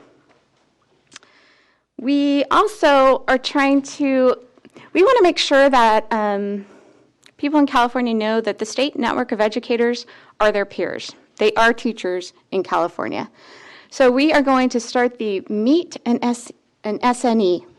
And so once a month, we will be putting out in our weekly newsletter a little bit of information about that educator. So we can really drive home that this is your peer that is producing that resource for you to use. So we're excited about that new thing, and hopefully that drives some more interest in accessing the digital library. So So at this point, I was going to call up Tony Alpert, Executive Director of Smarter Balance. He's going to share some work that the consortium is doing. Hello, for the record, Tony Alpert, Executive Director for Smarter Balance. So Michelle asked me to just give you a brief update on some of the innovations that Smarter Balance is working on in collaboration with California and other member states. There's at least 2 projects that I think are directly relevant to some feedback that we've gotten from you folks about the need to promote the use of the assessment system and the understanding of the assessment system by teachers. The first is trying to make a more active online interpretive guide, building on the work that the California Department of Education has provided regarding a teacher or a parent guide. And in the works is a teacher version of that guide. So we imagine a static set of web pages initially that would bring a little bit more detail about understanding the score reports, but basically giving information that would otherwise be available via paper, but it might be a little bit more in depth. In the future, we hope to be able to build on something that's a little bit more dynamic, that might look at the pattern of student responses or success on the claims and give a little bit more detail about how to interpret that relative performance among reading, writing, listening, and research. But we expect that will require quite a bit of teacher input. So if, for example, presenting a pattern of student success on the assessment and asking a teacher, what would you do? How would you interpret that? And then encoding that in an online system. So we'd want to, before we proceeded in that, we would want to be very careful and make sure that whatever we suggest has some merit and some validity. So the first step is getting a website out that at least replicates what would be available on paper, and then the next iteration would be something more dynamic and support and interpretation. The next piece is, which also requires educator input, is we want to connect the summative assessment and the interim assessment to the digital library resources. That is, help teachers look at student results and present to them some suggestions about instructional strategies that they might find in the digital library that would help them consider the next steps that they might take to support their students given their performance on these different assessments. Now, it's very different than suggesting remediation activities or gaps in knowledge. That takes a different assessment. What we're suggesting is that by providing instructional strategies to teachers, we're leveraging their professional judgment to interpret the assessment results and to proceed with additional formative assessment practices to help students move to their next step. And that might include some retooling or remediation. It might include some enhancement. It might include broadening access to content. And so what we're planning on doing is putting out a prototype of that type of documentation to our members, asking that they get some feedback from teachers about the form and format, make sure we've got that right.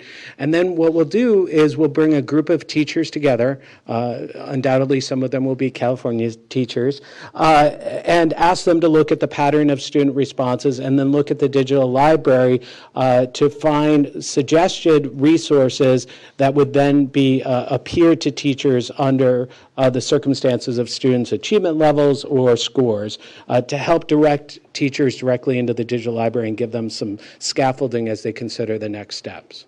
The third piece that we've got in play, and we've got a lot of things going on, but these are highlights, is we know that we're not covering all the English language learners, or we're not providing all the supports that we could be providing to English language learners. And so we know that we can't provide translated glossaries for every plausible language that, especially in California, that students might have as their primary language. So what we're investigating is using pictures as a method of an alternative method of a glossary. So students under certain teachers would have as a designated support that they could enact for students either the English glossary, the translated glossaries, or the illustration glossaries, which would then give students that additional support regardless of the language that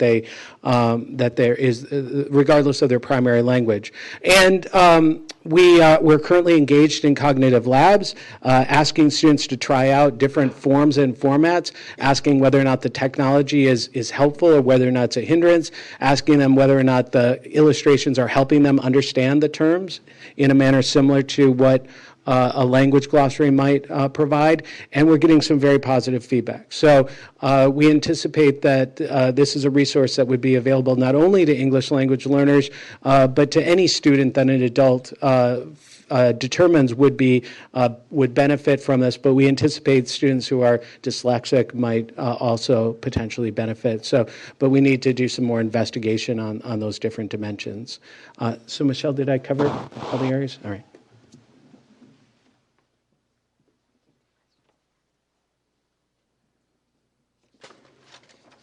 So I was going to go on and do a brief update on where we are with the California Alternate Assessment. As written in the item, we have recently involved California educators in reviewing items. They did that review to ensure that the items were aligned to the core content connectors, as well as to review items for potential bias and sensitivity. We are in the process of also producing an information video for this assessment. We are using that video as a way to highlight the transition from CAPA to the California Alternate Assessment. We hope that video will be done in February.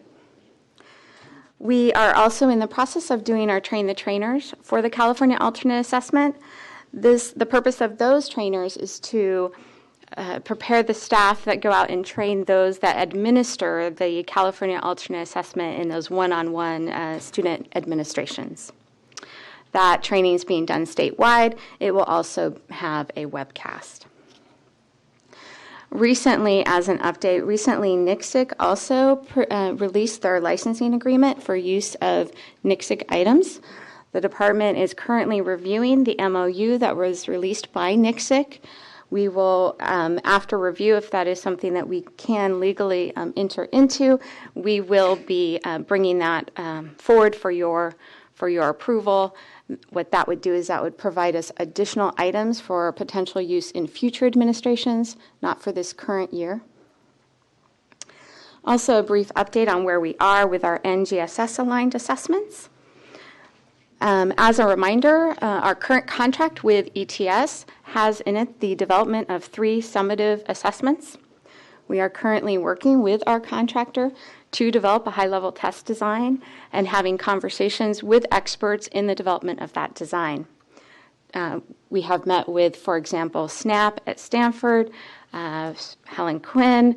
We have met with Pellegrino, is also an advisor on the development of that plan. Just in this next month, I have meetings with Stanford again to hopefully show them our high-level test design and get some feedback from them on if we're going in the right direction. I also will be meeting with the California Technical Advisory Group to get their feedback. And we will also have a meeting with Achieve, where Achieve is inviting 4 states to have a conversation about successes and challenges, finding ways to have some cross-state collaboration, as well as some discussion time for us to have together as states, as well as the experts that may be there. So that's an update. I would like to now invite Jerry Winkler to come up and give the technology update.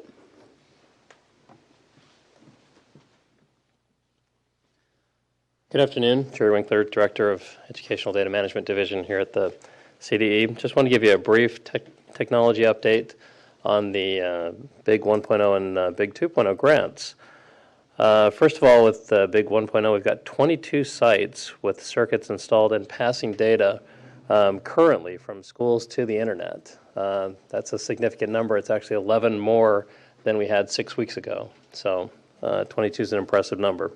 There are 15 sites currently waiting for equipment to be installed right now, and then there are various other sites that approximately 89 sites work in progress and 146 or so pending circuit installation.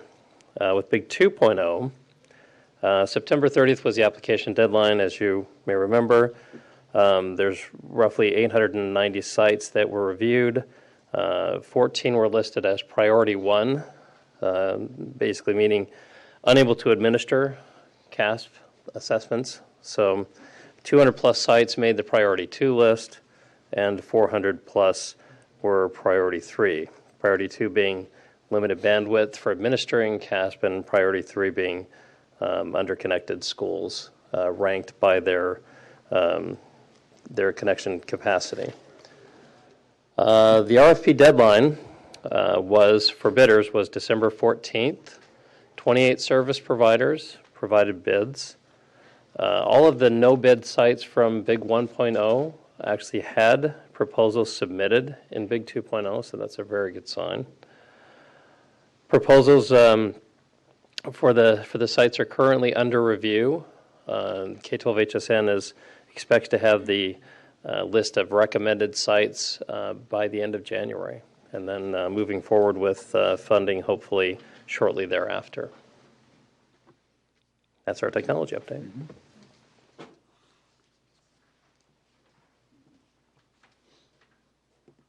So now I open it up to any questions you may have, and I may phone a friend in the back. Board member questions or comments? Board member Strauss?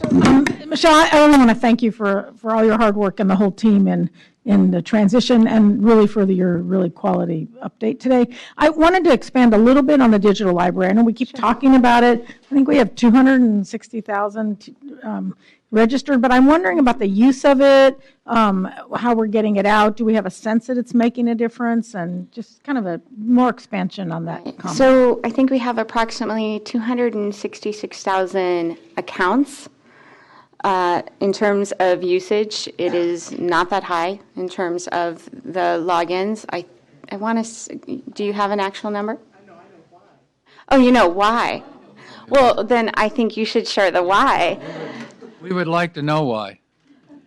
Well, as you know, there was a major campaign undertaken by the department last year, not only to identify schools that had not begun registering teachers, but also comparatively to look at how many districts had or had not begun engaging their teachers with this. And you heard testimony from a lot of teachers from the field that districts hadn't given them hadn't registered them or given their access number. So what has begun to happen is that in many LEAs, the only reason I know this is because I'm still getting the emails about this, many LEAs have been registering their teachers, creating the access accounts, but teachers still are not being given that information. We still have teachers who, because they teach a particular subject that's not tested or grade that's not tested, who has requested the access, and they are being told by their district, you can't have it because you're not in a grade or subject that's tested. So districts have improved doing the registration and taking those steps, but they are still slow on actually giving teachers that information and allowing them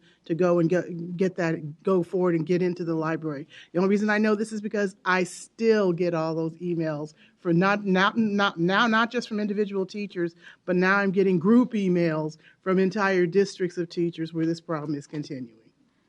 Well, that's a new one for me. I hadn't heard that one. What we are hearing is really anecdotal in terms of those that have either an assessment fellow or some kind of training specific to the digital library. Those are the sites that seem to get excited about what's in there and are using it. And a state the size of California, that is really hard to commit to. Yes. So we are going to need to find other ways of getting excited about the digital library and making sure that our districts know that this is a resource that's available for their educators for free. To them, not to us. So we are looking at other ways of doing that. I think that the CASP Institutes and what could happen in terms of session 2 and what they share back with us, I think that will be something that comes up, and hopefully when we share out those practices, that has the potential of also driving interest. I've also reached out to Ed Coalition and invited all of them to write articles in their newsletters about the digital library and offered our assistance in actually writing the content if they need it. So I'm hopefully that will also help. But you're saying that teachers who teach in, say, 9th grade, which isn't tested, or science or social studies, they don't get access to the digital library because, quote, they're not teaching the tested subjects. That's ridiculous. Right. So I mean, we need to do something about this. I mean, I will say I have talked with Carrick about it. I've talked with other members in the department about this, and I've asked these locals to call the department directly to report these concerns. And to the department's credit, when those calls are made, somebody in the department does call and talk to the local leadership. But that has been because I had made this my personal crusade during the past years. As my colleagues on the board know, I continue to get the emails from teachers in the field because this is a problem that keeps occurring. maybe it's time for another letter that we can send out to highlight these free resources that are available. yeah, let me just pursue with Board Member Rucker. Sorry. Are you tracking teachers' access to the test scores of their students and whether they're able to get that? We've been talking about the digital library, but what do they know about their students and how does that work? In the past, there was a control system through a testing person in the district, and CST was regulating it because they didn't want it out in certain times. And I'm actually glad you asked that because Michelle and I have been having this conversation because, as you recall, like I said, the royal we. Because, as you know, the department has now rolled out this online reporting system and has created specific types of access and reports that classroom teachers can receive. We haven't really figured out a way to begin monitoring how teachers are accessing that or finding that information. So I only have anecdotal information on that. As teachers learn more about the ORs, they are beginning to use it, but I can't say I personally have a way of tracking who's becoming aware of it or how many folks are actually accessing and using it, but people are finding that interesting. And the idea that Michelle and I had talked about, and I shared this with her just only recently, is as the work goes forward to develop the online resource on the teacher's guide, so that it's not just a compilation of links to go to and look at here, but figure out a way to make it interactive and link up with the online resource reporting system as well, so that it becomes the guide itself becomes another way to link teachers to that. But I don't have a way right now to figure out who's. I think CTA ought to look into that. Okay, I can make that. Is that a recommendation you'd like me to share? Yeah, that's my I'm personal happy to do that. recommendation because we need help. Yeah. Board Member Stroh. So I just wanted to follow up again, Michelle. You had said that as far as the science assessment that you're working with ETS and you've been doing all these things. We're just at the beginning of 2016. Is it still going to take till 2019? Or what's going to, because we talked about it before on one of the earlier items that we want it more relevant to what we're doing right now. And so I'm just wondering about that. I do think that the new NGS-aligned summative assessment is going to take that amount of time. And even that amount of time is a short amount of time for this test. Considering the complexity of those standards, it is very different than the development that we would normally do. And so we need to take some upfront time to really think about how those standards are different, how we need to look at alignment specifically for these content standards or performance expectations that are in those standards. So I do think so, but we do need to have conversations about what we do in the meantime and what we need to do in terms of sending the right message to go forth and start implementing NGSS, even if that is prior to the start of a summative NGSS-aligned assessment. So we need to start having those conversations internally. Mike. Over here, Bruce. I'm sorry to skip back from science back to what Member Rucker was speaking about. I don't understand how it serves the district or school site administrators not to share all of the available information with their teachers or allow the teachers to have access to that information. But in our communication to districts and administrators, I think it would be helpful if we could address what their concerns are about providing that access. Are you aware of what their concerns are? Why they're not providing access? I personally, again, it's only anecdotal information. Many districts, and you've heard it here in this room, many districts have a concern about not knowing what the content is, not knowing how to link what information teachers have access to in the digital library to ongoing training initiatives that the districts have undertaken. They want some assurance that what teachers are doing in the digital library is linked to the district's local plans about implementing the Common Core state standards. And so that led to, you'll recall, we had a conversation about creating a way to create some public information or public access so that people would be able to preview what's in the library to alleviate that concern. But those remain the ongoing key priority concerns. If they don't know what teachers are doing or what kind of information they're accessing and using, it's not so much they want to control whether or not the teachers are getting in there. They want to know that the teachers are doing something with it or have some control over what they do with it so that it supplements or supports their local initiatives and priorities. So it may seem like it makes sense to them to do that, and when they have that conversation, they're very cogent and very clear about the reasons why they have this concern. But what we have now is, because we have shamed them into making sure they do the registration, they have created all these registered participants.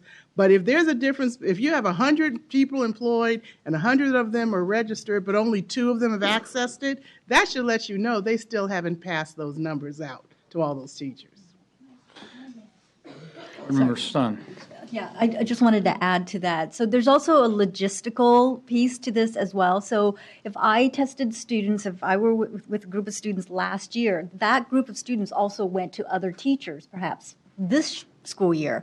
So you would have to align it with your student information system to be able to get it to the right teacher, so that the teacher who was with the students last year could see how she or he did with those students. And then that student testing information needs to go to the new teacher so that the new teacher can have information on how those students perform. So there's that piece of it. And I think something with last year's system I had heard that the users who were registered are no longer, they did not roll over. Can I clarify that? Yeah. So we have 2 different systems, I think, that we're talking about here. The digital library system, in which case that is not secure information that is being accessed there. So we roll those logins over. You don't need to reestablish a user account every year for the digital library. In terms of the online reporting system, there is personally identifiable information on that system. Those user accounts need to be established annually. The department has started conversations with SIS vendors. We're actually getting a second meeting scheduled with them to have conversations about how they could partner with us to ensure that their systems provide an easy way to batch upload so that those user accounts can be created easier at the local level. There was also a perception problem. Many local teachers and local districts did not know how soon their assessment information was available to them. There are a lot of school communities that didn't realize the assessment information was actually available to them until the state score reports came out in the fall. A lot of them didn't know they were supposed to have access to that information, and the information was actually there available to them far sooner than that. So there was confusion about that. I'm not going to say it was confusion among the test coordinators, but there was confusion among classroom teachers and among other people in the school community about where that assessment data was and how soon they were supposed to be able to look at it, because many of them did not look at it or even get a chance to see it until the state score report came out. And I'm actually aware of one LEA that didn't send out the student score report until the day the school closed for the winter break. And so I'm aware of those kind of things too. Board Member Williams. I want to thank you for your update on MGSS. Wow, it sounds like that sounded really loud, is it not? Okay. I wanted to thank you for your update on that on assessment and make 2 comments. One is related to the outreach that you've done. And I'm sure you know that I am a big fan of the Stanford Next Generation Assessment Project and the kinds of expertise that is on that for the development of science performance assessment items. And so I'm pleased to hear that you're continuing to be in touch with them. And I'm sure Helen Quinn is staying in touch with you regularly from what I know about Helen. I'm also pleased that you'll be attending, or that somebody from the State Board and somebody from CDE, I hope, and maybe others from California will be attending that meeting in San Francisco that's been organized by Achieve. To someone, if someone that's not paying attention might look at the states that are attending, only 4 states, California, Washington, Kentucky, and Delaware, and think that's an odd kind of collection of states. But the Delaware, Peter McLaren, who is now the head for science state implementation for Achieve, was the state science lead in Delaware, and they were an early implementer state. And Stephen Pruitt, who was the head of science in NGSS at Achieve, is now the education commissioner in Kentucky, and they are moving forward very strongly with implementation of NGSS.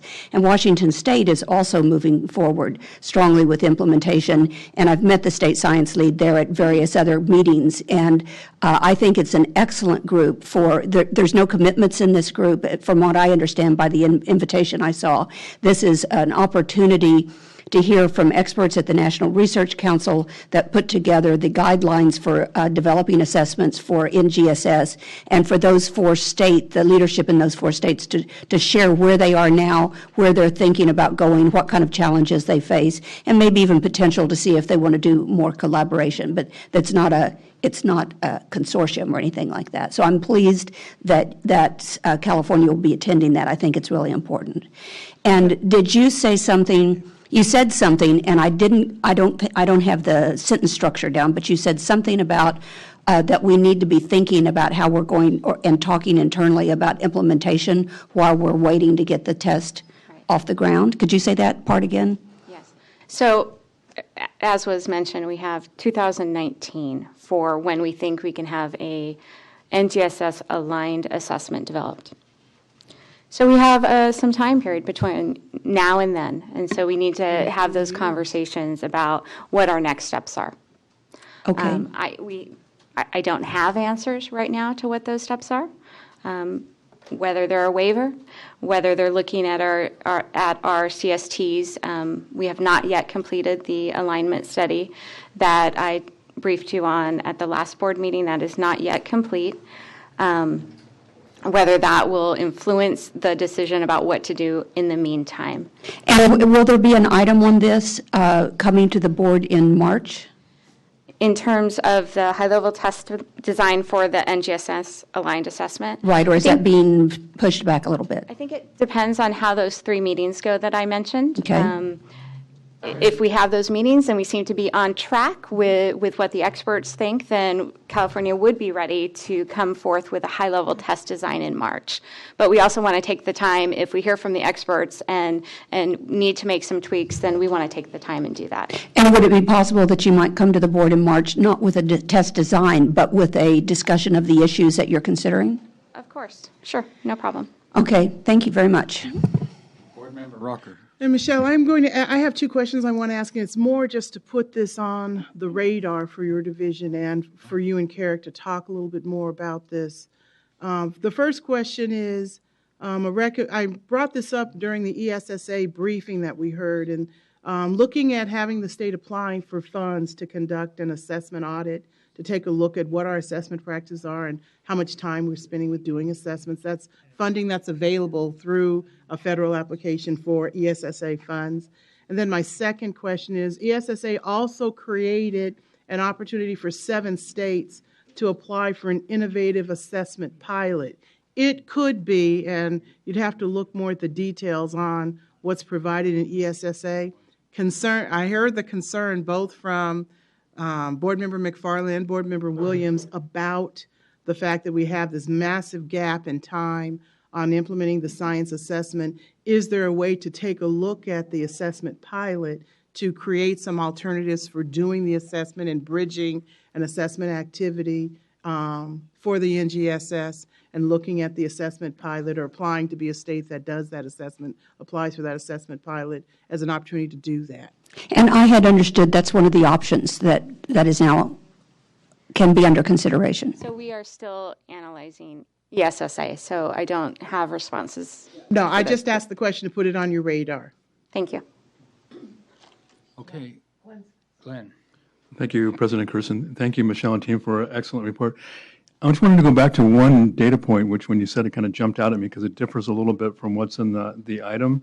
I think you said, Michelle, that there have been 1.4 million interim assessments done so far this year, which is quite a bit more than just since December that what's in the item. And I just thought, wow, that's an incredible accomplishment. And also seems to indicate to me, back to the previous discussion around the digital library, that if we put the tools that educators appreciate and understand and have access to, that they'll use them. And I'm just wondering, did I have that number right? And you also mentioned that was for a block assessment. Could you just... The majority of those are for the blocks. I don't have the number off the top of my head, how many of our block assessments.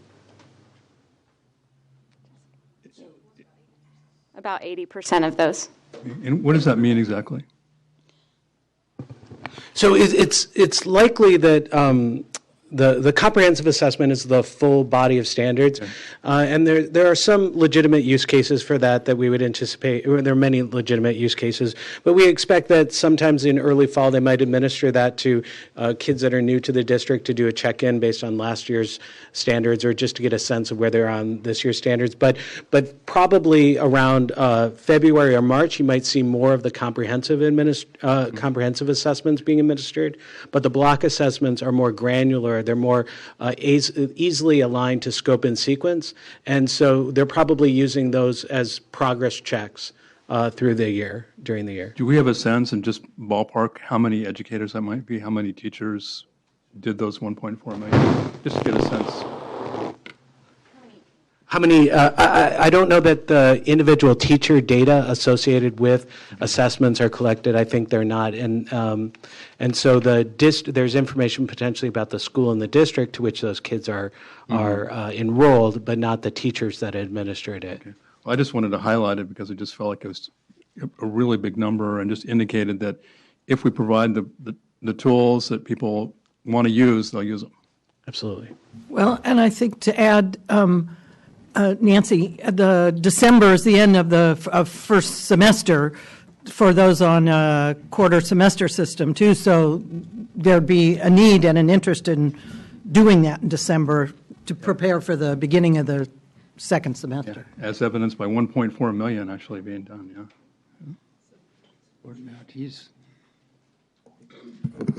I'm happy to hear that we're thinking of new supports for EL students as they're taking some of these assessments.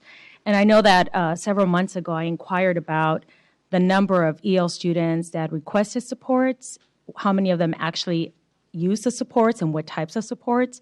I think it's great to have a variety of supports, but if they're not, they have no access to them, then that should be telling, right? And it guides us where we should go with supports. So we will be posting, I was hoping by the end of today, but we may have some issues with the website. But we will be posting a data file.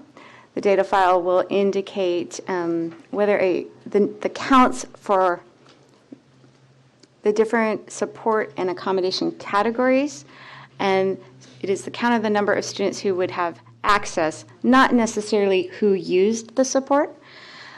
Looking at that data, it does show about 20% of our English learners were given access to at least one designated support. But we don't know how many of them actually use. We don't, and we will not be able to determine that based on what we get from our test administration system.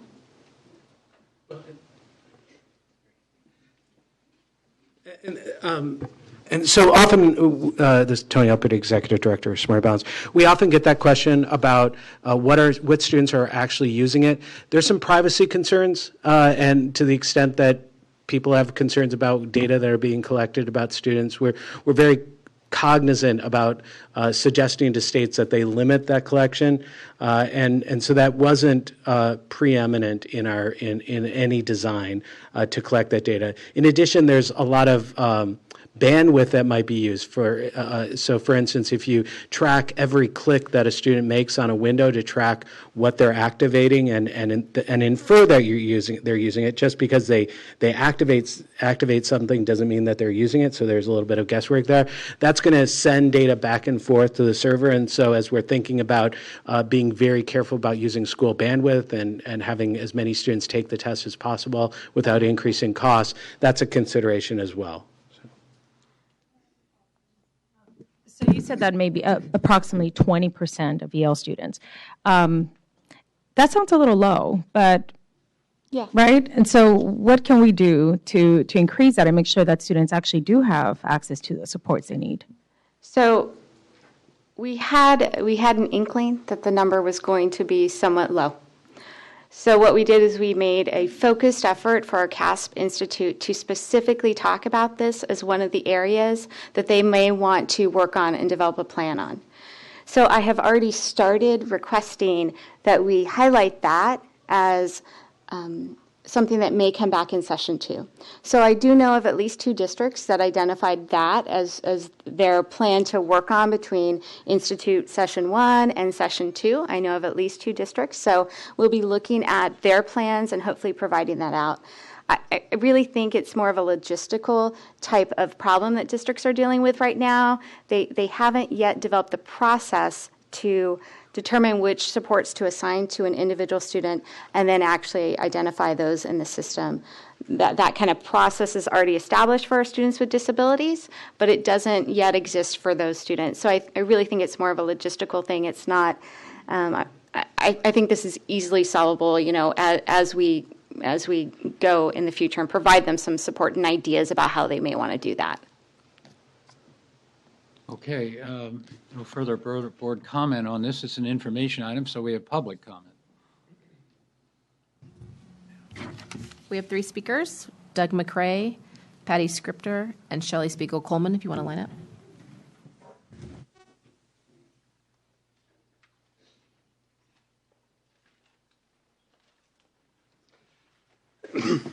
Good afternoon. I'm Doug McRae, retired test publisher from Monterey. I submitted a 10-page handout for this item titled Park and Smarter Balanced 2015 State-by-State Comparison Data to your electronic folder last week. The data on this handout provides useful context for California's 2015 Smarter Balanced results, including comparison to 13 other Smarter Balanced states and comparison of Smarter Balance scores to PARCC scores from 11 states in the District of Columbia, and overview comparison of English language arts scores to mathematics scores for both consortia. If anybody who's not on the electronic folder distribution list would like a copy, let me know. I'll be happy to email. I only have 1 copy of my green paper left. If anyone has questions about that PARCC or Smarter Balanced data from looking at it, I'd be happy to answer questions. Quickly on the agenda materials, I'd note the data on the actual usage for both the interim tests with no data in the agenda materials, no data on how many of those interims were completed, no data on how many were then scored with data accessible to the people. That's not very informative. You've kind of beat that a little bit here.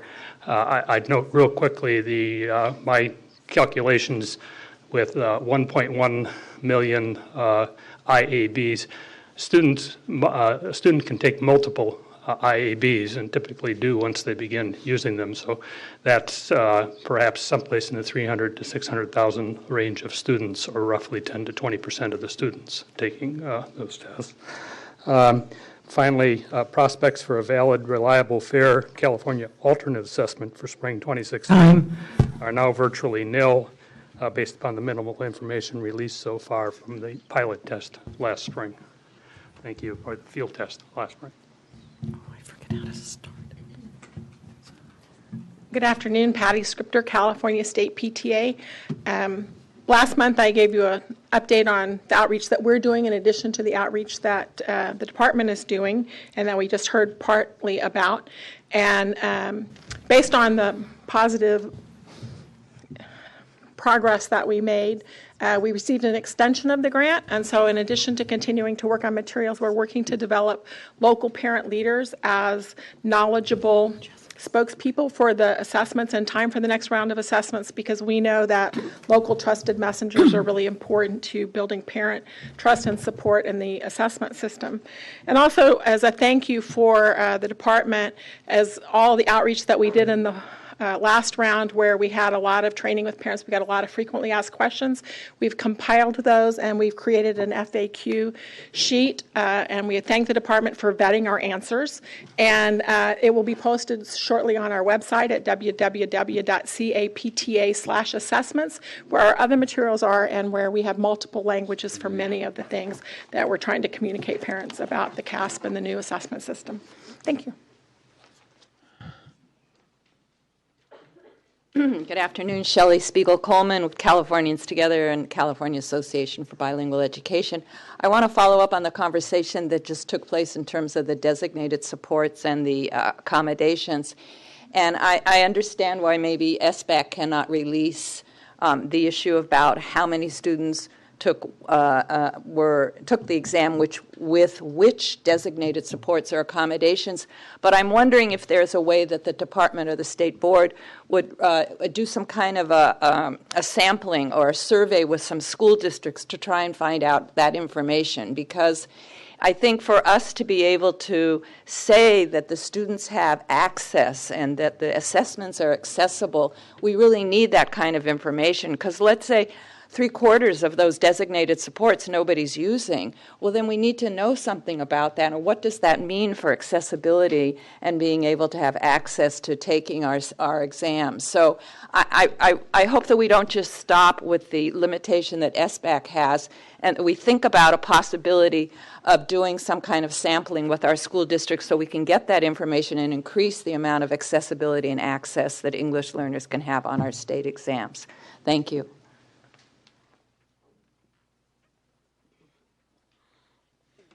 Good afternoon, Mr. President, members of the board, Chief Deputy Price. Leangela Reed on behalf of the Association of California School Administrators. ACSA members really appreciates the update on the development of the alternative assessment and how fast it's moving, and particularly that teachers with experience in multiple areas reviewed the test items. ACSA would also, though, encourage the involvement of teachers experienced in working with English learners, given the development of the LPAC, plus the fact that you have many students who fall into both categories, feel like some shared information would be helpful. Thank you. Good afternoon, members of the board. Deputy Price, this is Jessica Sacco with the California Science Teachers Association.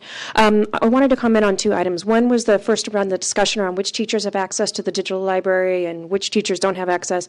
Obviously, that's a concern for us as well. I haven't gotten all the emails that Member Rucker referred to. However, it is something that I will be looking into with our membership to find out if that's an issue for our membership and bring that information forward next time. And it's certainly, there are science teachers who have responsibilities in terms of supporting Common Core ELA and technical subjects, and to have responsibilities for supporting those standards, and it would be critical for them to have access to those tools. Secondly, I'd like to thank Michelle Center and her team. I've met with her, and I feel really heartened with all the steps that she's been taking and the department's been taking to move NGSS forward in terms of assessment. They're being very deliberate, very cautious, and really taking their time with this issue, and I really appreciate what they're bringing to the table. And again, in terms of what we do in the interim, CSTA would be glad to participate in that conversation and help inform any of the thinking around that. Thank you. Jessica? Board member comment for you. I just want to tell you, the last science teacher who contacted me was in the Tracy Unified School. Okay, I will look into it. Thank you. Okay, I want to announce that we're going to move items 7 and 8. 7 is the CASP approval of general performance level descriptors for California alternate assessment, and 8 LPAC approved general performance level descriptors. We're going to move those to the general consent calendar. We have nobody signed up to speak, and I think the board knows about it from reading their board submittals that came out in the items in the public posting. So, yes. Yes, you can make it.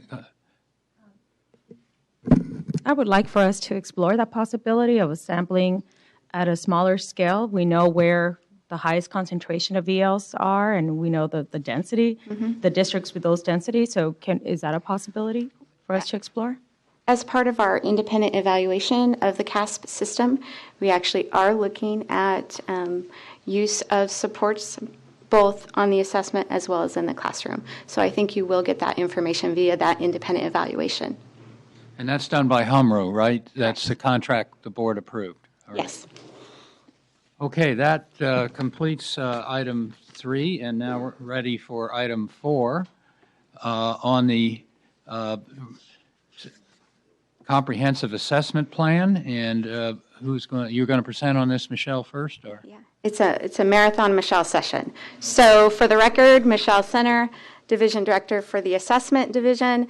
This is an action item for the 2015-16 template score report for the CASP system. We are asking that you authorize CDE to work in conjunction with the Executive Director of the Board to make technical edits to the final version as necessary of the 2015-16 templates that you find in your board item. In developing this year's template, we recognize that the student score reports are a key document, the principal way we communicate with parents about the progress of their students, though not the only way. In designing the template, we sought to build from elements of the report from last year, while emphasizing the need to produce a report that was clearer, cleaner, and easier for parents to understand. To achieve that goal, we made a special effort to work with stakeholders throughout the education community, as well as get feedback from teachers and parents from around the state. The sample reports you will find in your board item, but let me point out a few of the key changes from last year's template.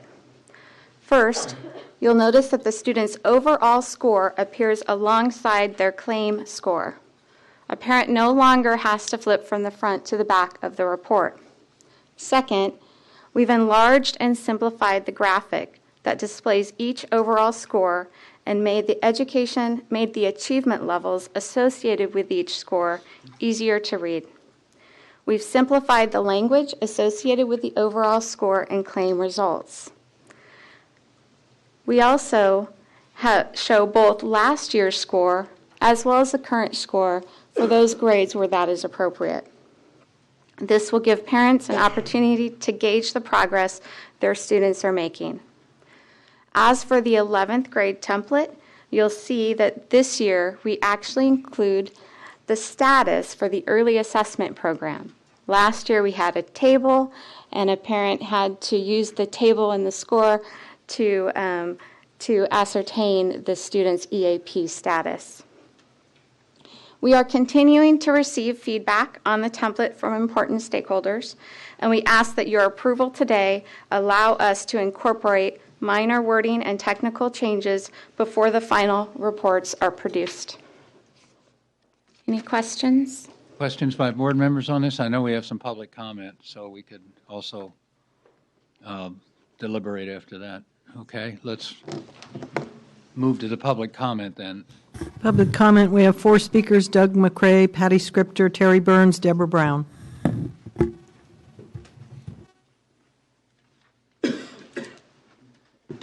Good afternoon. I'm Doug McCrae, retired testing specialist from Monterey.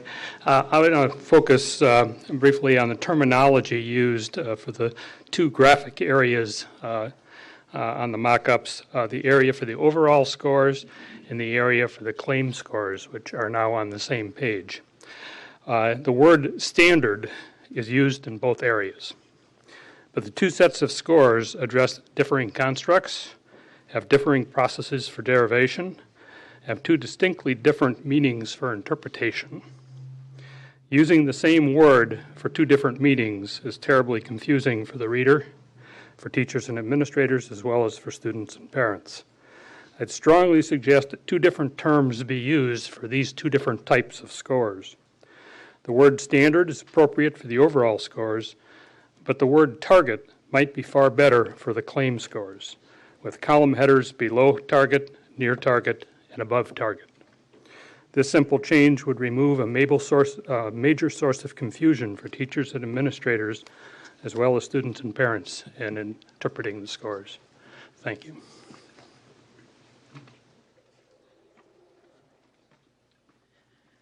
Good afternoon, Patty Scripter, California State PTA. PTA appreciates the positive changes in the student score reports, but we still have concerns in two areas. One is the error band, which we think is very confusing to explain to parents. And it was quite a challenge, especially when we were doing sessions where we were using a translator.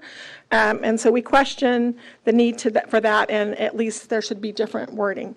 And secondly, and more importantly, is on we think there needs to be additional information for parents about the descriptors and the highlighted bands describing progress and achievement. We think there's a little bit of a learning curve, and parents need to understand the difference that this year's score is higher than last year's, but you don't meet the requirement. And so to say, in the example, Sophia did not meet the grade 4 standard for mathematics needed for likely success in future coursework, period, is very discouraging to parents. We think there needs to be additional information. We know that the stakeholder feedback was make it simpler, not so many words. However, we also know that parents learn to read the more complicated report card. So when it comes to their child, we're working on a system of continuous improvement in the state and support for districts. We need to offer that same thing for parents and giving them the information and the next steps they can do to help their child succeed, rather than just say that their child does not meet the standard to be successful in the future. We expressed some of these concerns at the SBAC meeting on Monday. We're continuing to work with the department, and again, we appreciate that they're listening and hearing us, and we're working to come up with some language that meets the requirements and also we think best serves students and parents. Thank you. Terry Burns, California School Boards Association. Likewise, we were at the SBAC meeting and expressed some of those similar concerns. We're very pleased to see the EAP numbers and status on the front page. We think that's helpful. But like Ms. Scripter suggests, we think it's problematic to simply hand a piece of paper to a parent and says, your child is not likely to succeed. We think that you should put something on there that suggests what I can do with that information. Should I go to some resource? Should I talk to the teacher? What should I do with that information at this point? Likewise, we think it would be really helpful to explain how, if my child's score is higher this year, their performance is reduced. We think that needs a little more explanation. Thank you. Good afternoon, Deborah Brown with Children Now. I'm going to speak a little bit more globally on this rather than some of the specifics on what's in the report, but it's really going back to some conversation earlier around a growth model. And so, as we all know, with Smarter Balance, that was one of the benefits of it, is to really have that vertical scale so that we could really show growth in a meaningful way. And so we think that this, in this context, and as well as the previous items, it provides an opportunity for the state to adopt a growth model. And this is a way so that we can have comparable information. So parents can know, did my student make a year's worth of improvement in 1 year? So right now they don't have any context for the information that they have on these draft reports. Further, how does my student do compared to other students? We think that information goes along with some of the previous comments around making this information meaningful for parents and putting it in context for them. But unfortunately, the current draft doesn't include that growth model information. We certainly understand that this isn't something easy that you do and that it is an involved, detailed, but a very important conversation and will take a lot of work. And so we're really strongly asking the board to take that and to not approve these reports without having had that conversation around the growth model, or at the very least provide some contextual information for parents so that when they see whether their student did better or not, they understand what that means. So they understand if they grew, if they improved by 40 points on that, is that a year's worth of growth or not? Some years it is, some years it isn't. And so it's complicated, and we understand that. So we think it's important to have that now, and we think that this is the starting place to have that. Thank you.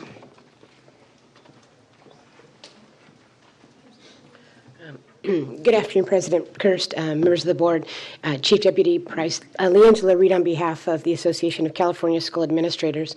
I first want to thank the department, Carrick and Michelle particularly, for being so responsive to all of the requests as we try to fine tune. I mean, everyone has sort of something they think will make it better and clearer from their perspective, and it's hard to put all those pieces together. So I want to thank them, and I know they're already working on many of the issues that were raised at the SBAC meeting. The one comment that I had received from AXA members was that on the top, where it says standard not met, and then in the smaller print is where it says Sophia did not meet the 4th grade standard. There was a question about possibly adding the grade level, the word grade words grade level or fourth grade up higher, so it was so the parent could understand what it meant when the standard was it meant that those two tied together. And that was really the only comment they had, but they felt that a lot of progress had already been made on the report. Thank you.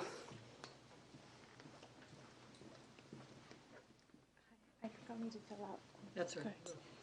Good afternoon, Board. My name is Alicia Henderson. I'm the Superintendent of the Bellevue School District in Santa Rosa, which is an elementary district with a 712 charter in Sonoma County.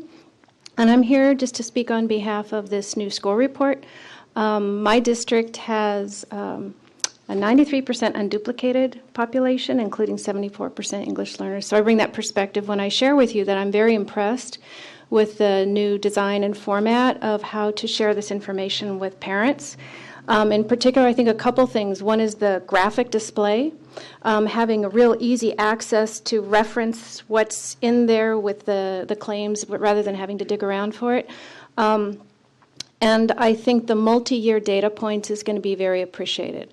I think there's likely to be some minor tweaking of the wording as suggested, but overall, I think it's a huge improvement and will be very well received by my parent community.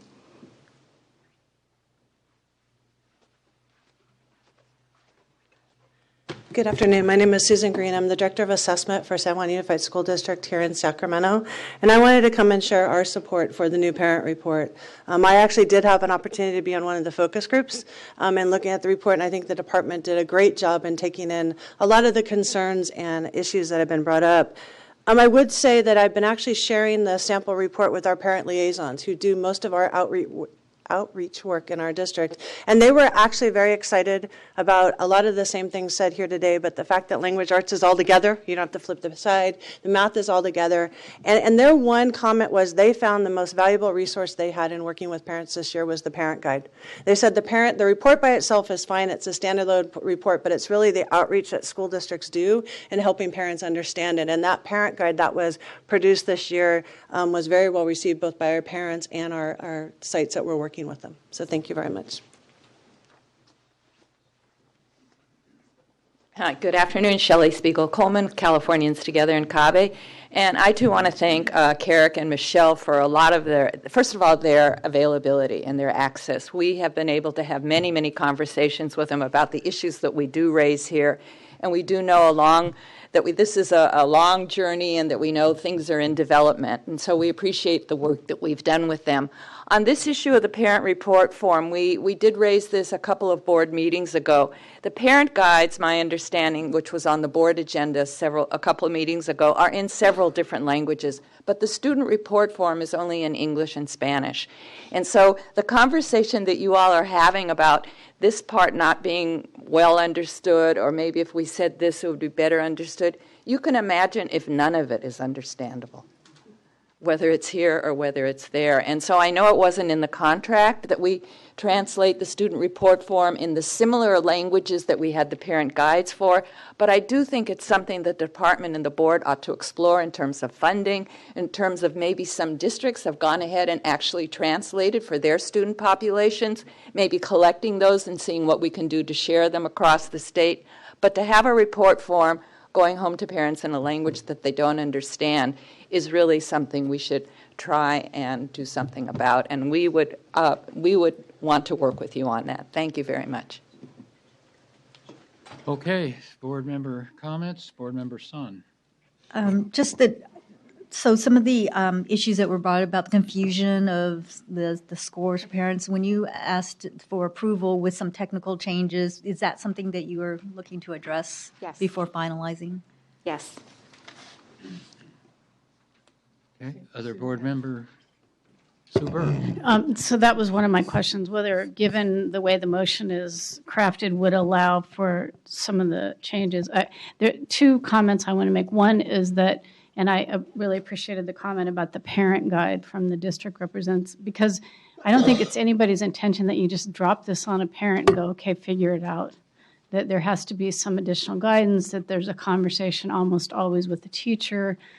So it's not just given in the abstract.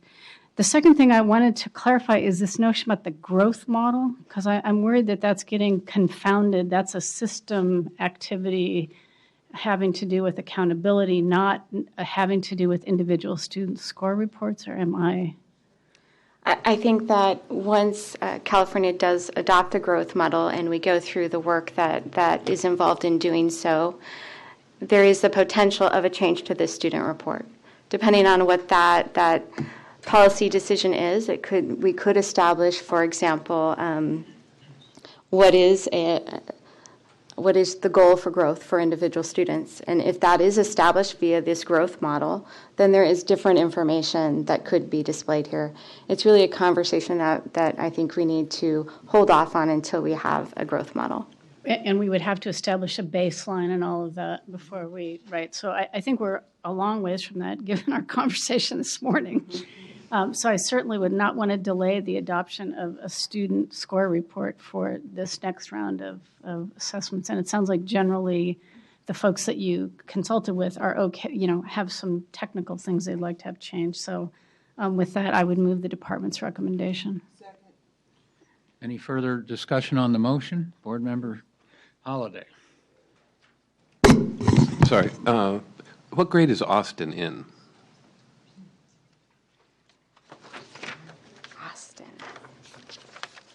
Figure out that he's in 10th, but in the previous examples of the card, there is in the graphic is clearly 11th grade mathematics and 10th grade or whatever for English, 4th grade, I guess, 5th grade.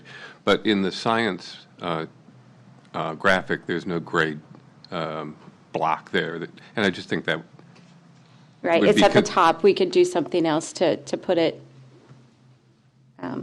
Maybe next to science there or something. Yeah, I mean, if you've got that on all the others. Yeah. And I know this is kind of nitpicky, and you don't need everybody wordsmithing at this point. I think this is a great step forward. I like a lot. I agree with Member Burr's comment that we can't explain everything on this card, and there has to be other means for parents to understand what to do. Right. But a couple of things. I do sort of agree with the notion that indicating that there's a possible error band here.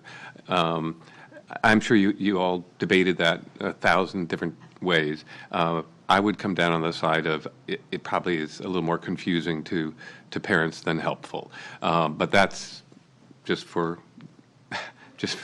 you know what Bruce is thinking. And also, I like the fact that in Austin's case, there is an explanation about how a new kind of test is coming for the next year. I wonder if that information about the science test changing could be maybe a part of all of how testing is changing for Austin down the road. For example, if Austin is actually a 5th grader and will take potentially the new NGSS-aligned science test down the road, that maybe that kind of thing could be explained alongside of the new CASP tests or whatever. I just sort of found it a little confusing to have this information about the science test not being aligned to the NGSS. In that location right there next to, well, then why did he take this test? It would be some kind of reaction. So that's just my feedback. Hope it's helpful to a certain extent. Board Member Ortiz-Lacombe. Yeah. I have a comment not related necessarily to the motion, but I do think that I know that every district that has 15% above a certain population has to translate materials. But I do think that it would be a good practice for us to think of if there's already a district that has done it in a language that may benefit other districts, why recreate the wheel? We have to translate, not in my role as a state board member, but I have to translate a lot of materials in Spanish. And you wouldn't believe how difficult that is when you have Cubans, Puerto Ricans, Latino, Mexicanos, Salvadorians. We all speak a different Spanish. And so we have to constantly sit together and say, is this an appropriate translation for a Cuban student or a Cuban parent versus a Mexican parent? So if that's happening within one language, I can't imagine the multiple translations that could be out there for other languages. So I think it would just benefit us as a state to really have a central way of controlling the quality of translation that goes out. Just a point of view. Okay, Board Member Williams. I'm reluctant to bring this up because I know we're trying to get through the day, but as I listen to these conversations about how parents react to the material or the report card and how much they understand about it, I was thinking about a family that I support as a volunteer where I'm the education advocate for an 11th grader, young Latino male in San Diego, and his parents speaking English, but I would consider it at a basic level, not fluent, proficient, and they certainly don't speak education. So the dad didn't got through eighth grade in Mexico, and that's one of the reasons they had asked me to help support them and help them understand what was going on. And so when I frequently am translating not just what the English says, but what it means. So, and what it means for them and how important it is. So I'm wondering, is it true? Somebody over here, one of the board members over here mentioned, or I think it was one of you, mentioned that most of these report cards don't just get sent out, that there's a conference between the teacher and the student, and I'm wondering, is that true in every place for every student? And then what that made me think of, because I didn't think it was true, I had a feeling it wasn't, what that made me think of is whether or not it could be useful, not that I'm trying to add one more thing to your report card, but if it could be useful if there was a kind of a flag that said to the parent, please come see the teacher if you'd like an explanation. That's what I mean by a flag, just a note that says, please come see the teacher for an explanation. And that way, if it's not routine that every report card gets an individual parent-teacher conference around it, then at least the ones where they might cause some concern for the parent, because it didn't look well in terms of the performance, might have that suggestion, and that might prompt them to come. Just an idea. Do you mind if can I respond to that? So in general, there is the superintendent's letter that does have the last phrase, which is, talk to your child's teacher. But in terms of the conversations that we had that were alluded to on Monday with our CASP stakeholder group, that was part of the feedback that I received, was for those students particularly that are receiving a level 1, put in another note that those are the ones that probably need to have that conversation with the teacher. So in terms of that wording changing that I'm talking about, those are the kinds of things. Okay, further discussion on the board? If not, any public comment? Yes? Yes, Doug McCray. On the motion? Oh, not on the motion. Okay. All right, since we're all ready then, those in favor of the motion, raise your hands. Good. Okay, now we're on to item 5, and on the California assessment plan that required by the legislature. So, for the record, Michelle Senner, Director of the Assessment Division. This is an information-only item. This is an item about the framework for the development of the State Superintendent of Public Instruction's recommendation for the expansion of the CASP program. Over the past 2 years, in keeping with the statute, stakeholder input has been gathered regarding the expansion of the CASP system. Content areas for consideration in terms of expansion include, but were not limited to, science, mathematics, history, social science, visual and performing arts, and technology. Input from subject matter experts as well as educators has been gathered. In the fall of 2015, San Joaquin County Office of Education, as well as WestEd, at the department's direction, conducted several meetings with policymakers, district leaders, representatives from California education groups, as well as representatives from institutes of higher education. The purpose was to examine the current assessment landscape in California schools, provide suggestions for the role that assessments might play in improving teaching and learning in our schools, as well as what the state's role should be in a comprehensive assessment system. The framework and principles that are contained in your item guided the work of the policy advisory panels as they considered what a comprehensive assessment system would look like in California. It is this set of principles that will guide the department and the superintendent as we develop and set recommendations to bring to you at your March meeting. The framework recognizes the complexities of a comprehensive assessment system, as well as the multiple entities that contribute to a successful, coherent system. That is, the framework supports a comprehensive assessment system that includes administered, state-supported, and locally administered assessments. There are 9 principles outlined in your board item. I know we're running short on time, so I was not going to go through those 9 principles, but am happy to do so if you would like me to. We had the principles before us, so go ahead. That would be the end of that of that presentation. Well, do you have any questions? I'm sure we have some questions and responses from board members about the process that this went through. We had some board members attend the process and then the public, and so my question is for those members and others is, as I understand the process, first of all, this is labeled expansion. And is that in the law that it's called expansion? Yes, okay. So as I understand, a lot of the process, participants were asked to go around and put up stickies and other things about new tests they want under expansion. And so I would have liked to have attended to take down some of the stickies, but I wasn't. I'm sure that's why I wasn't invited or didn't go. Anyway, maybe the board members would comment on this process. So I did attend, and perhaps I can talk a little bit about that process. So yes, we did put stickies on there, and I think the intent there was really to not close our thinking about what types of assessments and what should be assessed. And I think that was really more of a brainstorming exercise. But then when we did break out into smaller groups, we did get down to very specifics of prioritizing what should come next and some of those kinds of things. So I felt that it was a very thorough process and engaged a lot of different stakeholders. And I saw revisions in the new, in the most current draft based on that the comments that were made.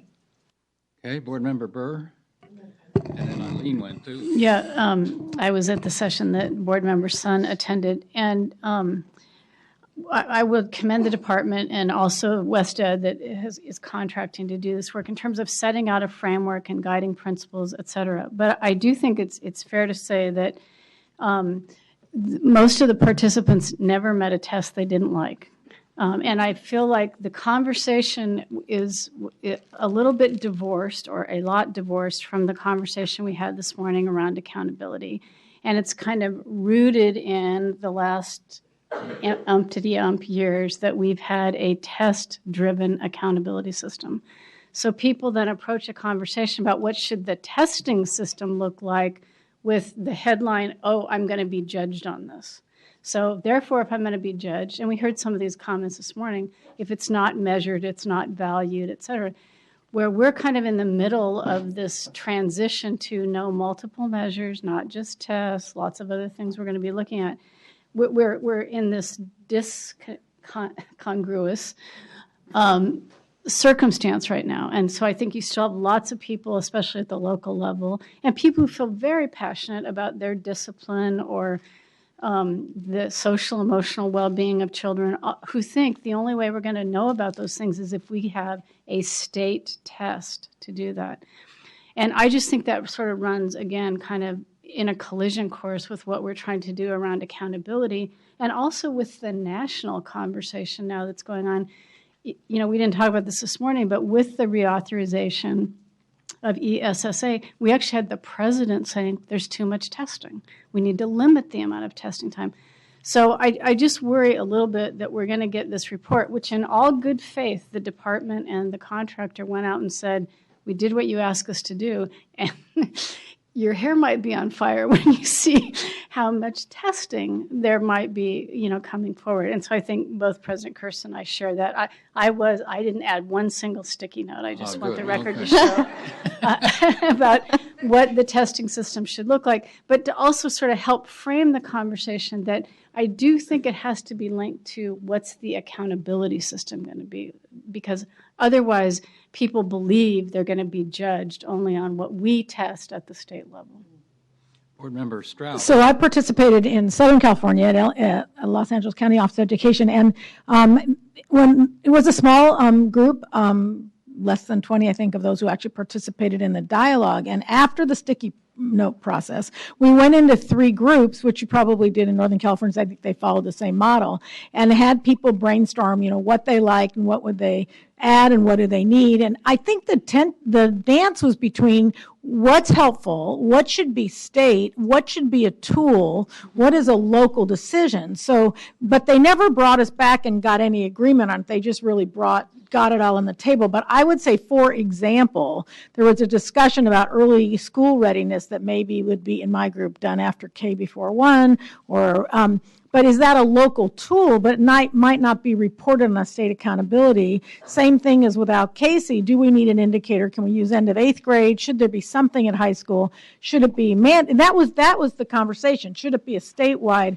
tool? Should it be a statewide accountability, or should they be a variety of reliable tests that local schools use? So it is the balance between what do we mandate versus what is a good practice, and that, I think, will be part of our conversation going forward. But there was a tone about, just to support President Kirsten, Member Burr, there was a tone of not going back to where we were with all those mandated tests. Yeah. But it isn't like, do we need any more, or do we need some, or do we need tools?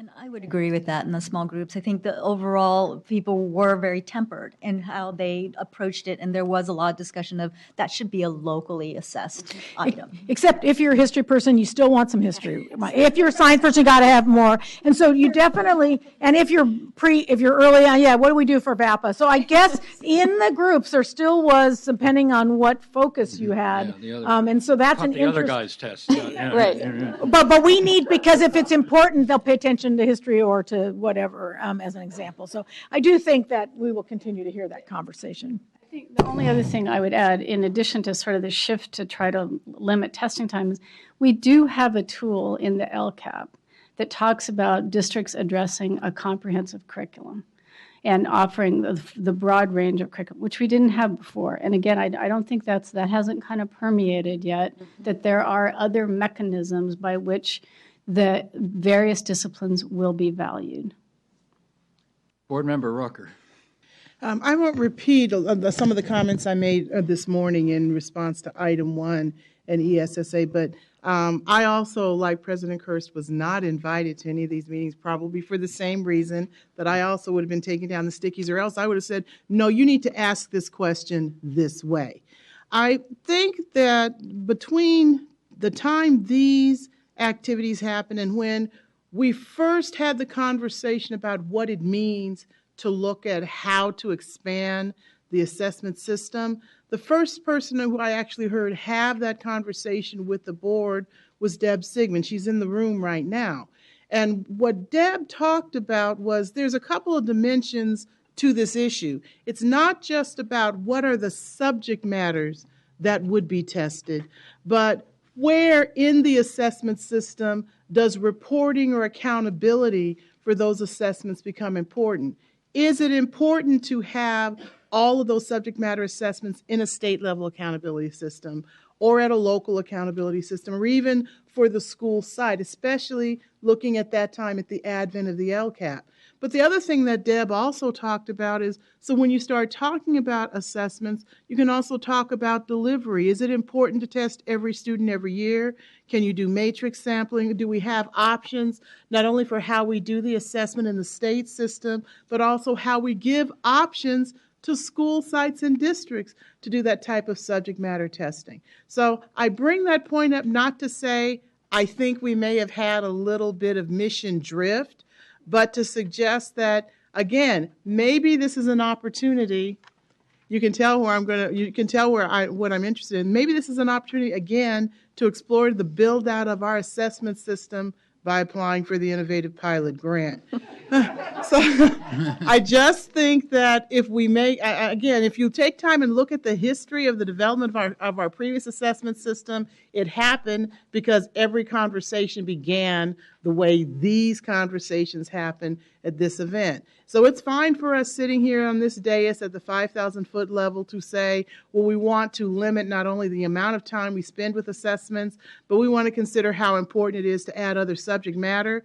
But the point that was clearly brought out, when you're a practitioner and you're in that classroom or you're in that district and you are seeing resources being marshaled or set aside to pay attention to what they believe will be the crowning elements or the defining points in their accountability, then they want to see their subject matter tested and counted and valued. So we may be having all these stakeholder opportunities, but we have not created any confluence in these conversations between our desire at this level to keep a limit on or decide to be more purposeful in expanding the assessment system and the desire at some point down the line or down that level of implementation to see their subject matter that they teach valued as well.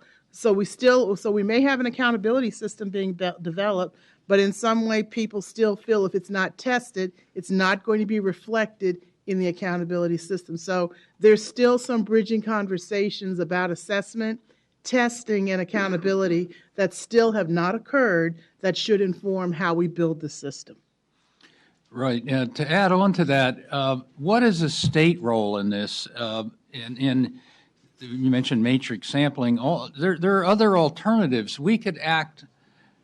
We want to know at some point what's going on with history, social studies, civics, that we approved a new framework.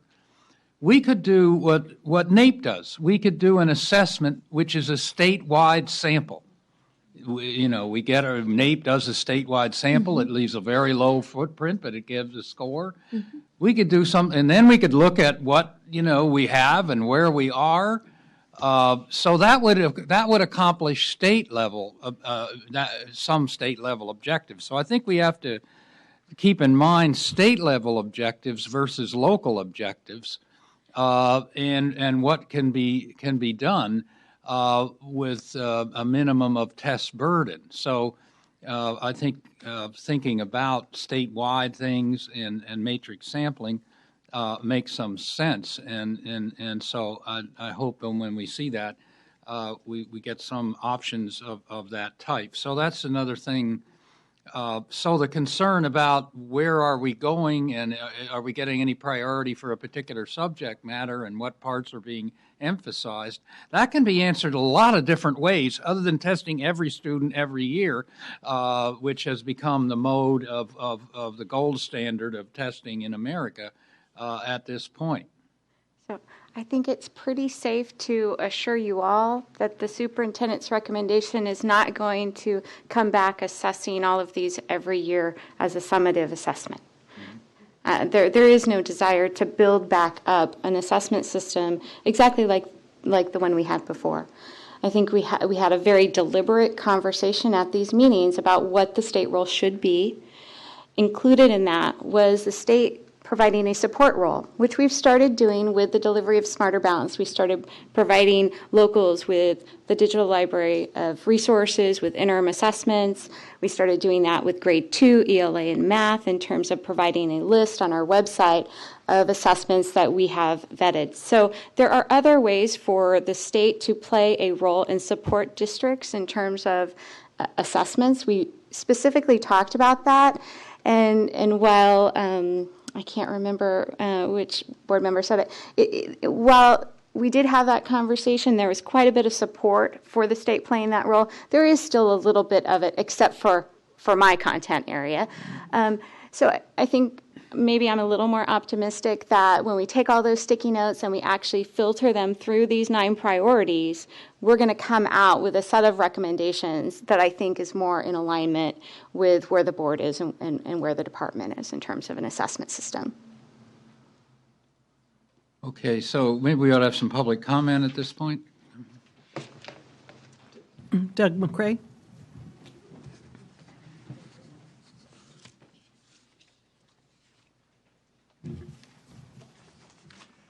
Yeah, good afternoon. I'm Doug McCrae, retired testing specialist from Monterey. The 9 framework statements in the WestEd report are really general statement, and at least from my perspective as a test maker, I don't see anybody objecting to these statements. When it comes to designing large-scale K-12 test assessment systems, the devils are in the details, with the constraints being acceptable test administration time and reasonable costs. Those are the 800-pound gorillas in the room. Bottom line is the framework statements won't have a lot to do with a good detailed recommendation from the superintendent. Should save our time for comment on that detailed recommendation. A couple things from your discussion. If the advisory groups did prioritize areas, et cetera, I think that would have been useful to have in front of you to see whether the state board has similar priorities to what the advisory groups are. Secondly, the comment of some of the attendees never met a test they didn't like. As a test maker for the last 45 years, I've met a lot of tests I don't like. In particular, redundant tests are a scourge to, it's just a waste of time and money. Frankly, the intermix of tests for instruction, like the interim tests, especially comprehensive interim tests essentially done just before the summative tests, those are essentially tools for teaching to the test, and teaching to the test is a cancer that degrades both testing and instruction. So those are just a couple of the things. I've met a lot of tests I don't like, and I've met a lot of school districts and a lot of states who have tests that are certainly not tests that I recommend they do. So with that, thank you. Thank you. Okay, another public comment. Go ahead. Just a quick thought as... Identify, Sorry, please. Sarah Lillis with Ed Voice. And Member Rucker sort of mentioned this before, as you're thinking about the state's role, a different role for the state in sort of supporting local assessments and districts in doing this work. There has been a change in second grade assessment. Right now we no longer have a statewide assessment, but the state does have a role in providing support to the locals in terms of identifying the right appropriate assessments. And I would be interested if there are any updates on how that's gone over the last year or so, in terms of that interaction between the department and locals as the board thinks about other ways of building out the assessment system. I don't know if there's any information on that. Yeah, well, maybe WestEd could take a look at that and see whether there is any information. Okay, that's an information item, so I think we're ready now for item 6, Golden State Merit Diploma. Good afternoon, Carrick Ashley, Deputy Superintendent. This is an item that normally our assessment director would present, but after having 3 content-heavy items, I agreed to do the easiest one. So I'm here to present to you an item for action, and that's to approve some criteria for students to be eligible to receive the Golden State Seal Merit Diploma. This is exactly what it sounds like for those of you who are new to it. It is a seal that goes on a student's diploma, as well as an indication on the student's transcript that they have earned this state seal merit diploma, and it's done on criteria. I think attachment 2 has a history of where this has been in the past, and of course, as we've just heard with the last item, these were based on a number of assessments that were done previously under our California Standards test. These are tests we no longer have, so we need to have some other criteria for school districts to report to us which students, or at least the number of students, that have earned this seal. So we have added here on attachment 1 some proposed criteria for districts to use. The merit diploma is to recognize students that have not only high achievement, but achievement across mastery of the curriculum across many different disciplines. There are 4 standard, English language arts, math, social studies, and science. Those are the 4 standard that all students would need to meet, and then but a student has to also demonstrate mastery of 2 additional subject areas besides those 4. Those are areas that are at the student's choosing. So what we have before you is a set of criteria by which districts would apply. They would provide to us the number of students that met this merit diploma requirement, and then we would provide the seals back to them for them to affix to the diploma. We don't know that this is a long-term set of criteria. Actually, we're kind of referring to it informally as transition criteria. At some point, we may want to, after we have a couple of years of Smarter Balance data, we may want to take a little harder look at this criteria and see if we want to up the criteria. About 50,000 students receive this diploma, this merit diploma seal, out of I don't know what it is. I think about 10 to 15% of the students. That represents about 10 to 15% of the graduating class that are in this diploma. So again, the criteria is on attachment 1. It's a combination of assessments that are available. They can also be local assessments that are used, as well as grades that students have earned in across the different disciplines. So I'd be glad to answer any questions you have. Yes, Michael.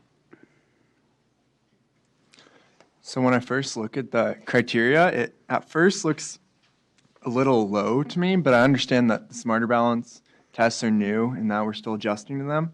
So I think as long as, like you said, you said like 10 to 15% each year, and as the scores, we hope to see an improvement and those get higher, then we'll come back and readjust the criteria. Yeah. So is that what you're saying? I'm saying that this, yeah, we're considering this transition criteria. Okay. Okay, other questions? Board Member Rucker? And so, again, I agree with you that this has to be some transition criteria that we have to use for now, and that there will be other things that will grow naturally into the system. But let me also suggest, when you look at this particular code section, it was written at a time before the state took on a policy that gave parity to students who chose high school preparation for college and or career. So I think that when we look at the merit diploma, we also have to look at ways to give merit to students who complete high quality career technical education programs that result in certification or badging for those areas that they study in. So we have to look at ways to expand our definition of what merits this diploma. So this has a tradition of a focus on the academics, and there was a reason for that. But if we are truly going to implement a policy about college and career and create parity in those programs, for blended programs, for concurrent learning, and for the types of activities that students are being allowed to do in highly approved and better high quality career technical education programs, we're going to have to work with the legislature to figure out a way to expand the way we offer this merit diploma to include those programs as well. So that's not something that can be contemplated in this action today. But again, I want to put it on the board's radar because I think as we continue doing our work in this conversation, we have to figure that out as well. Thank you. Actually, yeah, as I recall, the Golden State exams were tied to Golden State seal was tied to a set of exams. And the state was trying to drive the high end of the curriculum with these exams. I think Superintendent Honig was in on this. It goes back to those days. So, having lived a long life in this, it's evolved completely now. Not completely, but largely now, to be untethered to a set of state assessments. The rationale was all around, sort of traditional academic subject end of course testing, which would correlate with college, 4-year college mostly. We keep changing it, but the rationale keeps slipping as well, the underlying rationale. So to me, we're changing the criteria, but underneath is this rationale, and I've lost a linkage to the 1980s and when I think it was sought up. No, you're correct. Right now, you have some level of authority here over the criteria, but the underlying education code remains. And so, as a state, if we wanted to change the direction of that, then we would need to go back to the legislature. Yeah, well, I had Ting next. Okay, so Well, I just wanted to build on what you said. You know, these are 20 years, this is 20 years old, according to the agenda item, based on a very old kind of mindset or a different mindset at the time. And I would just like to agree with Member Rucker that I think I hope we don't just think of this as a transition that, oh, next year when we get different scores on Smarter Balanced, we're going to change it and we'll knock out the CSTs and we'll kind of keep going merrily along. I think we need to sort of rethink the whole thing. It's a perfect example of some of the underbrush in statute that sort of keeps pulling us into actions that we may not really want to do. But it does, I think it has promise for something that Chief Deputy Price spoke about this morning, about talking about how do we recognize success and recognize success in students in a lot of different ways. And it could also ultimately be a way to recognize success in districts in terms of them offering a broad curriculum, valuing a broad curriculum across the subject matters, across folks who choose the career technical path. So I just want to put that in our head that it's okay to go forward, although I know Board Member Sun and I are the liaisons and we are both going, wow, this seems really low. But so in the interim, you know, if we have to go forward, we can go forward. But I hope we sort of rethink the whole thing, that we don't just see it as a transition to a different cut score on Smarter Balanced. Thank you. Board Member Sun. So I was going to go ahead and move the item with the same caveats and same comments that we've already heard. Just maybe look at restructuring it and maybe raising the bar for our next iteration. Okay, is there a second to that? And then I'll have public comment. Second, okay. Public comment on the motion. One speaker, Doug McCrae.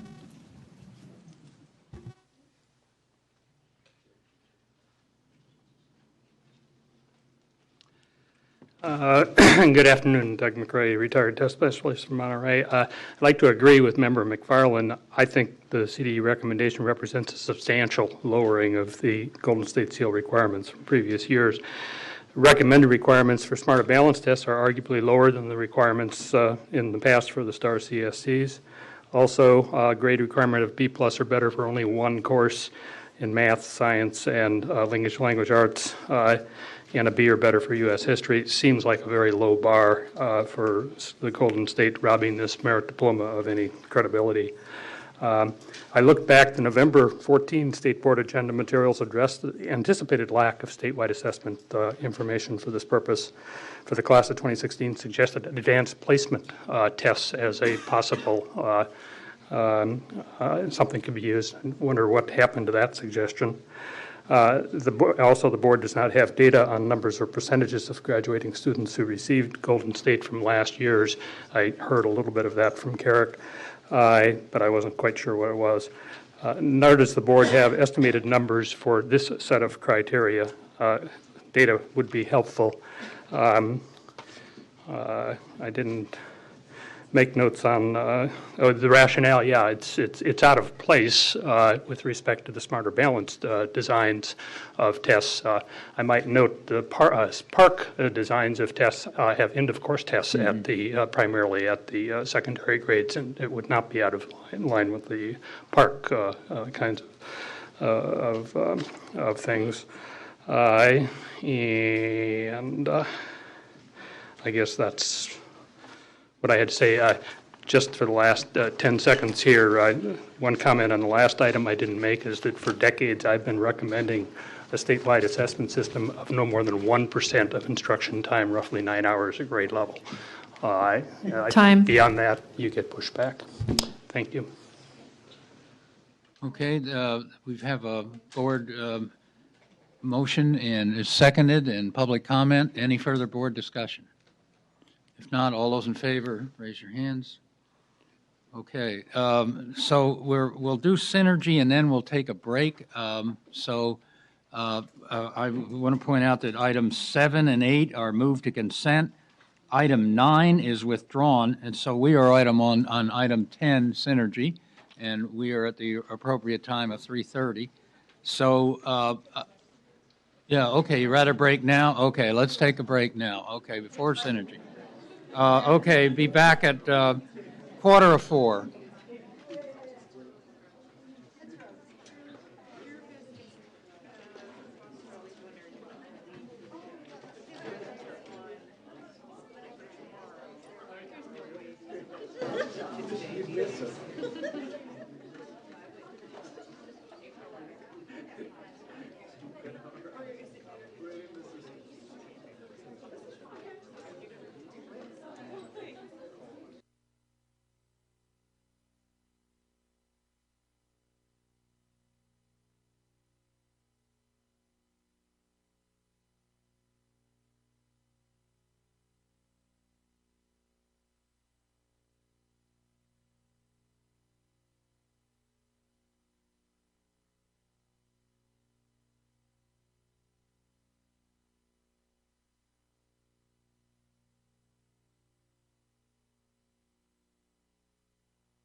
Okay, the board will reconvene, and we are now on item 10, which is a public hearing on the Synergy Charter School. So I would declare the public hearing open. Each side, those in favor of the CDE recommendation will have 10 minutes. Those in opposition to the CDE recommendation will have 10 minutes. At the end of that, I will close the public hearing, and we will begin board deliberations and public comment. So let me start with the people who oppose the CDE recommendation concerning Synergy Charter School. Are there any speakers? Yeah. Come forward, please.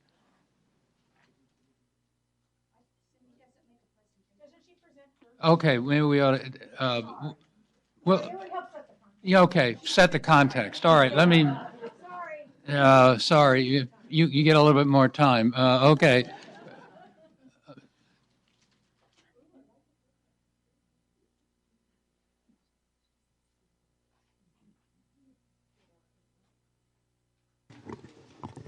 Good afternoon, President Kirst, Chief Deputy Superintendent Price, and members of the board. I'm Cindy Chan, Director of the Charter Schools Division at the California Department of Education.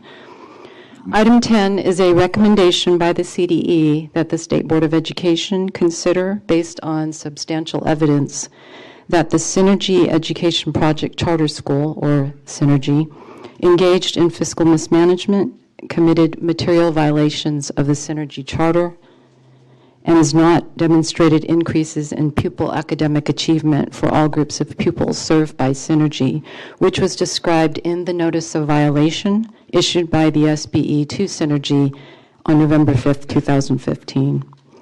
The notice of violation informed Synergy of these violations and that the violations could be the basis for an action to revoke the charter. The notice of violation provided Synergy with an opportunity to submit evidence to the SBE by November 13th, 2015, that refuted, remedied, or proposed to remedy the alleged violations. Synergy was required to provide a written response and supporting evidence that addressed all of the violations outlined in the notice of violation. Synergy was also given the opportunity to present that evidence to the Advisory Commission on Charter Schools, or ACCS, at its December 2nd, 2015 meeting. On November 13th, 2015, Synergy submitted a response to notice of violation to the SBE and the CDE. The CDE conducted an extensive review of the evidence, including but not limited to Synergy's written response to the notice of violation, multi-year budgets submitted by Synergy, Synergy's enrollment history, the material revision to the Synergy charter petition, and the current memorandum of understanding between Synergy and the SBE. Based on this review, the CDE concluded that Synergy had failed to adequately address the violations outlined in the notice of violation, and that the violations may directly impact the ability of Synergy to continue operations for the remainder of the school year. Additionally, based on the academic analysis of Synergy pupil achievement, which is on page 3 of the item, the CDE finds that Synergy has not demonstrated increases in pupil academic achievement for all groups of pupils served by Synergy. The ACCS considered the evidence at its December 2nd, 2015 meeting and unanimously voted to move forward the CDE recommendation that if the SBE finds that Synergy has failed to refute, remedy, or propose to remedy the violations, that the SBE issue a notice of intent to revoke with notice of facts at its January 13th, 2015 meeting. After consideration of the substantial evidence presented in the item, the CDE and the ACCS recommend that if the SBE finds that Synergy has failed to refute, remedy, or propose to remedy the violations described in the notice of violation, that the SBE issue a notice of intent to revoke with notice of facts in support of revocation, which are included in attachments 1 and 2. Additionally, if the SBE issues a notice of intent to revoke and notice of facts in support of the revocation of Synergy, the CDE also recommends that the SBE hold a public hearing on January 14th, 2016, tomorrow, to consider issuing a final decision to revoke the Synergy charter. CD staff can answer any questions that you have, and I believe that there's a representative from Synergy to address the board. Thank you. Okay, thank you. And now I declare the public hearing open. So now we will take people who, for 10 minutes, who oppose the CDE recommendation.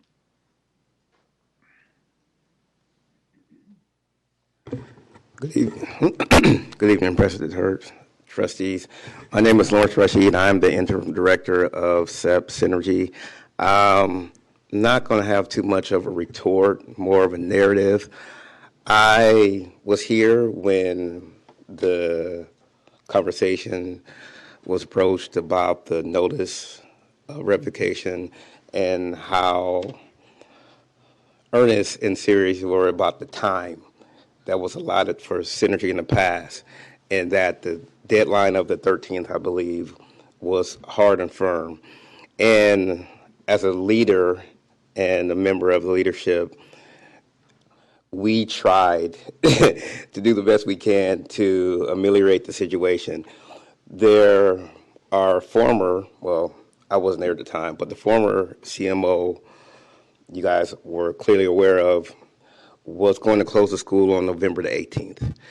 And that kind of pulled at my heartstring because I work in the community in various capacity, and I worked in Synergy previously in a different capacity, and I said, oh, we need to do something about it. I didn't know quite to the degree and magnitude of the seriousness which Synergy was in. I felt maybe my naivete that we could ameliorate the situation with the new governor's team that we had amassed and with some of the influence I had in the community. But when you're cleaning up somebody else's mess, so to speak, and you're trying to teach the babies, as I call them endearingly, it became a daunting task. And trying to expedite the ask or the demands of the state, we were trying to do it expeditiously, but we weren't doing it good enough, unfortunately. We were visited a few times through the state. I mean, the timing couldn't have been more worse. You know, when I took over on the 18th, a few days ago, then we had a Thanksgiving break. Then we had 3 weeks off, unfortunately. I say unfortunately 3 weeks off during the Christmas holiday. And now we're looking at finals next week. So I'm not going to make a huge plea. I know for the staff who's not here, I know that the board and all the people behind the scenes, they did do their due diligence to make sure that the school stayed open for the babies. It wasn't a thing that we were trying to make any money off of it. I can't speak to the fiscal mismanagement. I do know as a former charter school founder that I call them mom and pop charter schools. That's very difficult when you don't have a lot of philanthropic support to maintain that, especially when you don't have your own brick and mortar. So I can't speak to that, but I know that tends to lessen your financial situation when you're constantly making tenant improvements. But be that as it may, whatever the board decides, I would just ask if we are granted our final start next week, so that would be the 22nd, if we could have an additional 3 weeks if the vote is for revocation, not for any other purposes, but to make sure we have everything in order for the babies to transition appropriately. We have a high number of exceptional students that have IEPs. We want to make sure the report cards are finished, all the grading is done, all the transcripts, everything is done in a manner that is most easy to transition them into other schools. That's the only thing that I would ask if we were given just additional weeks to make sure that comes to fruition. We don't want it to be a situation like last time where it was just kind of done expeditiously and kind of in a draconian manner, just, okay, the school is going to close. We're trying to avoid that at all costs. We've been very transparent with our parents and letting them know that this is a possibility. but we're working to the end of keeping the school afloat. So again, that's all I have to say regarding that. The hard date would be the 12th, if we could have that as official date. If that is the suggestion or recommendation, we'll just ask February 12th be the hard date, and that will allow us to complete the process. Okay, thank you. Now, I want to close the public hearing. Now, we'll give 10 minutes to the proponents of the CD recommendation. Is there anybody that wants to speak in favor of it? No, nobody coming forward? All right, then I close the public hearing, and now we can have board member questions of the people who presented at the board. Go ahead. Sir, I'm sorry to make you come back up, but you indicated that you would like the close date to be February 12th. When does your semester end? It ends next week, which is the 22nd. We have finals next week. January 22nd. Thank you. Mm-hmm. Okay, now we're ready for board member discussion of this item. Board member Holliday, do you want to lead off? Well, I think you all remember the history of this charter school situation, how this past summer we approved a material amendment trying to help them with what we thought was a reasonable plan that they would follow. That failed in the fall, and that plan fell apart. They have not been able to respond to the notice of violation items. CCSA was very clear to go down through them very carefully, and the responses were less than adequate. And the CDE has not received all the documents and materials that they've asked for. On a bit more cheery side, the Pittsburgh district is aware of the potential of the school closing and are taking steps to make sure that all of the students enrolled at Synergy will be welcomed and placed appropriately into the district. And Superintendent Torlakson has also reached out to Antioch and no. And Mount Diablo. I'm sorry? Mount Diablo. Mount Diablo, sorry, and Antioch, where I guess a number of the other students reside, and they too are willing to take the necessary steps to welcome those students into those district schools. So the students will have a place to go. Obviously, changing schools mid-year is never good for children and families, and it no doubt will create some hardships, at least in the short run. One of the things that has concerned me throughout this process is the ability of the high school students to transfer credits because Synergy Education Project was unable to qualify their courses as A through G compliant, and they are not WASC accredited. And once again, Pittsburgh District has said we will provide the necessary recovery courses in the summer or in the evening in order to help these students catch up and to get back on track in terms of their accredited courses. So as difficult as all this is, I do have one question because we did not talk about the necessary time. I'm sorry, sir. I was addressing Cindy here. Regarding the A through G, just clarification, we were able to, one of my colleagues was able to sift through, and she has been in contact with the WASC and the A through G. So our high school students will be able to get those credits that they've been working on. And that's something that we've been working on feverishly to get that up in place. That's another one of the indicators, or another one of the reasons why, if we are allotted that time, those courses could be uploaded and they would be able to transfer without having to do it again. Myself and the board chair, we had a conversation with the superintendent of Pittsburgh regarding that very same question, and she said, it depends on the situation, on the students. However, that may be a non-issue because the classes, courses could be uploaded. Thank you. Cindy? Okay.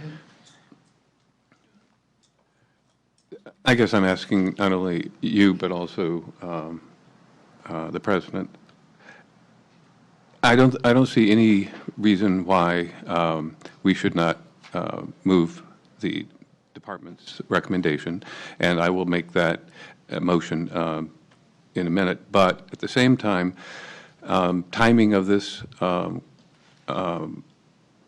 does concern me a little bit. If, for example, it is the case that this school administration needs some time to complete the semester grades, paperwork, and all these other odds and ends in order to make this transfer of the students into the district schools more smooth and successful, is it possible that the revocation can take place on January 20th or 22nd, I guess, for the students, but that the school administrators have a period of time to complete the work that might be necessary to make this transition possible? I don't mean to muddy the waters here, but Well, first off, this is just the notice of intent to revoke. So I think the timing is something for you all to consider tomorrow, which is the actual revocation hearing.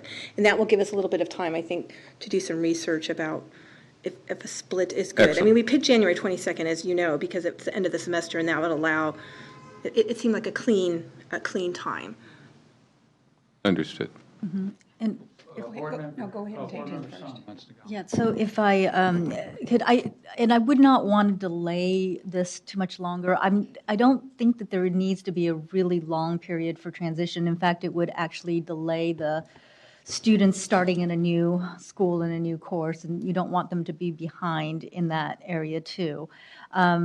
Just because the gentleman had mentioned something about they're still uploading for A through G, the timeline has way gone by for this school year. And that would not be for this school year. Those are Yeah, the ones so- that will be uploaded. So those are the only courses that would have to be uploaded for so the last school, the CMOs here, for some reason they didn't upload the courses. I don't know. 9th grade was uploaded, so our 10th and 11th grade courses weren't.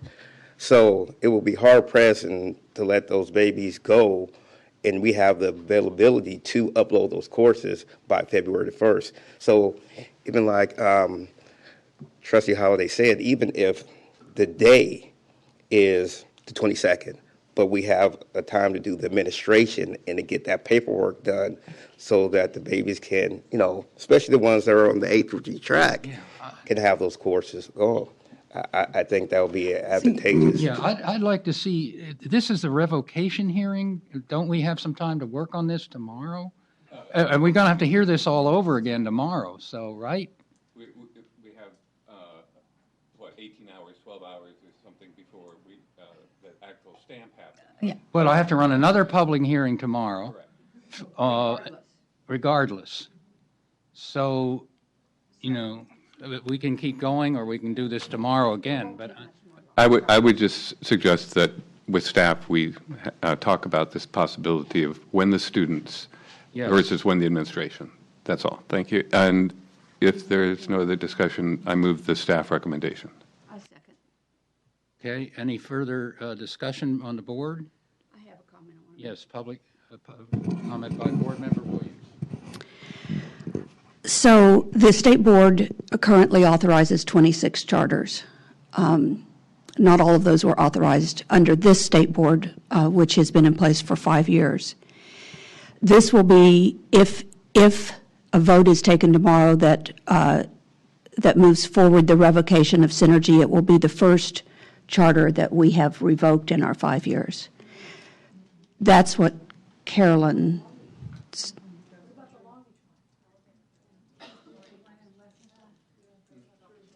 Okay, Carolyn and Judy were saying this yesterday. There have been notices of violations sent, but in terms of actual revocations, I thought you said yesterday.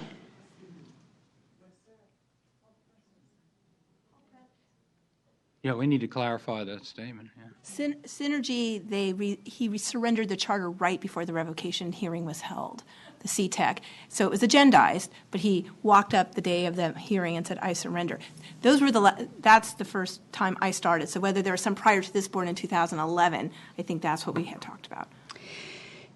It's not actually totally pertinent to this particular decision except to say that there is no other kind of decision that is made by the state board that affects students and educators and parents more directly and more immediately.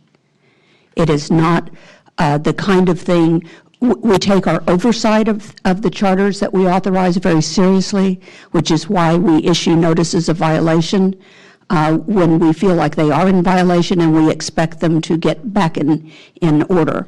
But the decision to revoke, even the decision to approve, but the decision to revoke is one that we take very seriously because there are real humans involved in it that get impacted. So Member Holliday and I are in agreement on this. We are, it is not an easy thing to have decided, but when they came back for a material revision in July, we really thought that it looked like they had pulled all the pieces together for it to kind of pull themselves up and be okay. And it wasn't, but months later that it just totally unraveled. And it was kind of hard to put Humpty Dumpty back together again at that point. Not this young man's issue, because he stepped up on November 18th to try to save the charter. So I really want to applaud you for that and give you kudos for your courage and your commitment and your caring for those students. So I just wanted to make that comment about how hard this can be, because we do take it seriously and we don't do it lightly. Okay, further board comment? There's no more, did I ask for public comment on the motion? No public comment? There is a motion, it's seconded. And we will revisit this tomorrow as well. Okay, all those in favor, raise your hands. Okay, that motion carries unanimously. So we're now going to start with on the waivers and the waiver calendar, the waiver consent calendar. We have all of the waivers on consent. We have waiver 1 through waiver 10 that can be taken by the full board. Waiver 11, Board Member Rucker must recuse on. So who is presenting the waivers here from CDE?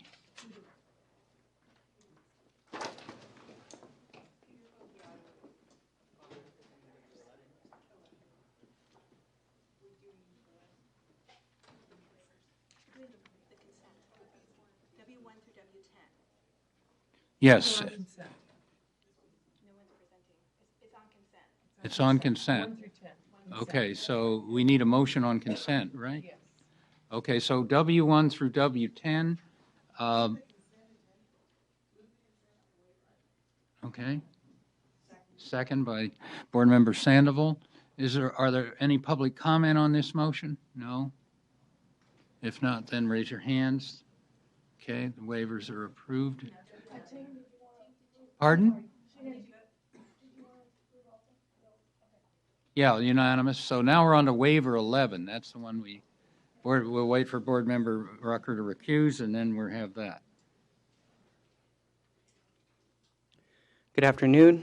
I'm Peter Fajato, Director of School Fiscal Services Division, here to present waiver 11, which is a request by Hesperia Unified to waive the class size penalties for grades 1 through 3 for the 2014-15 school year. Our data shows that the district had an average class size in K1 through 3 of 27.9, but because one class was at 33, they received a penalty of $130,000. CDE recommends that the SBE makes the finding noted on the analysis and approves the requests with the conditions noted on the analysis, and I'm available to answer any questions you may have. Okay, is there any public comment on this motion? No? Ready for a motion? Second by Board Member Sun. Any public comment on the motion? Hearing none. Board members, please raise your hands if you support this. That's approved. Board member Rucker can come back, and we're down to SBE priorities as our final item.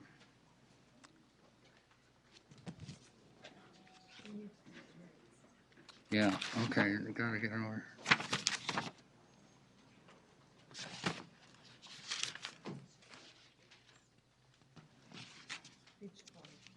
Okay. So we're waiting for board member.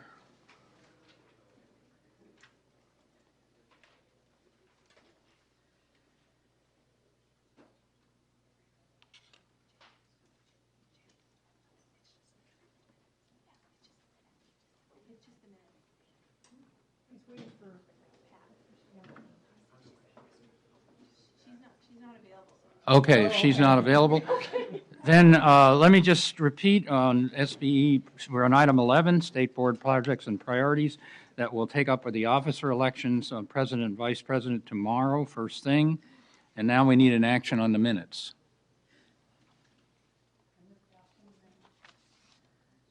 Second by Member Holliday. All those in favor of approving the minutes? Okay, those are approved. We now then go through with the board member liaison reports, and so let me start with IQC, board member Strauss. Mathematics. What you can do English. Well, the only thing I can tell you about mathematics, I've also worked on that, is that we're going to be including in the math framework, like we are in our literacy and in our upcoming science and history frameworks, ELD strategies integrated throughout. And when I spoke at the Title III Accountability Institute, they had a round of applause when I said that there was a decision to do that. So I think that's a really exciting strategy and showing that we're going to use the same format with all of our frameworks and kind of integrate that, and that the English learner support strategies are a message throughout our framework. So I'd say that about math. Let me talk a bit about ELA, ELD. So we are about 18 months into the rollout of the framework. We have just approved at the last meeting the list of recommended materials. And so we're still seeing with the rollouts. The next one is January 29th at LACO, and then there's one more in the spring. The LACO one, Los Angeles County Office of Education, is already sold out. So we're seeing that at these rollout trainings, there's a more and more of an interest in the field and a desire. It's the first one down in Los Angeles area, and remember, there's quite a few counties that haven't had any. My instinct is we're going to need to continue to do this. What we're doing, though, is we are highlighting the tools, and we were thinking of doing a white paper to maybe guide it, that there's the framework. But these frameworks are really big. They're 1,400 pages. And so we have an executive summary, which we just are talking about how to roll that out and how to get that out to people at which conferences and which trainings. But there's also the CDE department has also put together all the snapshots, all the vignettes, all the figures, and we're trying to help people understand how to use the tools and resources that are there to support the frameworks. So I think we have great conceptual ideas, but the rollout and getting it out to all of our districts and all of our LEAs is continuing to be an issue, and that's a continuing discussion about how to make it accessible and how to touch all the districts. So that's my ELA, ELD information. And Member Williams, did you want to talk at all about science? Okay, so I think you can go ahead on the science. Is that all right? Since we're on IQC? Yes, go ahead. Is that right? Okay. The new science curriculum framework was released for public comment in November, and that public comment period ends June 19th. Did I say June? January. Sorry.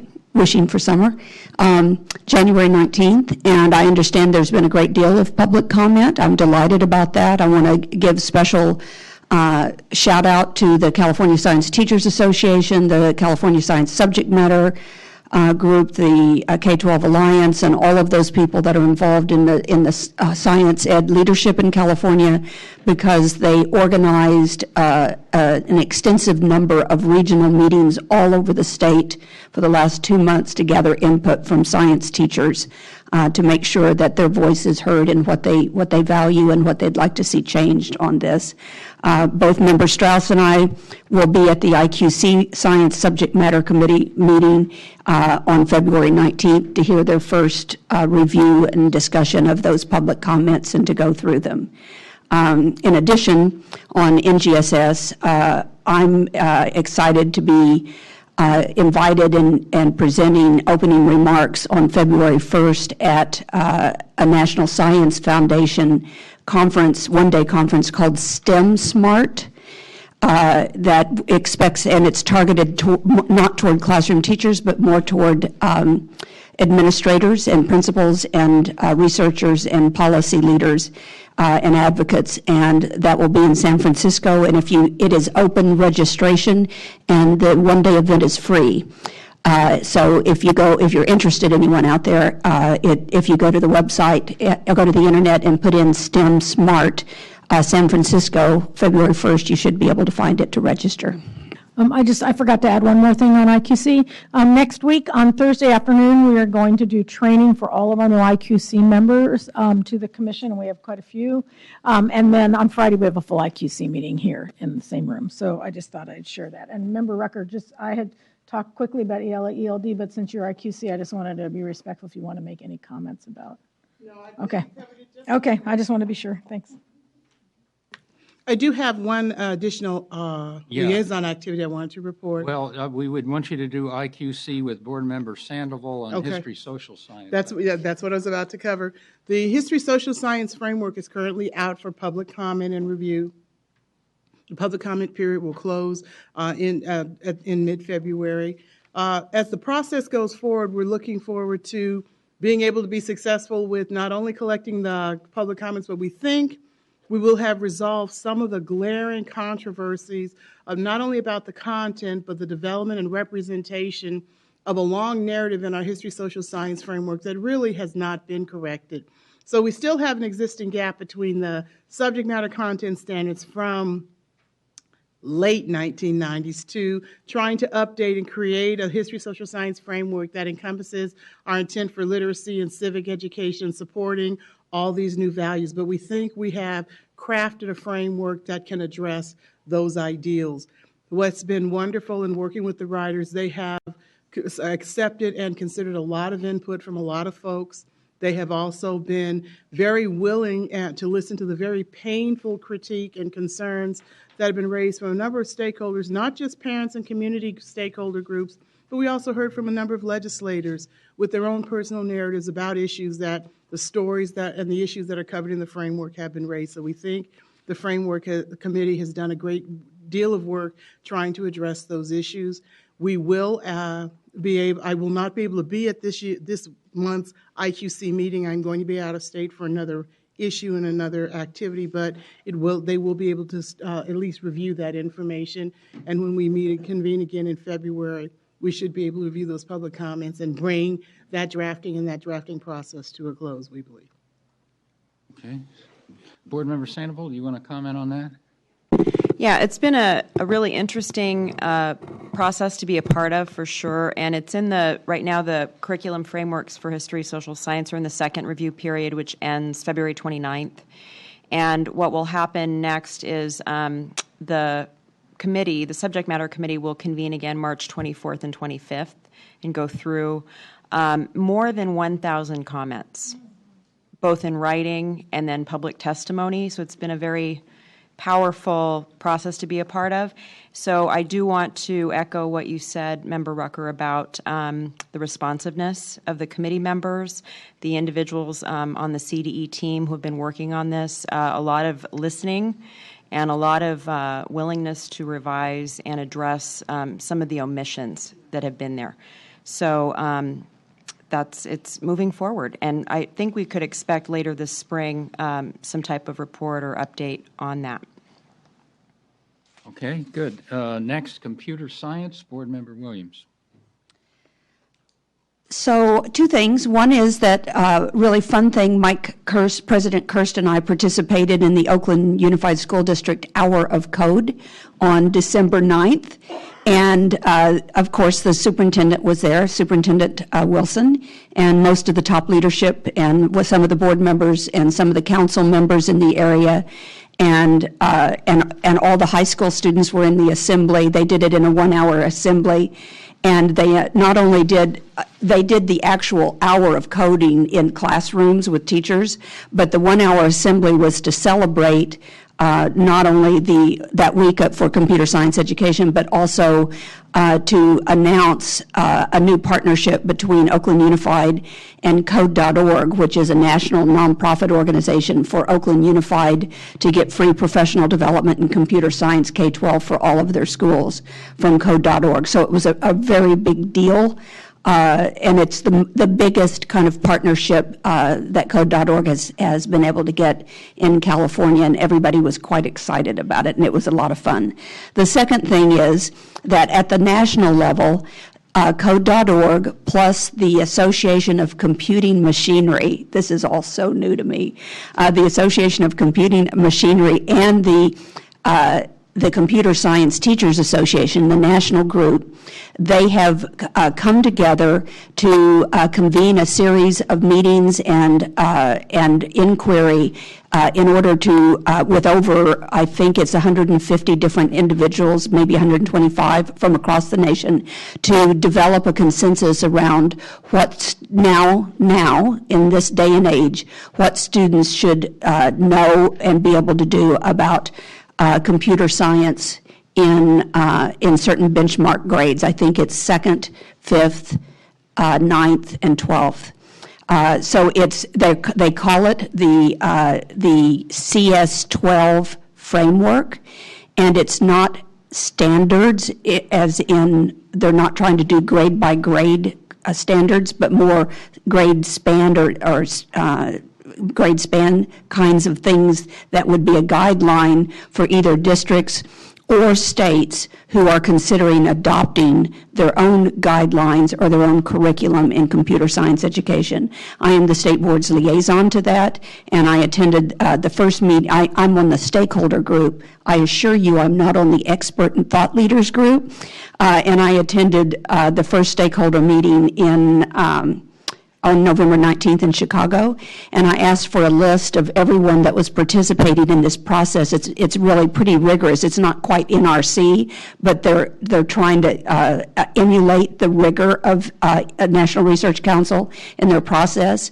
And they have, I told you they had about 125 or so people so far that are either reviewers, stakeholders, experts, thought leaders, any number of those. And right now about 25 of those are from California, across K-12 teachers, higher ed, and industry. Okay, now we have Advisory Council on Special Education, Board Member Sandoval. The group met in October, so I have nothing new to report. However, we are meeting next month, so I look forward to sharing with you the outcomes of that gathering in March. Okay, good. Summer School for the Arts. I'm back. Right now, the California State Summer School for the Arts is planning its 30th session.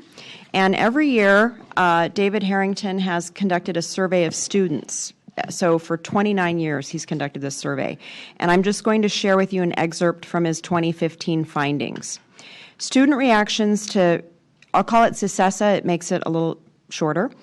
Student reactions to CISESA's 2015 summer program were very positive. Approximately 91% of the students who completed the survey distributed during the final days of the program described the overall program as either excellent or very good.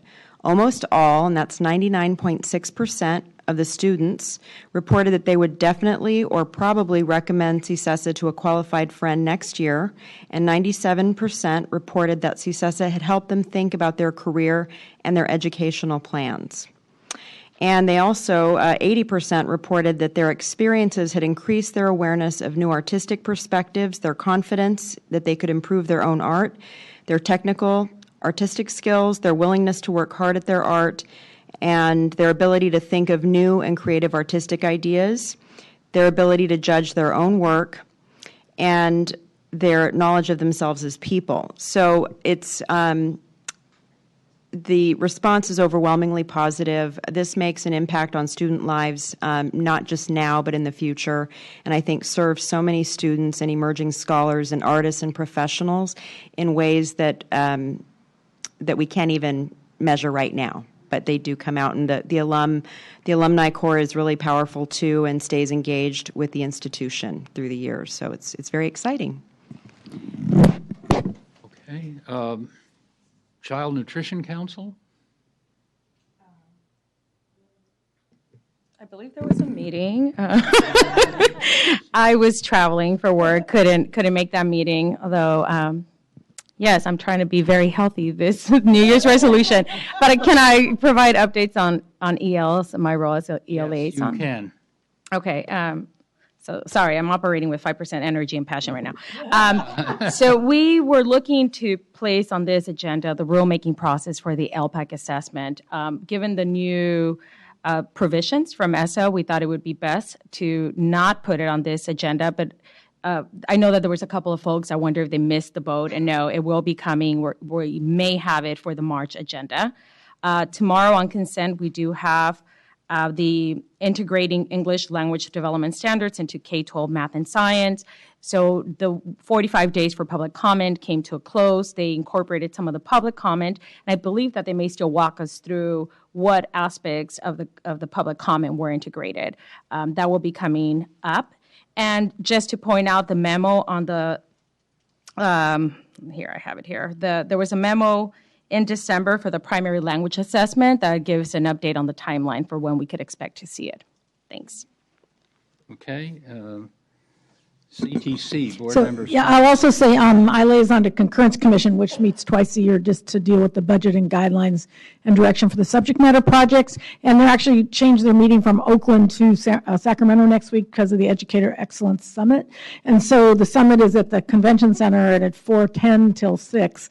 The Concurrence Commission is going to meet, so Tom Adams and I are going to go over the ESSA report from today's board meeting, and we're talking about the Concurrence Commission making sure that the subject matter projects include the framework training in all the work that they're doing. So anyway, that's just a quick piece. So CTC met, and just a quick update on some of the topics, but I'll have more at the next board meeting.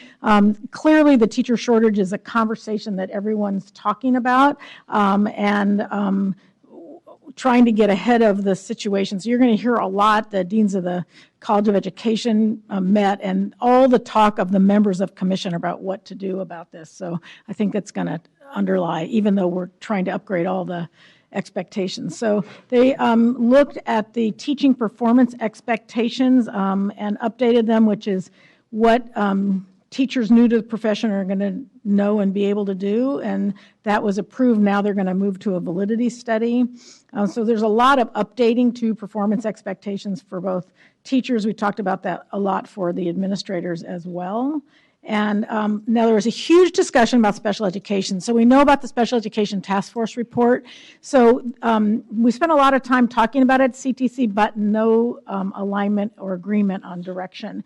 So there was a recommendation at the next CTC meeting in the second week of February that we actually do a study session and try to get, because there's a lot of implications in that Special Ed Task Force report. So I think you'll hear a lot more about it, but there was no agreement at all, just quite a bit of discussion, and also from comments as well. But just to say that's going to be an ongoing, the CTC has to find their commonalities on where they're going to move ahead.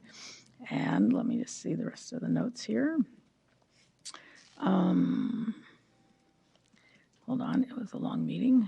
And then the performance expectations for teaching for the design standards for TPA, there was a lot of discussion as well. So there's a lot of discussion about upgrading the models and revising them and taking a look at how to approve that. So that was approved, and there was more discussion about the administrative performance standards. So again, and then also about accreditation. So a lot of conversation about how we assess teachers, how it's relevant to the new expectations, how teachers come into the profession prepared, what induction ought to be, how long induction ought to take, administrative induction. So those are the general topics of things that we're talking about at CTC. And I think at the next report in March, I'll give you an update on if we're coming together at all on a special ed direction, because it does impact credentialing and authorization and should you hold a regular credential along with special ed, and there's already a shortage, and kind of the ideal situation and the reality of the field. So again, a lot of discussion about that as well. So I'll have some more in March. Okay, finally, the California Collaborative on Educational Excellence, Member Burr. Thank you. CCEE met on December 4th. We met in San Diego, concurrent with the CSBA annual conference. And as you already heard this morning, the state board's loss is CCEE's gain, as Aida Molina was appointed as one of 2 education directors. So we'll certainly miss her here, but I'll have the benefit of working with her at CCEE. The other educational director that was named is Socorro Shields. So many of you know Socorro. She's the superintendent at Santa Rosa City School District right now. We also appointed a director of research, Suji Shin, S-H-I-N, who comes to us from Wested with a very rich background in research and evaluation. And Josh Daniels is joining us from CSBA. Josh is a staff attorney there, and he's going to do our outreach and communication. And we have a new administrative assistant, Erica Gonzalez. So Director Cohn is very busy assembling staff. And while there's 6 staff right now, I expect that there will probably be augmented over time as our work builds out.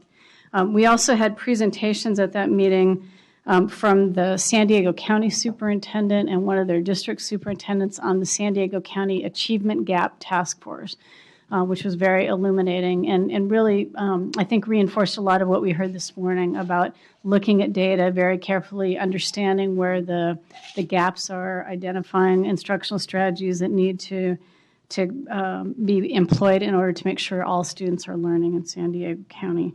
We also heard a presentation from the CSBA California Forward Collaborative. They've formed a collaborative around LCFF implementation that consists of board members and district superintendents to try to move that work forward and I think President Kirst and I have talked to them a couple times about creating tools that could be helpful at the local level with respect to communication around LCAPs. And then Nancy, our own Nancy Brunell, did an update on our accountability efforts, which I think is helpful for us to continue with this close communication with CCEE. Our next meeting is February 4th here in Sacramento, and we will probably do a little bit of a retreat kind of meeting to try to develop our strategic goals moving forward for CCEE. Do you think it's a good idea for the CCEE to discuss the implications of the new federal law and set aside money at your next meeting? Yeah, I do. Absolutely. Okay. We'll get it on the agenda. It'd be useful for us if you had some thoughts on that. Okay. So that's a good idea to have on the agenda. Okay, any other board member updates on activities that I'm missing? Board Member Williams. Just on charters, I wasn't able to attend the last ACCS meeting, but Member Holliday was there, and I was at home with the chest cold, so I watched it streamed live from start to finish. But we are, Member Holliday and I and Carolyn Pfister, the staff, are going to be conducting an orientation by phone the week of January 25th with the 2 members of the ACCS, and they will be joining us at the February 9th ACCS meeting. Okay, Board Member McFarland. I just had one thing. Last meeting we had all the students in CASC present all their proposals, and I was just really excited to see how many people reached out to me and wanted the PDF version of those to speak on them. Capital Weekly mentioned them. I'm not sure exactly when, but I remember them reaching out to me. And then additionally, PTA was very interested, California State PTA, because they recognized that a lot of the things that were brought up we can't really deal with right now with so much going on. They were especially interested in the mental health, and then I've been in contact with Sean, and especially with the next steps for the Common Core. So it's kind of my goal, not letting all that work just kind of disappear after. Yeah. So it's interesting. Good. Okay, Board Member Rucker. I represented the board at the annual conference for the California Arts Educators. It was held at the Sheraton in Sacramento on November 11th through 13th. And they were celebrating not only their 50th anniversary, but they were mourning the loss of the approval of the VAPA framework because that legislation was needed for something else that the board needed concerning the high school exit exam, but they know that that framework is going to come back in another conversation. But they were very happy to have the board participating in their conference and having people there from the department as well to participate in some of their breakouts and some of the facilitated conversations they had. So it was a great conference. And let me just say, arts teachers know how to have a good time. Yeah.